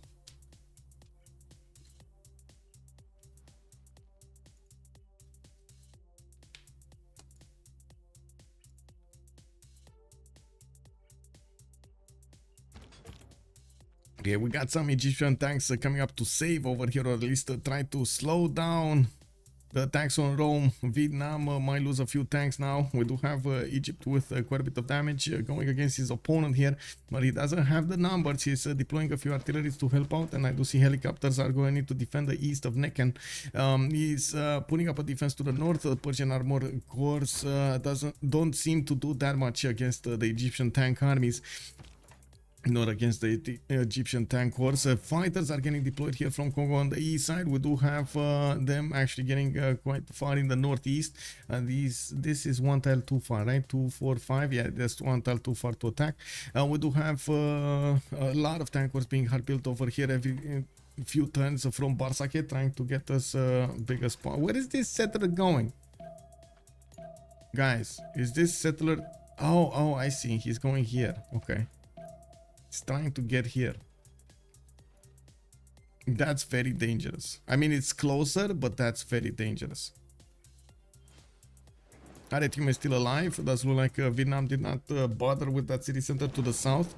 Rome flipped, and we do have a few artilleries, a few infantries that can get that going. We do have also railroads starting to show up, being built over here by the military engineers, and now with the arrival of the Egyptian tank corps, I do see Vietnam is a bit more careful of attacking into his opponent. In the yield stab, it does look like we don't have that big of an economy anymore for Phyrsos and Astikos, both of them on 130-ish points of gold.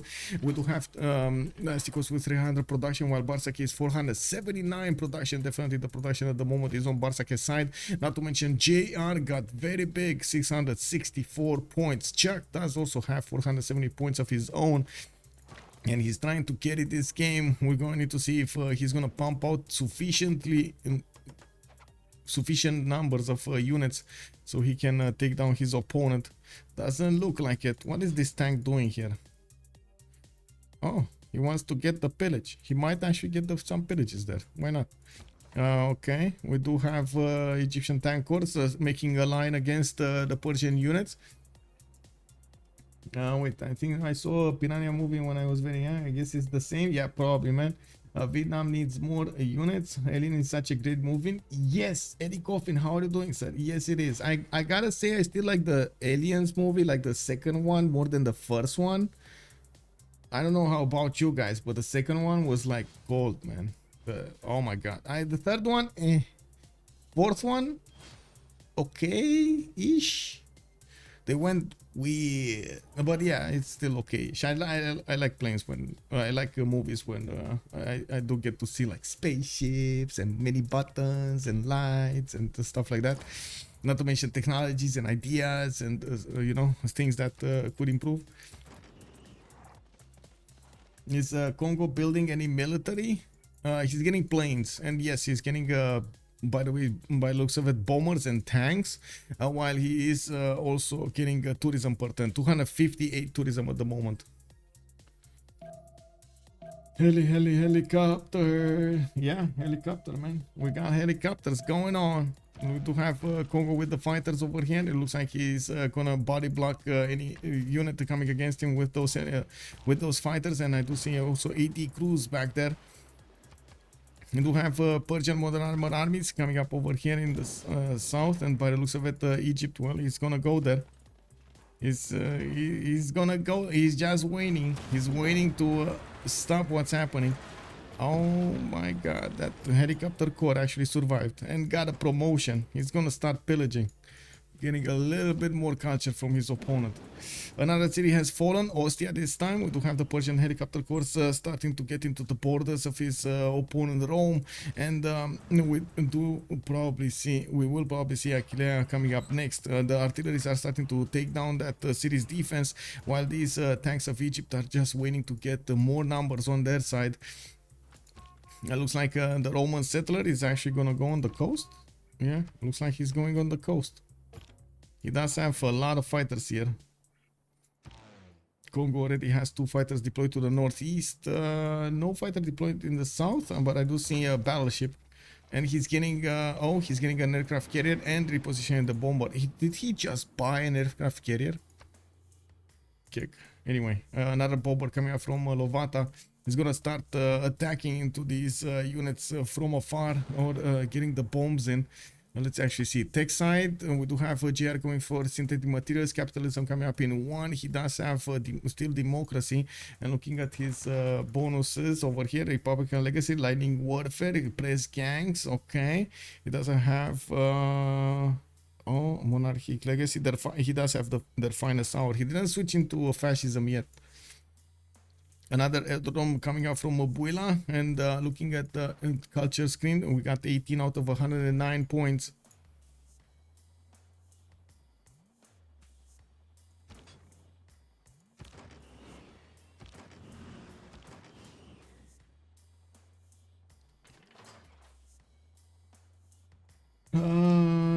He said that to my comment, but deleted because would have banned me. Wait, what?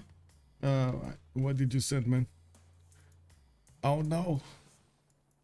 Well, we do have Bartsake coming up over here, going against, actually going against Persia, and stopping him from going against anybody.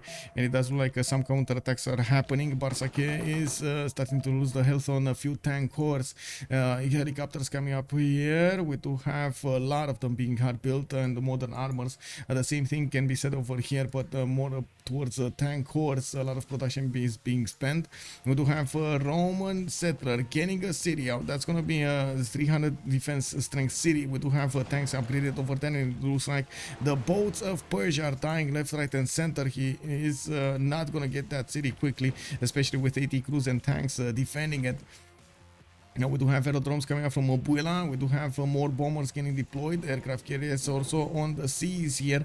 That will need to get closer. The battleships have started to rain down shells from afar, from the coast, to go against the helicopter corps of his opponents over here of Astikos. They haunted me in my dreams as a kid. Does anyone remember a movie with the octopus like robots? Whoa, whoa. I don't remember that octopus, bro. But yeah. I mean, you put the movie in the movie channel on my Discord, man. You can do it there. You can do it there. Zabijak, hello there, sir. Does the team lose if either of their players dies? No, you need, for a domination victory to happen, you need to have all 4 capitals of your opponents and your capitals.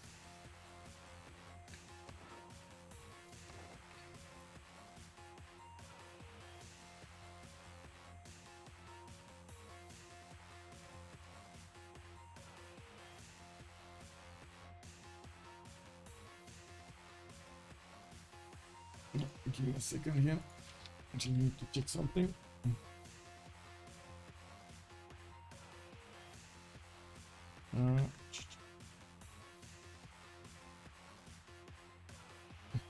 Okay. Where are the Persian helicopters? Where are they getting deployed? Okay, a lot of them are getting hard built. He can't hard build a lot of cores. It takes him way too much time, so he's gonna need to army up in the meantime. He did manage to deal with that helicopter over there, and it does look like he lost an encampment to the south of Tushpa. He does have anti-air guns, 1 anti-air gun over there. It's probably gonna be enough to deter bombers to activity, but not jet bombers. Stealth tech is coming up from GR in 2 turns. We got nuclear physics or whatever is this in the bottom, and it does seem like Sprig is asking Eco Astikos what? Oh, yeah, he's trying to ask Astikos if they're gonna get to trade with each other.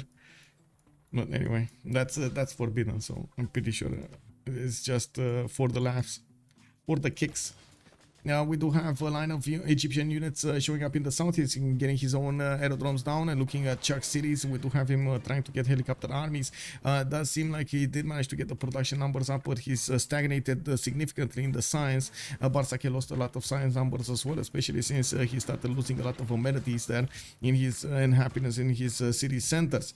Now we do have a balloon showing up for Bartsake to the north of Hami, and now with the tank armies and the artillery is able to shoot from 3 tiles out. Is gonna do a bit more damage against the Mongolian units.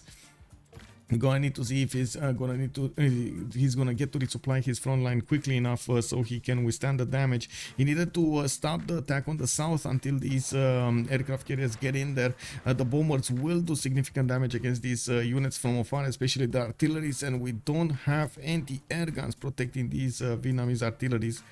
If they do take out the artillery, it's gonna be so hard to actually take down cities here.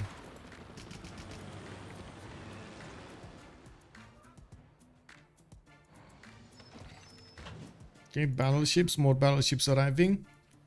Bombers, and battleships, bombers and battleships. That's what's happening. Two more bombers, or I should say one bomber here, and another one coming up next time. He just bought another aircraft carrier. Oh my god, the gold, man. The gold. We do have a GR with 258 tourism per turn, 87 faith.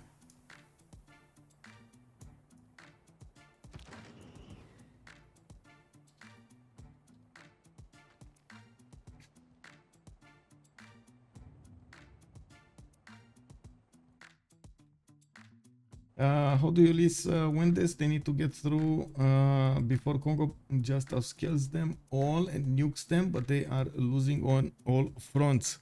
Yes, that's the problem. That's the problem. At the moment, Scythia is gonna have a major. Well, he tried to get the goal for his teammates. That's what he has been doing over here. He's also tried to get some pillages going with his calves, and maybe he's gonna try to go for, yeah, he's trying to go for helicopters, but he can't get back into the game fast enough so he can carry the game, nor does he have a lot of land to actually come back into the game. Chuck took a bit too long to take down Rome cities, and he's not gonna be successfully taking down Rome as a player from the game, because Rome did manage to get out with a safety settler.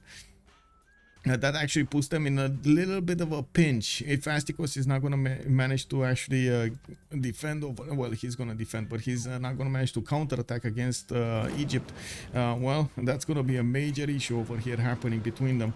We do have the aircraft carriers, okay, jet bombers getting upgraded in the borders of Ravenna. We do have the battleships also getting in, able to attack into these units, and it does look like the cities of Vietnam are flipping over here next to the borders of Egypt. Egypt does have quite a bit of loyalty pressure over there. Aquileia is going to be taken down. That was also the city that held the spy of Vietnam, I believe. Yeah, that was the city that held the spy. Well, now he's fighting actually thieves. He's fighting Egypt. He's not fighting Rome anymore. He doesn't care. Okay, another helicopter has been taken down, this time from Persia. 3 fighters, another fighter got deployed over here. Okay, very nice. Jet bombers getting out 1, 2, 3. Oh my god, he's gonna jet bomber his opponent. Okay, jet bombers. JR going advanced ballistics in 2 turns. We do have Cold War coming up in 3. He did stay in democracy for a little while longer, and we do need to see if he's gonna be successful over here. I would really be happy if I can see the damage points of these aircraft carriers. Not the aircraft carriers, sorry, of the jet bombers against his opponents, but I can't see that number. We do have the city settlers of Macedon, Alexandria by the land moves to the north of these mountains. I don't think he will need it. Those 2 cities will survive until the end. I don't think this game is winnable anymore for Ulyss. Way too many mistakes already made. It might be. We're going to need to see if, of course, Freritos and Vega do play their cards right, and we do need to see what's going to happen over here. Totalitarianism coming up in 3 turns from Astikos. Bartsake is ideology coming up in 3. He's going to be late on fascism. That's going to be an extra +5 that Persia will benefit from for some time. But I gotta say, his modern armies don't look that big. They definitely don't look that big. No, I had this issue for a long time, but how do I power cities? With coal power plants, yeah, with power plants, like coal, nuclear, or oil. They use a resource every turn, depending on how many buildings they power, or cities they power, actually. Cities, I believe it's cities. Yeah, just build them. Yeah, that's it. Or hydroelectric dams. You need to get the resources from them, like respectively for coal power plants you need to get coal, for oil you need to oil, and for nuclear you need uranium. The coal power plant is the one you want because it gives you a lot of production.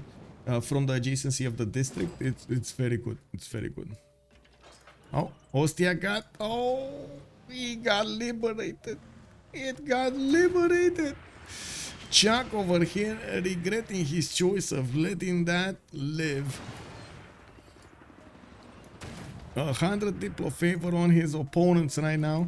We got Bartsake over there with 248 points. It looks like they have significantly more Diplo favor for the next Congress.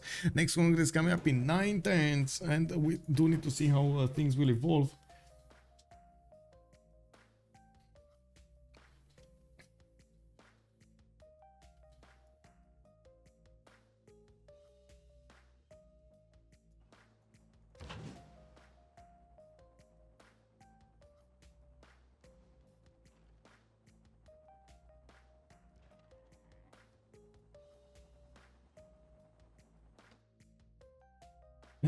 Just for a turn, wait, just build a nose or plus all plants, wind farms, etc. But those come later. Yeah, those are very, very late.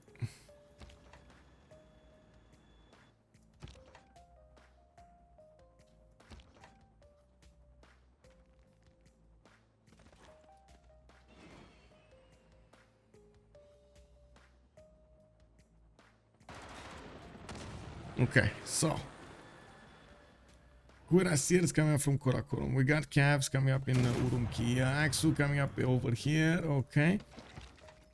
We do have Bartsake coming up with artillery corps to start shooting down the next Mongolian cities. He's starting to chew through them really quickly while his tanks can move in and take down cities. He's just razing them to the ground.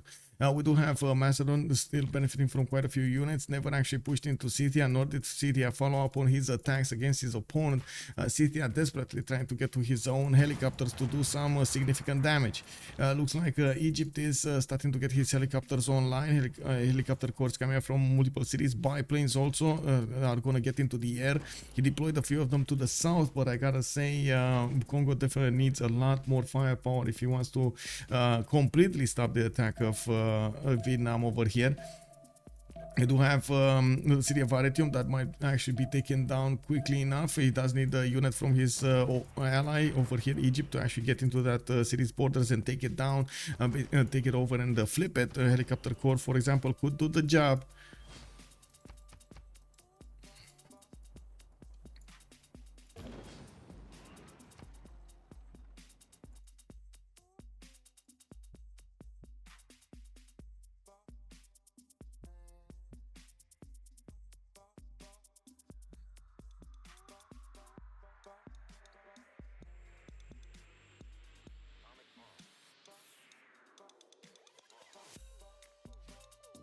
Give me a second.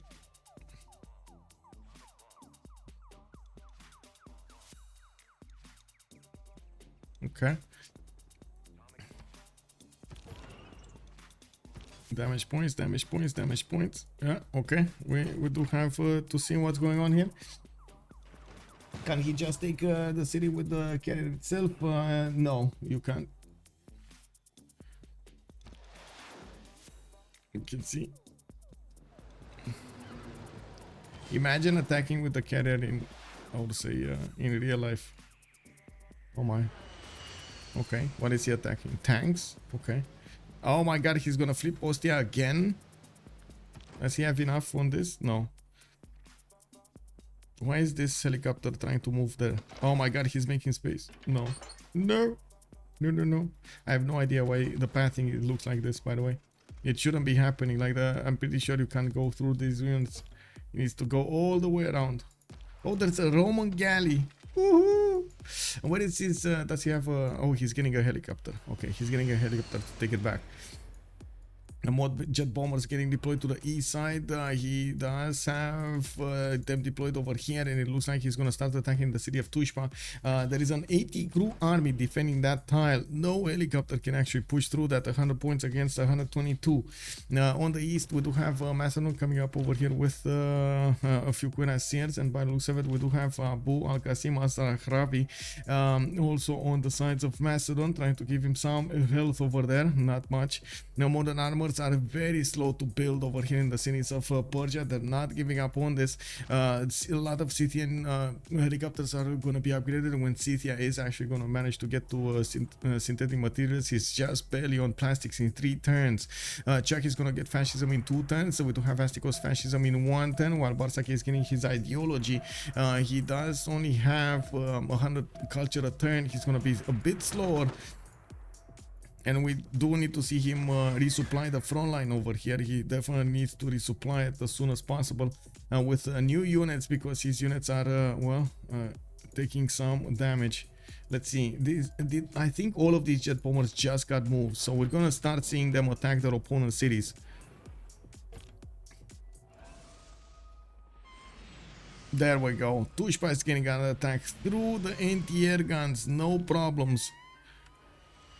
A third one going in, and it does look like Egypt is, with the support help of Congo, is gonna get through that. More modern armors getting upgraded here. Artillery corps are shooting from afar and from the distance, and the Persian units can't get to counterattack properly. Ravenna is also, well, getting some support help from Egypt from the north. He's repositioning, so he might take that city back. Now we do have artilleries managing to shoot down one of the battleships in the south, while you see the Congo helicopters, the Congo aircraft carriers are moving away from the coast, so they don't stand in the way of that artillery corps. Well, we do need to see where are the units. Where did the units disappear over here? I'm pretty sure. Oh, he armied up or something, because I'm pretty sure there were a lot more units. Did the jet bombers just, whoa, take down so many units here? Wow. Okay. Okay, that's good. That's good for him. Helicopter corps coming up in 4 and 5 turns over here, 6 turns, and I do see, well, Tushpa is probably gonna go down soon. Egypt is gonna manage to do the damage against these modern armors, but now with fascism it's gonna be a little bit harder now to actually attack into his opponent. Looks like he just lost a tank there. These are hard to come by. He needs to be careful with these. He can't replace them very quickly. He's gonna need to wait for the helicopters. Chelinio, hello over there. I have a doubt. Is there a meta behind the maps, or they play with all maps of the game in competitive games? So we do at the beginning of the tournament we make a poll with all of the maps available for them to choose from. Most of the played maps available for them to choose from. They choose 7 maps, and those will be available for them in the tournament.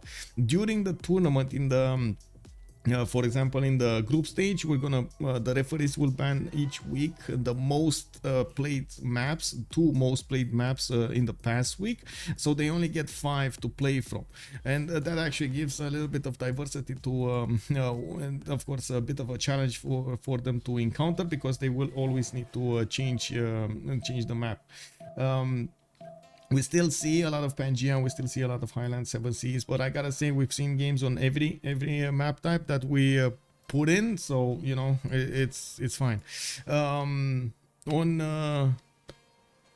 the playoff stage, in the first game, they get to choose from all of the maps. 7 maps available. They get to choose from all of them. They start banning 1, 1, 1, 1, and they go through the list. In the second game of the series, the first map and the random map will be banned. The random map by the referees. We make a list, we have a bot, and we invited the bot to Discord, and we give the list to the bot of the remaining maps, and it will automatically randomly choose through the remaining maps. So 2 are banned, 5 are remaining. In the third game, they cannot play the first 2 maps being played out in the first 2 games.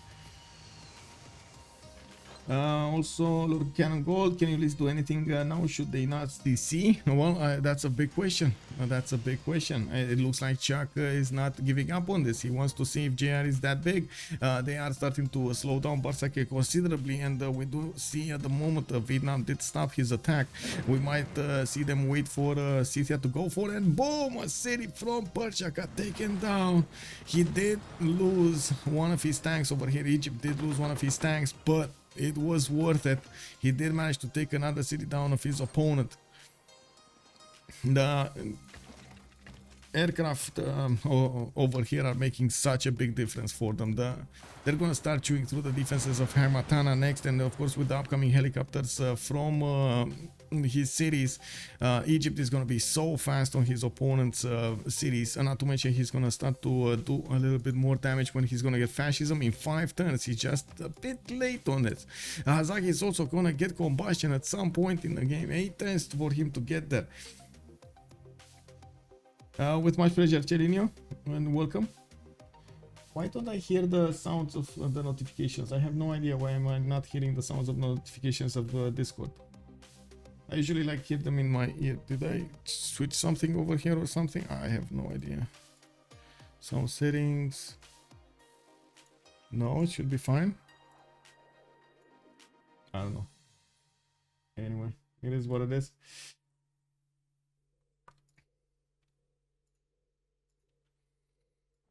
Is tilted access on the map pool? Didn't get in. Tilted access didn't get in. They liked Primordial more than tilted access. Right now in the map, you can actually see the map pools in the CWC website, civ6worldcup.com. Let's see. I know we do have the two Pangeas, Highlands, 7 Seas, because those are the normal ones. Continents and islands, Inland Sea, Primordial, and yeah, that's it. That's the list. Okay, so Egypt did retreat to Hami. He's gonna start to deploy fighters as well. These fighters can do quite a bit of damage against the helicopters if they do get deployed, but there's only one appearing over here in the city of Hami. He's getting another one from Edvu, and he does need to actually deploy it on the east side over here so he can start shoot down the Persian army. These modern armor corps are getting out, but very slowly from the Persian cities. He just doesn't have the production to replace what he loses. We do have a massive Scythian army of helicopters coming up over here to the west side. This is probably the last punch they're gonna try to do against their opponents. We got machine guns coming up from Mubumbi, Manhattan project coming up in 4 turns from Mubanza, Congo. It does look like JR is gonna get rocketry and rapid deployment. He's he is gonna get the army, the machine gun army attack against his opponent with with missile silos. Very nice, very nice. Oh, counter attack. Oh, how are you doing? Oh, Astikos throwing his modern armors against his opponent. He's trying to get in. Helicopter corps are coming out from multiple cities here. 1, 2, 3 getting out next turn, and they might get to take down this Persian modern armor army. Now, I do have to say, Persia probably doesn't know about this. The armies in the south are also getting smacked along quite a bit. New Vietnamese and anti-air guns are getting in there, and of course they did quite a bit of damage against the bombers. You can see them; they're very low HP over here. Very low HP. They don't do any more damage because they die.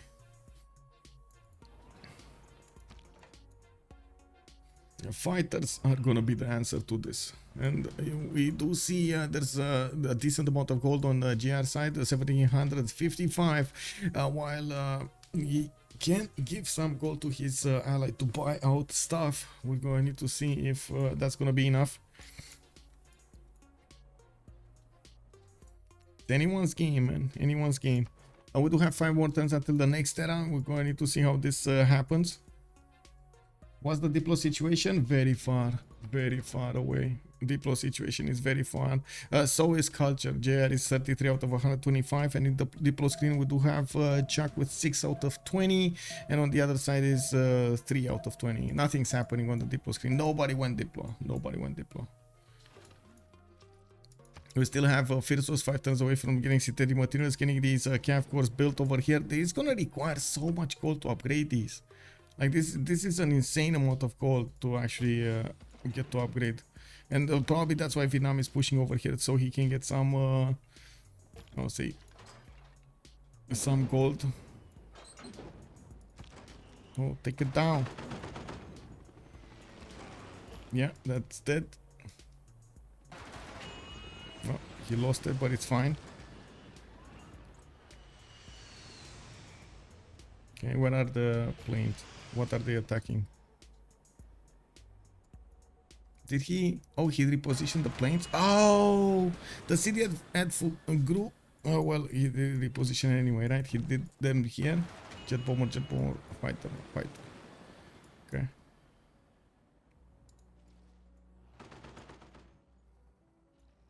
What's this? Fighter. Not getting deployed though. That fighter, I don't think it got deployed. Yeah, it's not deployed. There's no fighter here. Well, anyway, helicopters, man. With anti-air guns. Helicopters with anti-air guns. Oh, wait. Did he take out the anti-air guns? There's only one remaining. Where are the other ones? Okay. Okay. Well, these jet bombers did manage to get the promotions. Nice. Nice. This is a big effort from Persia to attack into his opponent, and I gotta say, Nader Shah is looking very, very angrily at Bartsake. We do need to see when the first nuclear bomb is gonna fall. We got 4 more turns until Kongo is gonna finish that Manhattan project. While we do have 4 more turns until the next era also. We got more jet bombers coming up from the cities, destroyers coming up from Kongo, and by the looks of it, well, they don't really have a target to go against, to be honest. How much uranium on Freritos? Looking at the army tab, we do have 735. So Bartsake is making some JRs on 35. That's his max resource. I don't know how much uranium he has. I do see he has aluminium here and that he never improved. When is his uranium? It's probably underneath something. Underneath a district or something. Ooh, wait a second. Spaceport coming up in 8 from Mongolia. That's 107 only. 107 production, man. What is going on? He's actually trying to space race this? Whoa. Astikos is not a war player. He kinda is. He's a pretty good war player, I gotta say. He's a very good all-around player, I would have to say. Okay, we do have a bit of a problem here for Egypt, especially with fascism at the moment. Persia can actually push into him. Bartsake is still 2 turns out, and he might actually start losing a few more units here. He's trying to defend as much as possible, and he's deploying those helicopters to the south to handle the Vietnamese attack. We do have fighters being deployed from Vietnam, with fighters coming up from Egypt. He's gonna have a problem attacking, especially if next to anti-air guns. Man, that fascism, bro. That fascism is a killer. Wait, oh, we still have the jet bombers. They just don't show up. Okay, I see. They just don't show up. He never moved them. Okay. That's nice. That's good. What is this? Okay. Persia just losing so much here. Is that his whole army? He's gonna get new modern armor cores. Oh, Statue of Liberty did get started at some point. Never got finished. Okay, helicopters. Oh my god, look at the 1, 2, 3, 4, 5, 6, 7, 8, 9, 10, 11, 12, 13, 14, 15, 16, 17, 19, 18. 18. Okay, 17 to 19. You know, it happens.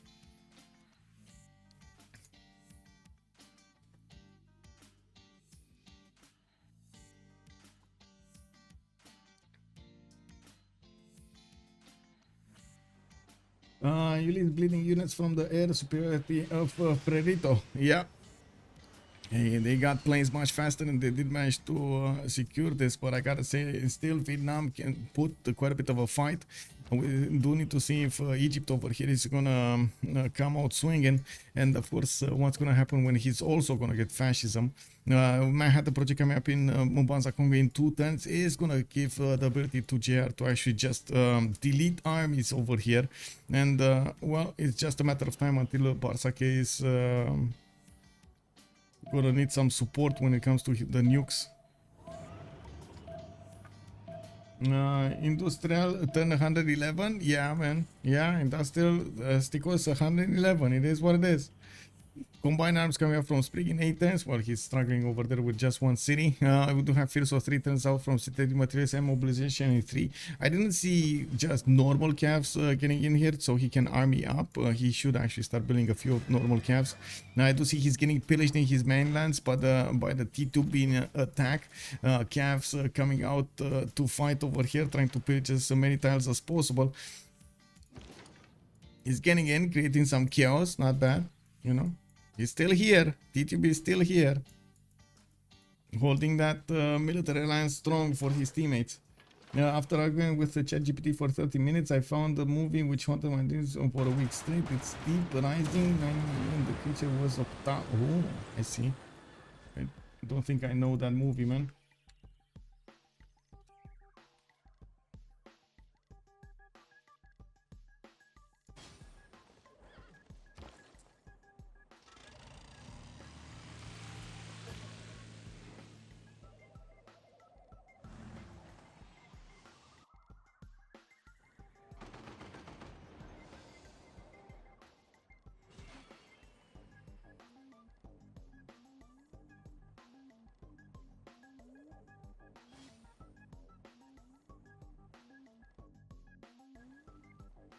Yeah, oh yeah, that was a good one.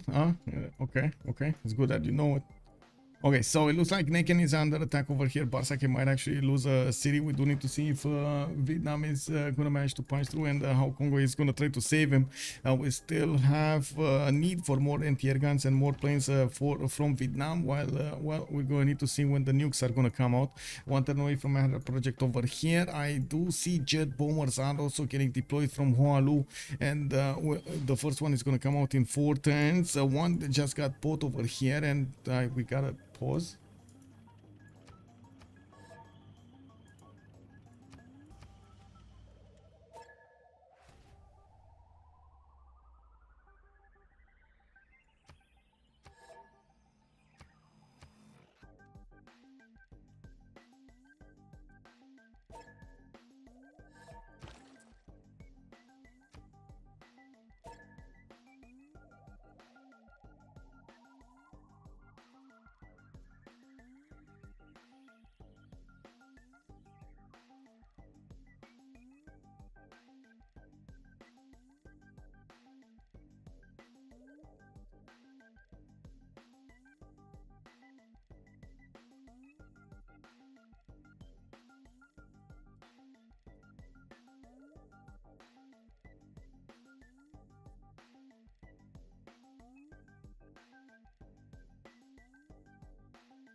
Yeah, it's a small drama, man. Much up. Thank you so much for the follow, sir. Much appreciated. Man, again, I didn't hear the notifications. What is happening? What is going on? Did this glitch or something?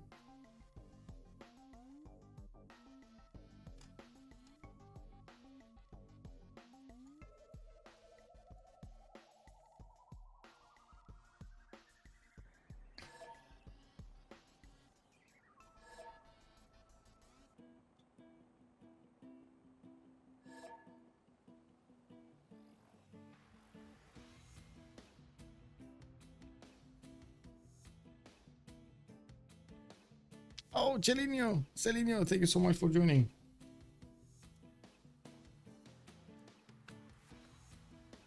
Big hugs. The plan of J out of Bartland, yeah.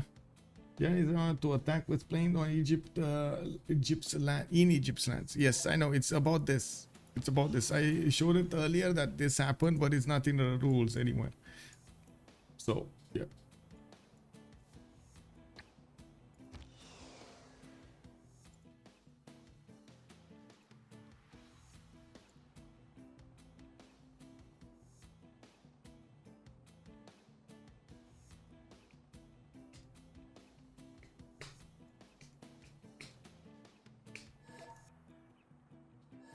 Well, yeah, no, I know you. I mean, they would get the same advantage. This is a well-known strategy for, I think, a long time.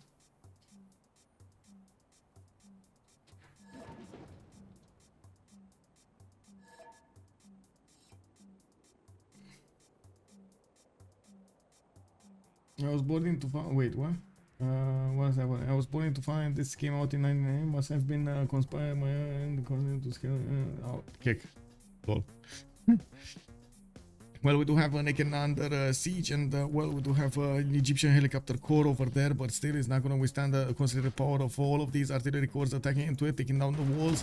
And well, we're going to need to see if these fighters are going to make a difference. We do have quite a few units that are going to just invade Egypt over here, and it's well, it's going to be up to nukes coming out from Congo. We do have a new musician being recruited, and looks like JR will have. Let me actually take a look over here. What's going on? What's going on? What is this? Tourism 310, tourism 10. Level 3 Mongolian spy over here. We don't actually have Mongolia with a standing army, but you do see how Scythia is building up that triple massive wall of helicopters here. It's gonna require so much gold. They did manage to get some, but not a lot. First city of Vietnam got taken down, and we do need to see if Bartsake is going to withstand the next attacks, especially without yet the nukes of Congo. Congo might be a bit too late on this. He's getting his helicopters out, and I do see building nuclear devices. It's coming back, guys. Guys, it's coming back. We might actually see. Oh my, is this happening? Is this happening? Again, same thing happening, back and forth, back and forth, back and forth. Unbelievable, unbelievable. Like they couldn't breach through the defenses of how to say, the cities of Persia by the looks of it. And those Congo units and the Egyptian units couldn't withstand the damage of the Vietnamese from the southeast. Now we still have quite a few jet bombers in the south. Where are these? Where are the helicopter carriers? Hello? Oh, they're going west. Why are they going west? They want to take Prokhorovka or something? Why are they going west? Oh no. They should have been here on the coast shooting against Vietnam. He moved 4 of his aircraft carriers thinking he's gonna be invaded, and the invasion is gonna come from here. He's now seeing probably through Bartsake's eyes what's happening on the east of his borders. Major problems. Is there still a score victory 10 150? No. That actually got taken out quickly. But like first week or something. Which, to be honest, we had 0 games 10 150. 0. That was just an upper threshold, but sure. Okay, you don't. They have no reason to kill Macedon, and escapes that already got out, so it's just a waste of resources. Yes. Plus. And that's also bonsoir monsieur, bienvenue. Would have been really funny to end this game on a score victory. Yeah, I guess so, but I'm pretty sure it's gonna end before score victory. Now we do have Tidube, well, trying to get combined arms, man. He's 15 turns combined arms. Astikos 2 turns nuclear fission. We do have Chuck replaceable parts, and I do see he's getting his war department going from Thanglong. More of these anti-air guns coming up from Saigon, and well, a lot of tank armies are starting to come out of his cities and moving towards the front line. Whoa. A lot of Persian modern armors, and of course with the support of jet bombers, they can chew through the defenses. Now we might see Bartsake over here getting toppled. His empire is getting smashed. It's 14. I can barely keep my eyes open. Whoa, yeah, I mean it's 269 here. We do have Sheret coming up, getting attacked, and it does look like Persia is going to manage to breach through the defenses. Even if we did have a lot of Congo jet bombers, it doesn't look like he is able to withstand the damage of, well, I should say, help out Egypt to withstand the damage of his opponent. Vietnam walking in. We do have also Persia walking in, getting closer to the borders of Congo, while he's still building nuclear devices. Is this the end? Is this the end, guys? Oh my god. They're breaking through. JR's big science, 533 points, 322 culture. It does look like neither Chuck nor Astikos are giving up on this. How did Ulyss actually pull this one back? I know, right? Unbelievable. Unbelievable. I think, Kongo got a little bit too spread out. And Bartsake was late on fascism. Bartsake being late on fascism allowed his opponents to actually attack into him. Especially Persia from the north, who did get fascism faster with like 5 times faster. That was a lot. We do have jet fighters now getting deployed. Yes, Kongo does have 80 crews, which are going to withstand quite a few points. Whoa, wait a second. Modern Armor Army is taking out the 80 crews, no problem. Where are advanced 80 crews? Hello? Yeah, unfortunate. It is what it is. In the tech side, we do have JR getting computers and fascism next turn. Finally, well, he's going to get that extra +5. Is he repositioning? No, he's still keeping these Kongo aircraft carriers over here. Man, but he does know about what are these doing? No, I don't understand what these are doing. Are these just staying out there out of harm's way so they don't get bombed or something, so he can come back in and nuke his opponent or something? What is that? Is that the secret weapon? I guess so. It might be the secret weapon of JR. He's just, you know, stashing one of those aircrafts over there.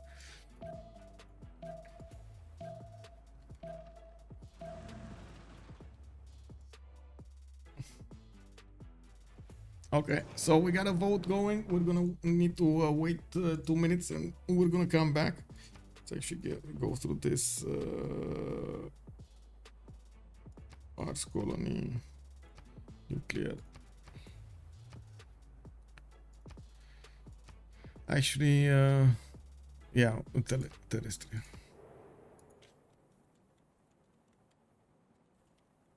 Oh my god, I can't believe this, man. I can't believe this. It's still there.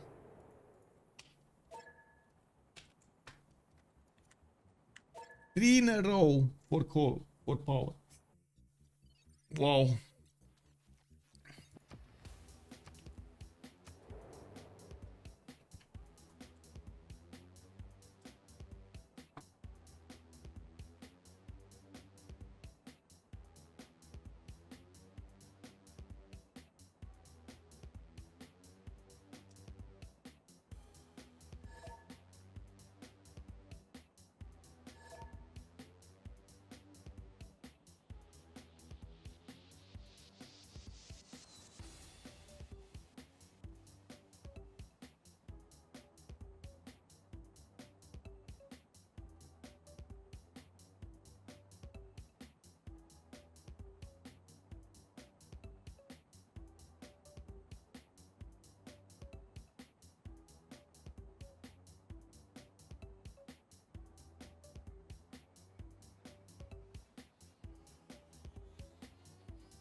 Okay, well, let's see. Looking asking us if he's waiting for nukes for those planes. Yeah.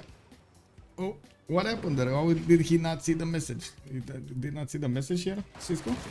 Thank you for the help, by the way. Sheriff is going down. Looks like, well, we still have a few helicopters alive from Egypt trying to attack back. This is not a Terra game. Yes, no. This is a class. This is Pangea. That's how we get this going. Pangea on classic ridges is called Terramap in the votes, and standard ridges is Pangea. Translation? What?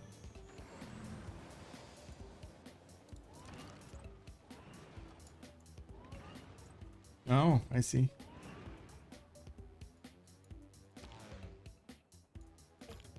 What happened here? So, build nuclear device 100% towards this project. Ban the production of coal power plants again.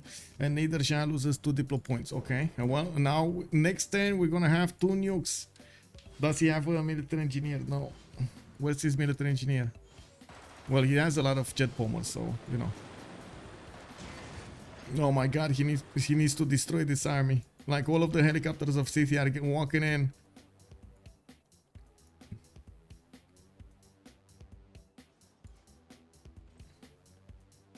Terrestrial in French is much different. Wait, is it? I have no idea how it's called. How long have coal power plants been banned for? I think 4 congresses. Yeah, 4 congresses in a row. This is unbelievable. 524 points of production over here. I do see he's going, JR is going telecommunications, and I do see he's getting a military engineer. He's quite confident that his nukes are gonna finish the job here, and yes, he will have quite a few of them coming up from his cities. He still has the most production, I believe, in the end. No, actually Chuck did get more. Let's actually see on Chuck. He's getting his research labs going. He's gonna need to come back into the science. He does have combined arms in one, and he's going to need Manhattan Project on the other side to get his own nukes.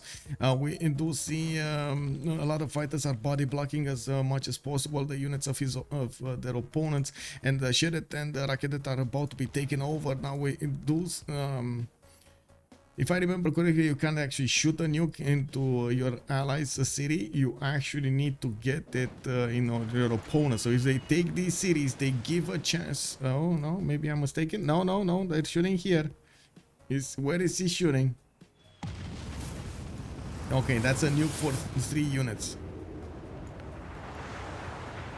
And we will see another nuke somewhere. Oh, yeah, there we go. They're actually trying to stay in their opponent's cities, so they don't allow Congo to shoot them down. That 80 crew, Modern Armor Army, is trying to get to the 80 crew. Uh-oh. Well, let's see it try.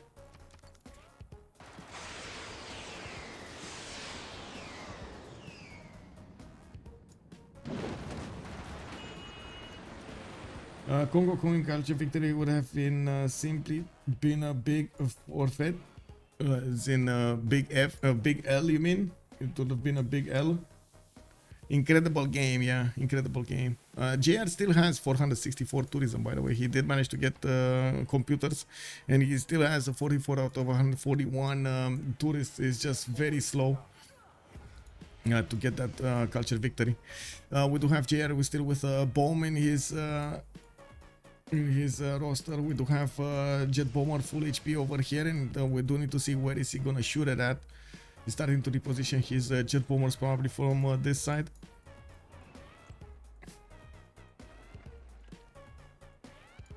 Yeah, no problem. Planes being able to body block units in such a bad mechanic, like planes on the ground, should be able to be ran over by ground units. Yeah. Well, I mean, yeah, I guess so. These guys are basically getting deployed, not actually, but anyway. Yeah, you can see how also Scythia has spread out his helicopters so that he doesn't get all of them taken down. He did manage to get the gold from the pillages and did upgrade a lot of these helicopters into his units. He does need 444 an army to get upgraded over here, and 295 for a simple helicopter, and he did manage to get that going. We're going to need to see if there's going to be enough over here for Congo to win this. We do have more, just a few helicopters coming in. Rome is trying to get out. They will get to the city of Kume, and unfortunately it does seem like it's gonna be hard for Rome to stay alive. He's trying to get the settler to go somewhere. Where is he going? Here? Maybe? No, that's still close. Yeah, it might be. Let's see. Nuke, another nuke. This time on Hangmatana. No, Mashad. He's taking out Mashad.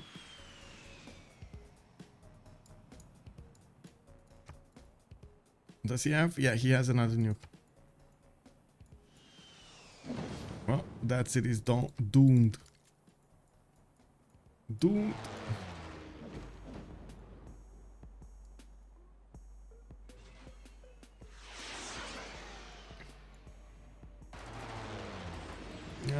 Francis, Kongo like not allowed to use that plane. It's in Egypt's land. You mean this one? They didn't care about it.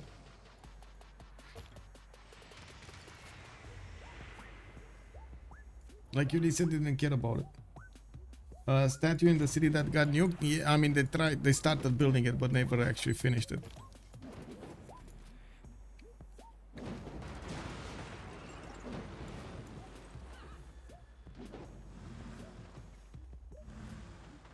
No, Ulyss said they don't care about it. Cedric coming up in Akitatan in 3 turns. We do have Vietnam trying to get in, trying to storm that airdrome, and we do have War Department finishing up next turn. And yes, he does want to get some heals off from finishing up his opponents there. And we got Cedric coming up from Akitatan. Might not finish ever. We do have Vietnam that still needs to chew through 2, 4, 5 cities of his opponent. Yes, he can actually get Rakedet and take out another capital. While Egypt still can use his fighters to do some damage over here. We do have also Kongo with quite a few jet fighters on his side. He can do oh, there we go, on the helicopter. I was wondering, why is he doing so much damage? That was an observation balloon. And wait, the jet fighters cannot attack it. Man, like he shoots a single missile, or actually shoots a few bullets, and the balloon goes pop. What is this? Game, hello. Where is the nuke going? Oh, I see. He's gonna nuke Scythia. Okay, I see. Macedon still has a cav. They're gonna try to take Pokrovka. Is that what's happening? Okay. Does he have a cav in the north? No. Nor does he have a helicopter. But they can't get here. They really can't get here in the cities of Egypt, Vietnam. Oh well. Let's see. Low aluminium on the Kongo units. He never actually upgraded his aluminium tile. Still has one here, but never got a builder to go for it.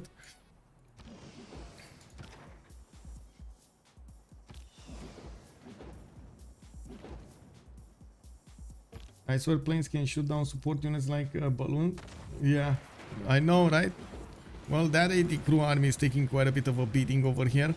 It's still alive, but not for long, especially when Scythia is going to get in to take it down. Kume is also going to be taken down. We do have Kongo with machine guns. And yeah, there we go. It got taken down. Jet bombers probably need to reposition now. We do have Egypt still repositioning his units towards the south. Rakedet is still alive for some. Well, I'm pretty sure they don't want to lose favor. Nor do they want to give the chance for Kongo to actually attack into this big army. And army tab, we still have a nuke available for JR. He's gonna get another one in 2 turns, and another one next turn, and another one in 2 turns.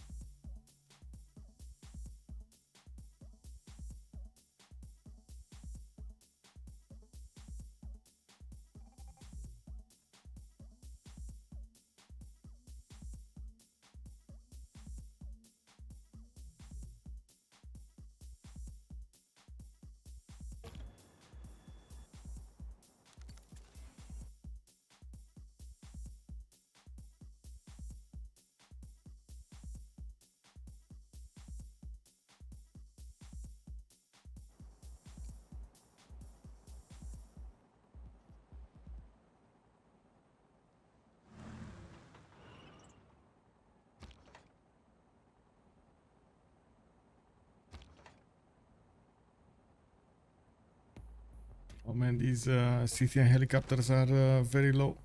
They don't do that much damage, but they're just bodies to throw at their opponents right now. They can get in and start to pillage, and you can see how Kongo is trying to defend himself. trying to get his spaceports going, and we do need to see if we're gonna have some nukes flying. He's keeping at least one nuke in his bag over here. Or is this gonna be a last move on Pokrovka? Is he gonna do it? He doesn't even need to nuke that city. The jet bombers will do the trick anyway. We do have a Scythian battleship, so it doesn't look like he actually has something to deal with it. There is an ironclad here, but that's not gonna help. What is it? 2 ironclads. Anyway. Okay. For getting pillaged, they do want to get all of the pillages and get the gold in. Get the health back up on their units. And we do need to see if Kongo's gonna manage to do anything about this. On his jet fighters, well, I do see more units are dying. We do have Kongo with how much he's losing. Jet fighters are having a -6 from the insufficient resource.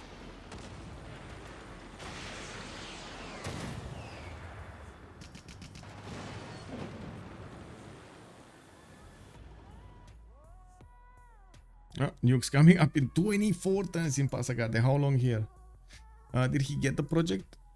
Nuclear fission in 3 turns. No, that's Bartsake. Where is Chuck? Lasers in 2. Okay, he's slowly getting to GDRs. I didn't see the nuke. Did he get a nuke? I don't think so. Like, I'm pretty sure he would have put the nukes in production or something. Oh, nuke somewhere. Oh, he's starting to nuke his own lands. Okay, I mean, yeah, that could, yeah, that can work. That can work.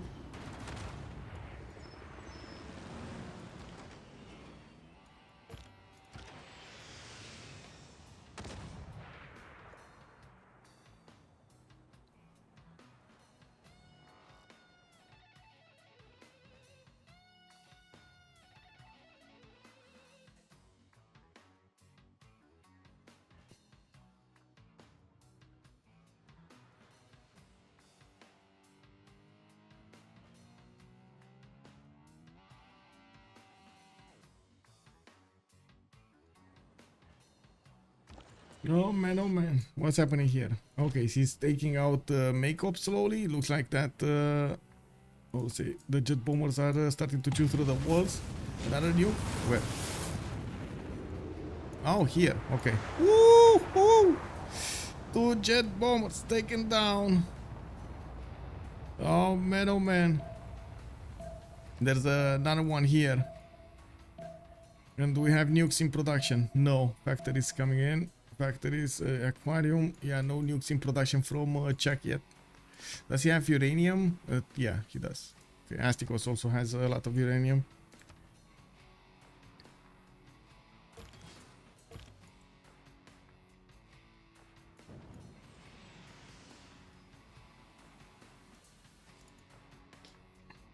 And another one.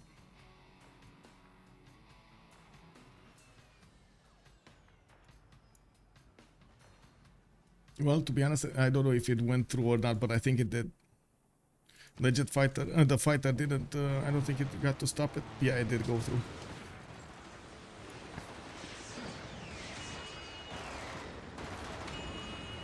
Okay, JR getting guidance system, cultural heritage in 1, 53 out of 154 to get the culture victory, but still quite far away. Getting more nuclear devices, and it does look like his opponents are trying to rebuild the armies and sending them towards the front line. He still didn't attack over here. Pokrovka not ready for that by the looks of it. We do need to see if Mongolia is gonna do something. Just no. I mean, he's trying to get calves, but he's so far away from actually a viable technology. It's not really that funny. Yes, they do. League is on vacation. Not every player is available to play every game. Yeah, that's true. We did actually increase the roster size so they can play during the summer. We did increase the roster to 9, which usually, like, it was at 7, and then we increased to 8, and then we increased to 9 in the previous seasons. And it does look like the teams had the chance of playing through all of the games with this. We had a good balance. Yeah, JR is keeping that flame alive indeed.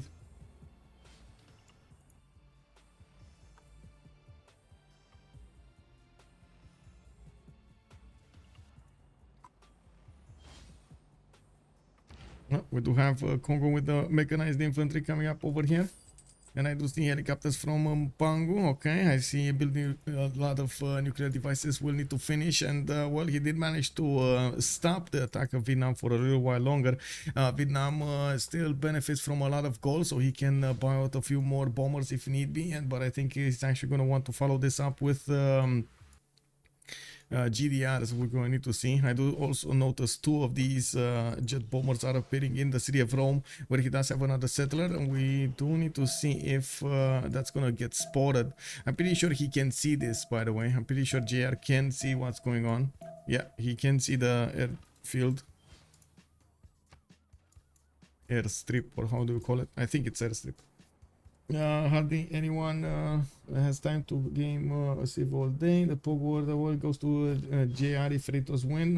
Otherwise, it will be a Pog win shared between Vietnam and Persia. Yeah. I mean, Bartsake also did amazing, not only defending against the attacks from Mongolia, but also attacking into his opponent Mongolia and into Persia, slowing him down so much, defending his ally in the south, Sprig. We do have the jet fighters body blocking to the north. Two of these modern armors. They're not in. Oh, they're getting in to the borders of Congo, and this is gonna be a problem for Congo. He's trying to take them down, and it does look like he's doing quite a bit of damage, especially with how many bombers he has. He did manage to get... No, he didn't manage to get any more nukes this time, and by the looks of it, in the south, Persia is trying to get in, losing one of his moderns doing that. He has another one very low HP, and it does look like the helicopter can take it down, but the bomber was, I guess, a much better choice. Didn't he have... Yeah, there we go. He repositioned at least one of the aircraft carriers.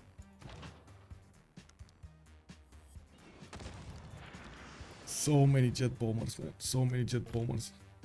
I guess the big question is, okay, sure, how is he gonna win this? Like, he's gonna withstand the damage, right? He's gonna withstand the damage against from Persia. It does look like there are less and less units fighting over here. We do have probably upcoming attack from multiple helicopter scores coming up from Vietnam. We might see GDRs also getting built in the Eels tab, but it does look like Chuck is keeping up with JR's production, and we do have Astikos and Phyrsos getting a lot more.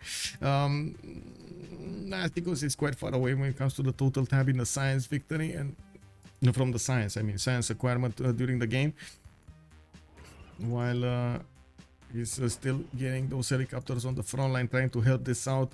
The majority of these helicopters actually died, if I'm not mistaken. There were like, what, 18, and we got 2, 4, 6 available. 6 still alive. That's it. I saw a wonderful defense with the destroyer, and Rome denied England nukes. Yes, destroyers are very good to actually defend, but not against the submarine armadas or nuclear bombs with machine gun armies damage. Is Astikos in a challenge to make nukes without a single industrial zone? Yes, he's 18 tons. 18 tons to go, guys. 18 tons to go. Until he's gonna get that nuke. Woohoo! Yeah. Well, it looks like that one helicopter tried to get in and pillage. He's gonna get to pillage it. Oh no. Is he gonna get the pillage? Yeah, looks like the helicopter might actually die anyway. Let's see. Can he get? Yeah, he can get 2 attacks. It's just a bodies number. Bodies of units just thrown at Congo's defenses. So many units just attacking into him. Oh, wait, what? That helicopter actually survived? Oh, he has another. Never mind, it's fine. The helicopter. Okay, there we go. I was wondering. I thought he actually attacked with 2 helicopters into it, and I was like, what? That can't be happening. Did Thieves heal again? Thieves. Well, it looks like it's half HP. It is what it is. It is. Is Egypt actually having a safety settler? I know he was building one from Memphis, but I have no idea if he actually got one. I don't think so. I don't see a settler anywhere. So this is it. If he dies, he dies. I don't see a safety settler anyway. Anywhere, I mean. GDRs are pretty much untouchable by nukes, though they are really good. Small nukes. The big nukes take them down. Like the thermal nukes. You do need to throw 2 of them, but yeah, they do take them down.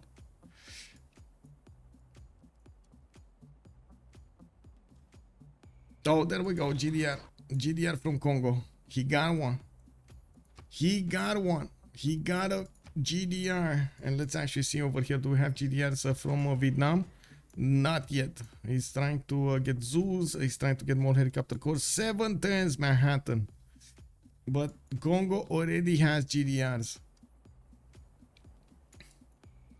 1 tile radius? No. No, the jet fighter is the same. 1 tile radius around them. But they can attack further. Data PKR, hello there, sir. Show Macedon, please. His military is dropping. Okay, yeah. I mean, yeah. Scythia is attacking with the tank corps. Macedon doesn't get to attack back. But it doesn't matter right, at this point. Macedon still has this one. He has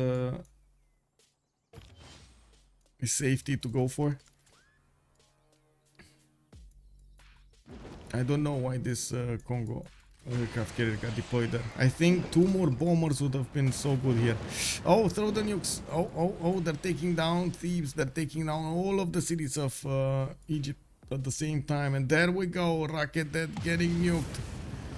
3 of the Scythian helicopter corps gave their lives to actually get that. And we're going to need to see if he's going to get to flip that back. Too late. We do have Bartsake getting out of the game here. First player out of the game. 4 versus 3 situation. We do have Edfu also losing a few more points of health, and not to mention those units next to it.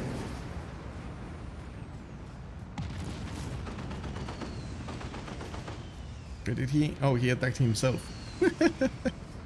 Yeah, just attacking himself, so he takes out his own. There are no more units here. Where are the units? Where units? Oh my god, man. Like, where units, you know? When is Shah gonna get his own? I see him on rocketry. Oh, he needs satellites. He needs computers, and he needs robotics. It's gonna take a while. 464 science. We're gonna need to see if that's actually gonna be a thing. They can't liberate Raketet anymore. Bartsake got taken down. No unit close to him to actually liberate him.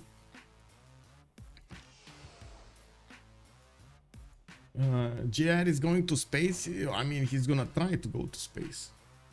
Yeah, he's gonna try to go to space, but I think he's gonna get nuked over here by Vietnam. Vietnam has Manhattan project coming up in 6 turns, and he's definitely gonna build quite a few bombs here. Also, he's gonna have GDRs about the same time he's gonna get the first nuclear bomb. I'm pretty sure he's. Oh no, they spent the gold. Where did they spend? Oh, they got all of these new and shiny jet fighters and jet bombers and so on, right? Oh, I see. He spent that gold, man. Not only that, but I think he wanted to upgrade the Scythia. They upgraded Scythia. They're still gonna get some gold over here from Macedon's territory, and probably this is why they're pushing into Macedon's territory to rip the gold from the mines. 3 turns, 0 gold Congo. That's what you think is gonna happen. It's, oh my god, he's minus 230. Oh my god. Minus 230. Is all of his trade routes flipped. The gold. Egypt. Liani ETH. Hello there, sir. Good evening. Yeah, I mean, what? Let's see if he can get that gold. Doesn't look like it. I mean, he's trying. Look at that. He's sending those trade routes, trying to send them quickly.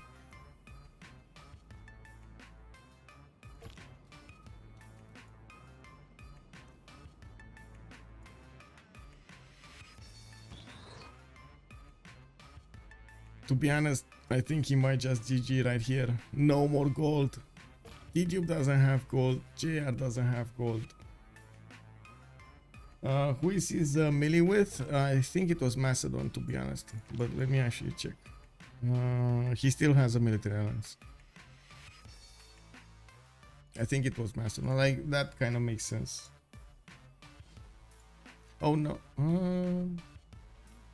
No, actually, Egypt should have had with Macedon, and Rome should have had with Congo. That made sense. That makes sense. We can't really know from the information we get here, to be honest.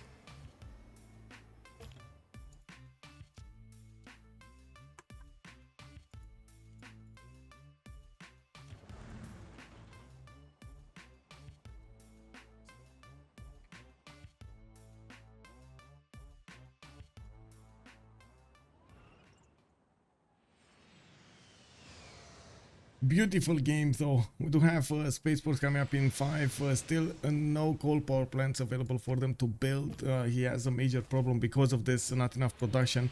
We do have GDS coming up from Congo, and by the looks of it, he is losing gold per turn at the moment. The whole team is actually losing gold per turn. It's going to be hard for them to stabilize, and especially if they're going to get more units out, that's going to be a problem.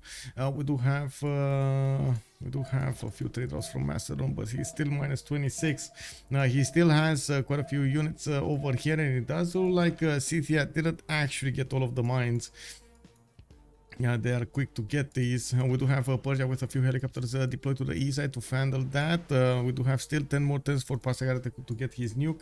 Yeah, I mean, at least the ability to get some nukes. We do have JR minus 52 gold a turn. Tidube is minus 23. In JR's bank, we do have triangular trade, Vessel Bank, Lightning Warfare, Levy and Mass. Okay, I mean, it is what it is, man. It is what it is. To be honest, at this point, I think Merchant Confederation is a little bit better. Just saying. Smart materials in 3 turns. Check. Is he actually getting it? No, composites. Why did it show me smart materials in 3 turns? Lol. Anyway, another new coming up from Mongolia. He does have one more new up his sleeve, and well, we're going to need to see what he's going to do with it. He does have probably the opportunity to attack in the south, especially with his nuclear submarines.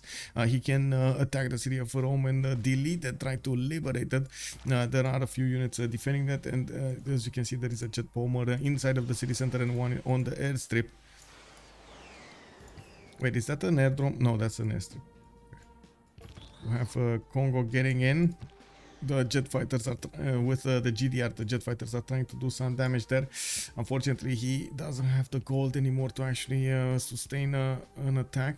And JR is in a reformed the coinage golden age. He's still getting +3 gold per specialty district in the foreign city. He's probably sending them towards Macedon somewhere, or towards the record room. I think Macedon though, to be honest. Yeah, Macedon. He's trading with Macedon. Some of them to record room. That actually still has a district, so he's gonna start losing more gold per turn. In the next era, we do have Dark Age Hero.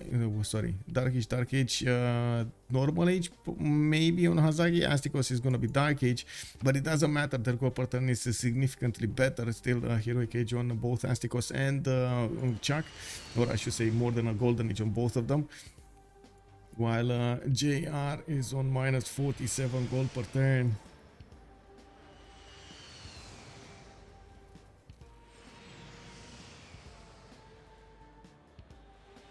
Well, to be honest, he's tearing apart his opponent's units. Bit by bit, he's taking down all of his opponent's units.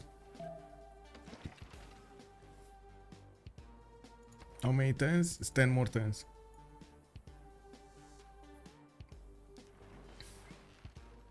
Eco Alliance as soon as possible, but I don't know, their cities have 0 districts, and Mac plus Rome has no trade routes. Yeah.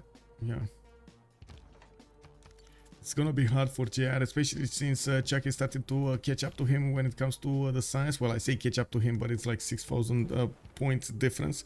JR is 48 out of 167 in the tourism. That's not gonna happen. It does look like he's getting spied on, and by the looks of it, did he even finish one single?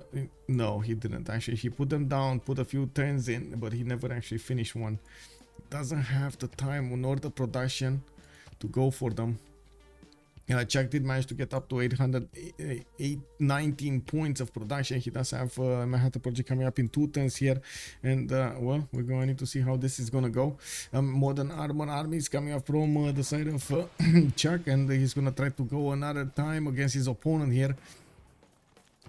You do have also Chuck probably baiting a few nukes here and there, because why not?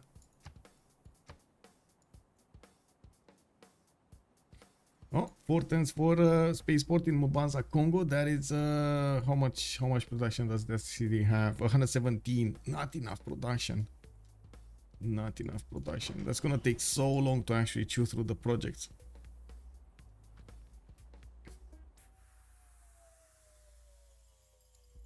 Okay, they did manage to take out Macedon from this continent, and now we do have the Scythian units coming up with the Persian units starting to get into the water. And well, we do have quite a few units here. I do see JR did reposition his aircraft carrier to the east. Wait, does he have both of them here? No. What is... Did he lose an aircraft carrier? Did he actually lose an aircraft carrier? Because I only see one. I'm pretty sure he had 2. What is his second one? Oh my god, he lost an aircraft carrier. Does anybody see the second one? I'm pretty sure it was here somewhere. It's not there anymore. Anyway, he lost it. Yeah, he lost it.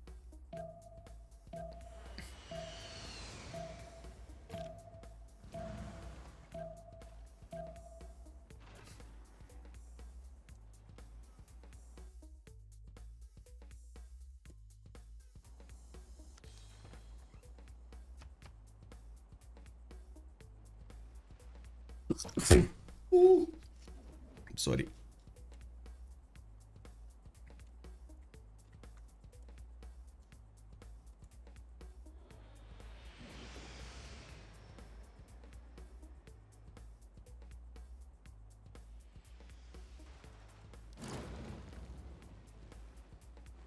Well, Vietnam getting Valletta here in the north.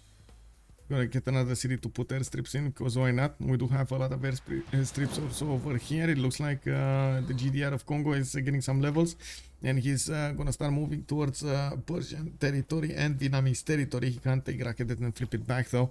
A bit unfortunate. Johannesburg also got defeated somewhere. I have no idea. Let's see the nukes coming in. Where are they going towards? Cantho probably. He's gonna try to take down more cities here. He does have 2 nukes in the Qs, yeah, there we go. Another C got taken down. His GDR doesn't have enough movement to take that city though. And it does seem like, well, he can shoot down a helicopter army if he wants to. Because why not? Oh, another one. Oh my god. Oh, they clumped up for him. Where's the nuke? Where is the nuke coming from? Is that? Oh, there we go. That's from the nuclear submarine.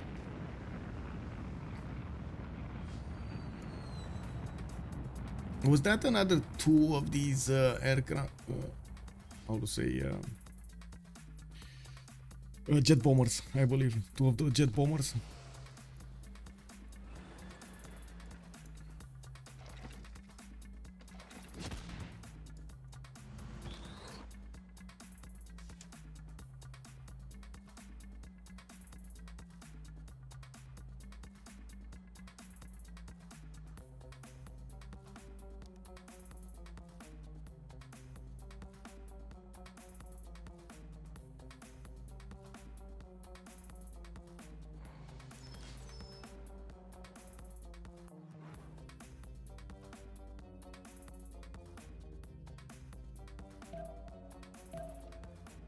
I really need to get some water.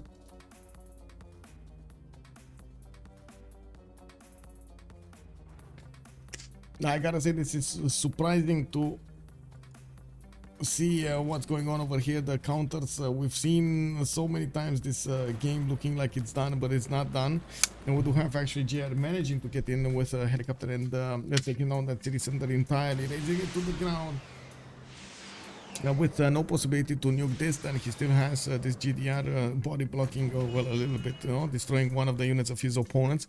We do have to see what is he gonna do with his upcoming nukes. He does have another one coming up from Mubumbi. In the yield stab, he's still losing a lot of gold per turn. It doesn't look like he's getting to pillage that much. 3 turns for spaceport to come out from Mbanza, Congo, while I do see Vietnam is getting his jet bombers and nuke. Oh my god, building a nuke in 2 turns. Like Thang Long is the beast. 138 production. Now we're still in the Congress for the extra production towards nuclear devices, extremely valuable.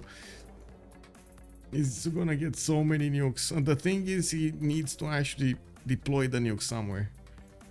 And I think this is why he's getting these, yeah, there we go, jet bombers here.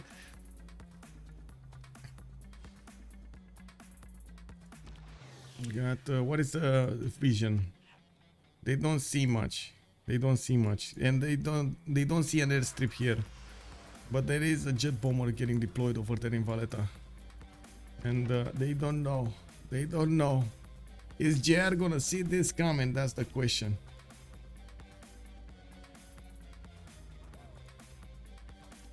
He has Magnus promo, I guess. He issued the rule next Congress tonight. So if there are good policies, they can get a breakthrough. Wait, Ulyss, or you mean Freritos?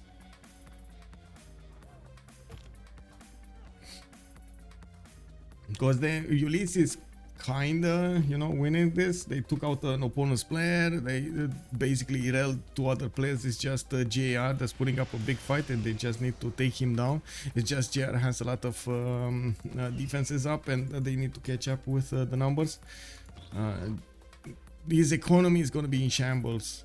Like, this is when the Congress is gonna finish, and he's probably not gonna manage. Oh, he's getting another golden kick. He's getting a golden, boys. 241 out of 242 points. He's getting golden. Woohoo! Oh my god, JR still in it. And now we're gonna need to see Vietnam getting in there with the nuke soon. 2 turns for the first nuke to appear from Thang Long, and he's gonna get another one from Hualu. 2 turns, sorry, 2 nukes in 1 turn. 2 nukes in 1 turn. They're taking down Kume.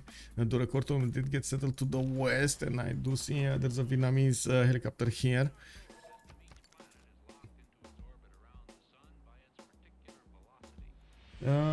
Vietnam is getting 6 nukes. Yes. Yeah. What a game indeed, Dolkim Ruken. What a game indeed. They're not giving up until the last moment, man. JR over here with 487 tourism. Doesn't seem like it matters that much.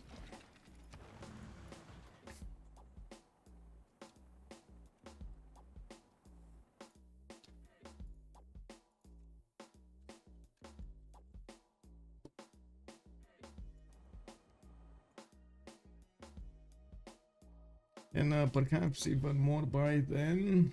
No Sam in GDR's land. No, he doesn't have a single Sam, man. If he's getting nuked, he's getting nuked. Like, this is it. If his opponents get to nukes, he knows. He knows he can't actually follow up. It would have been something if Egypt stayed alive and he could have gotten the goal for the GDRs. But since that's not happening, yeah, that's a bit of a problem. They also need to get to him. That's another thing. They need to get to his city so he can get nuked. And we're going to need to see how Vietnam is going to actually fix this quote-unquote problem.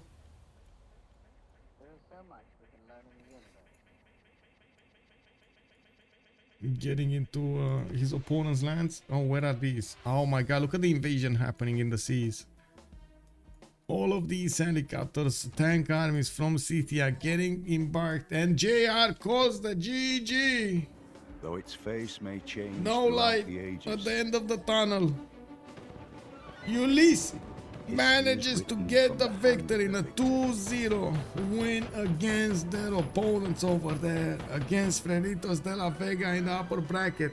There will be another your chance actions for this day, Freritos de la Vega to come back, You going ensure our against the people winners between COC and Gold Buy Library this week. It's gonna be very important to see what's gonna happen in that game. Congratulations to Ulyss. Unbelievable, man. Unbelievable game. Now this game. Now, oh my god. So much of an effort coming up from Chuck.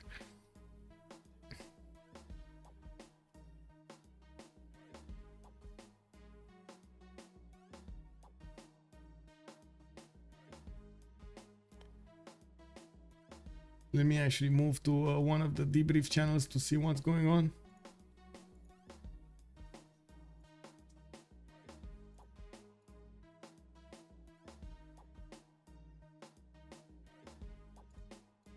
Nice game. Yeah, Yes, really very nice game. insane game. Big game from Check both the teams, MVP. man. Yeah. Check the Yeah. biggest. The biggest.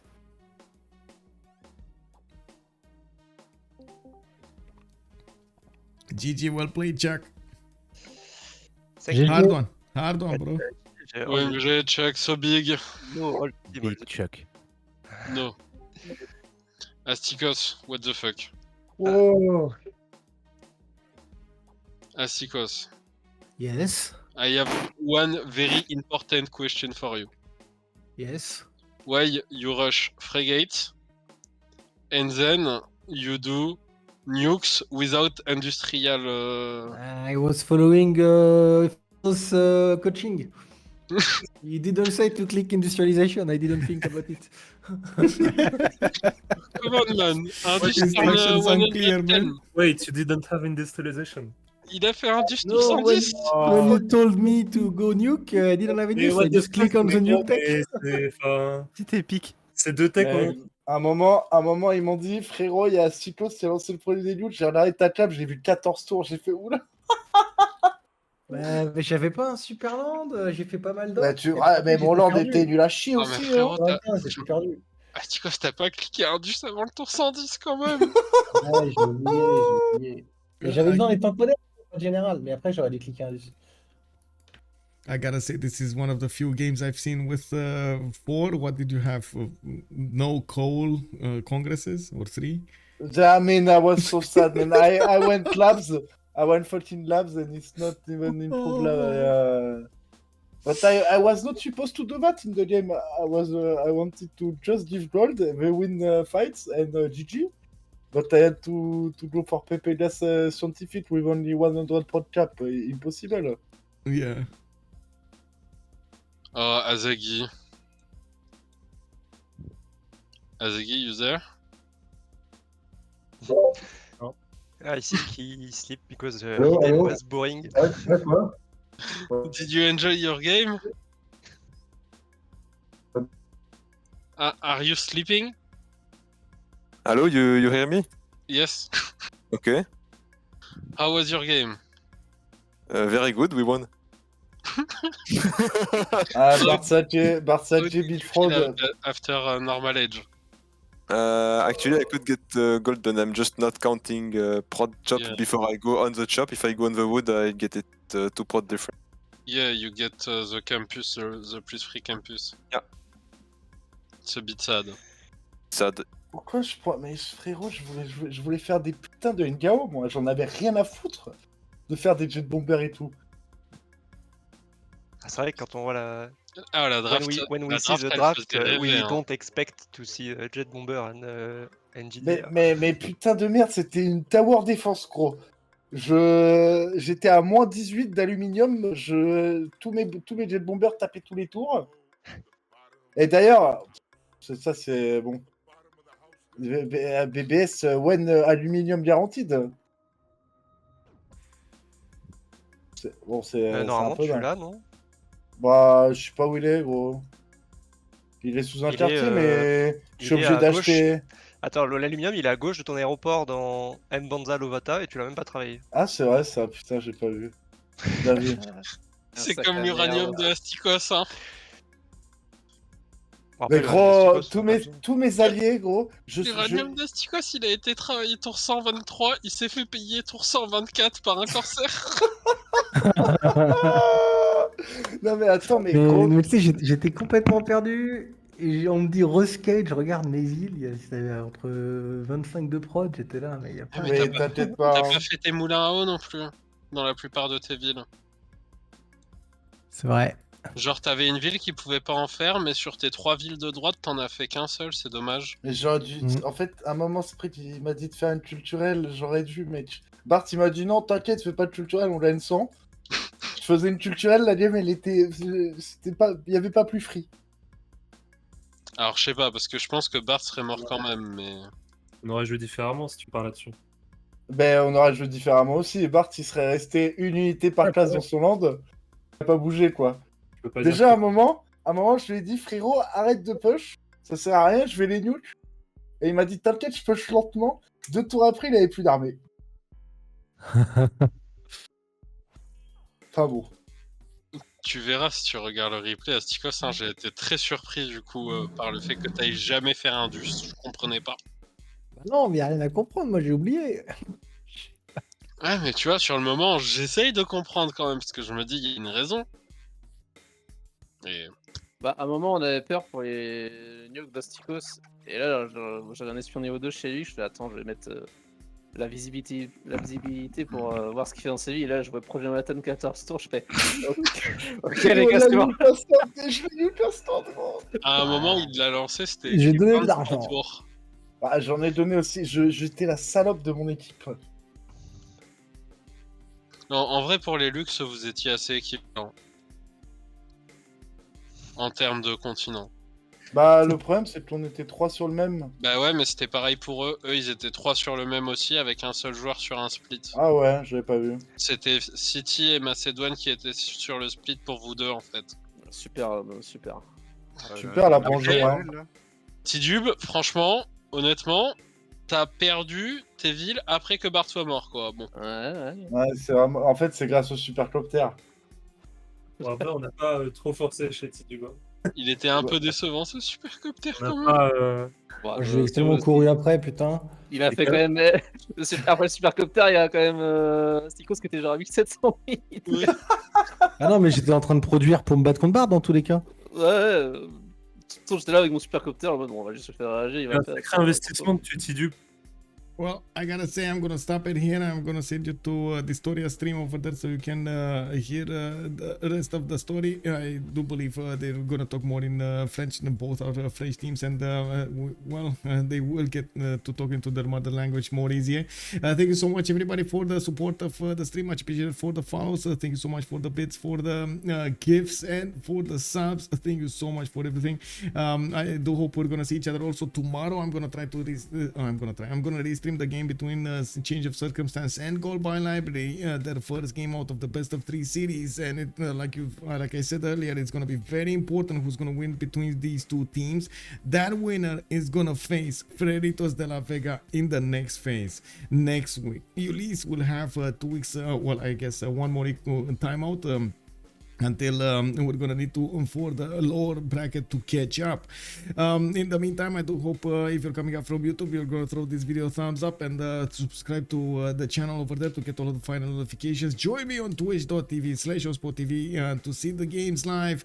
Check out my schedule on Discord. Use exclamation mark Discord over here on Twitch chat, or you can take a look on YouTube in the description down below of the video. There's an invite link over there. Just click that, and of course, you're gonna get to my Discord where you do have the channels explaining my schedule and how it goes.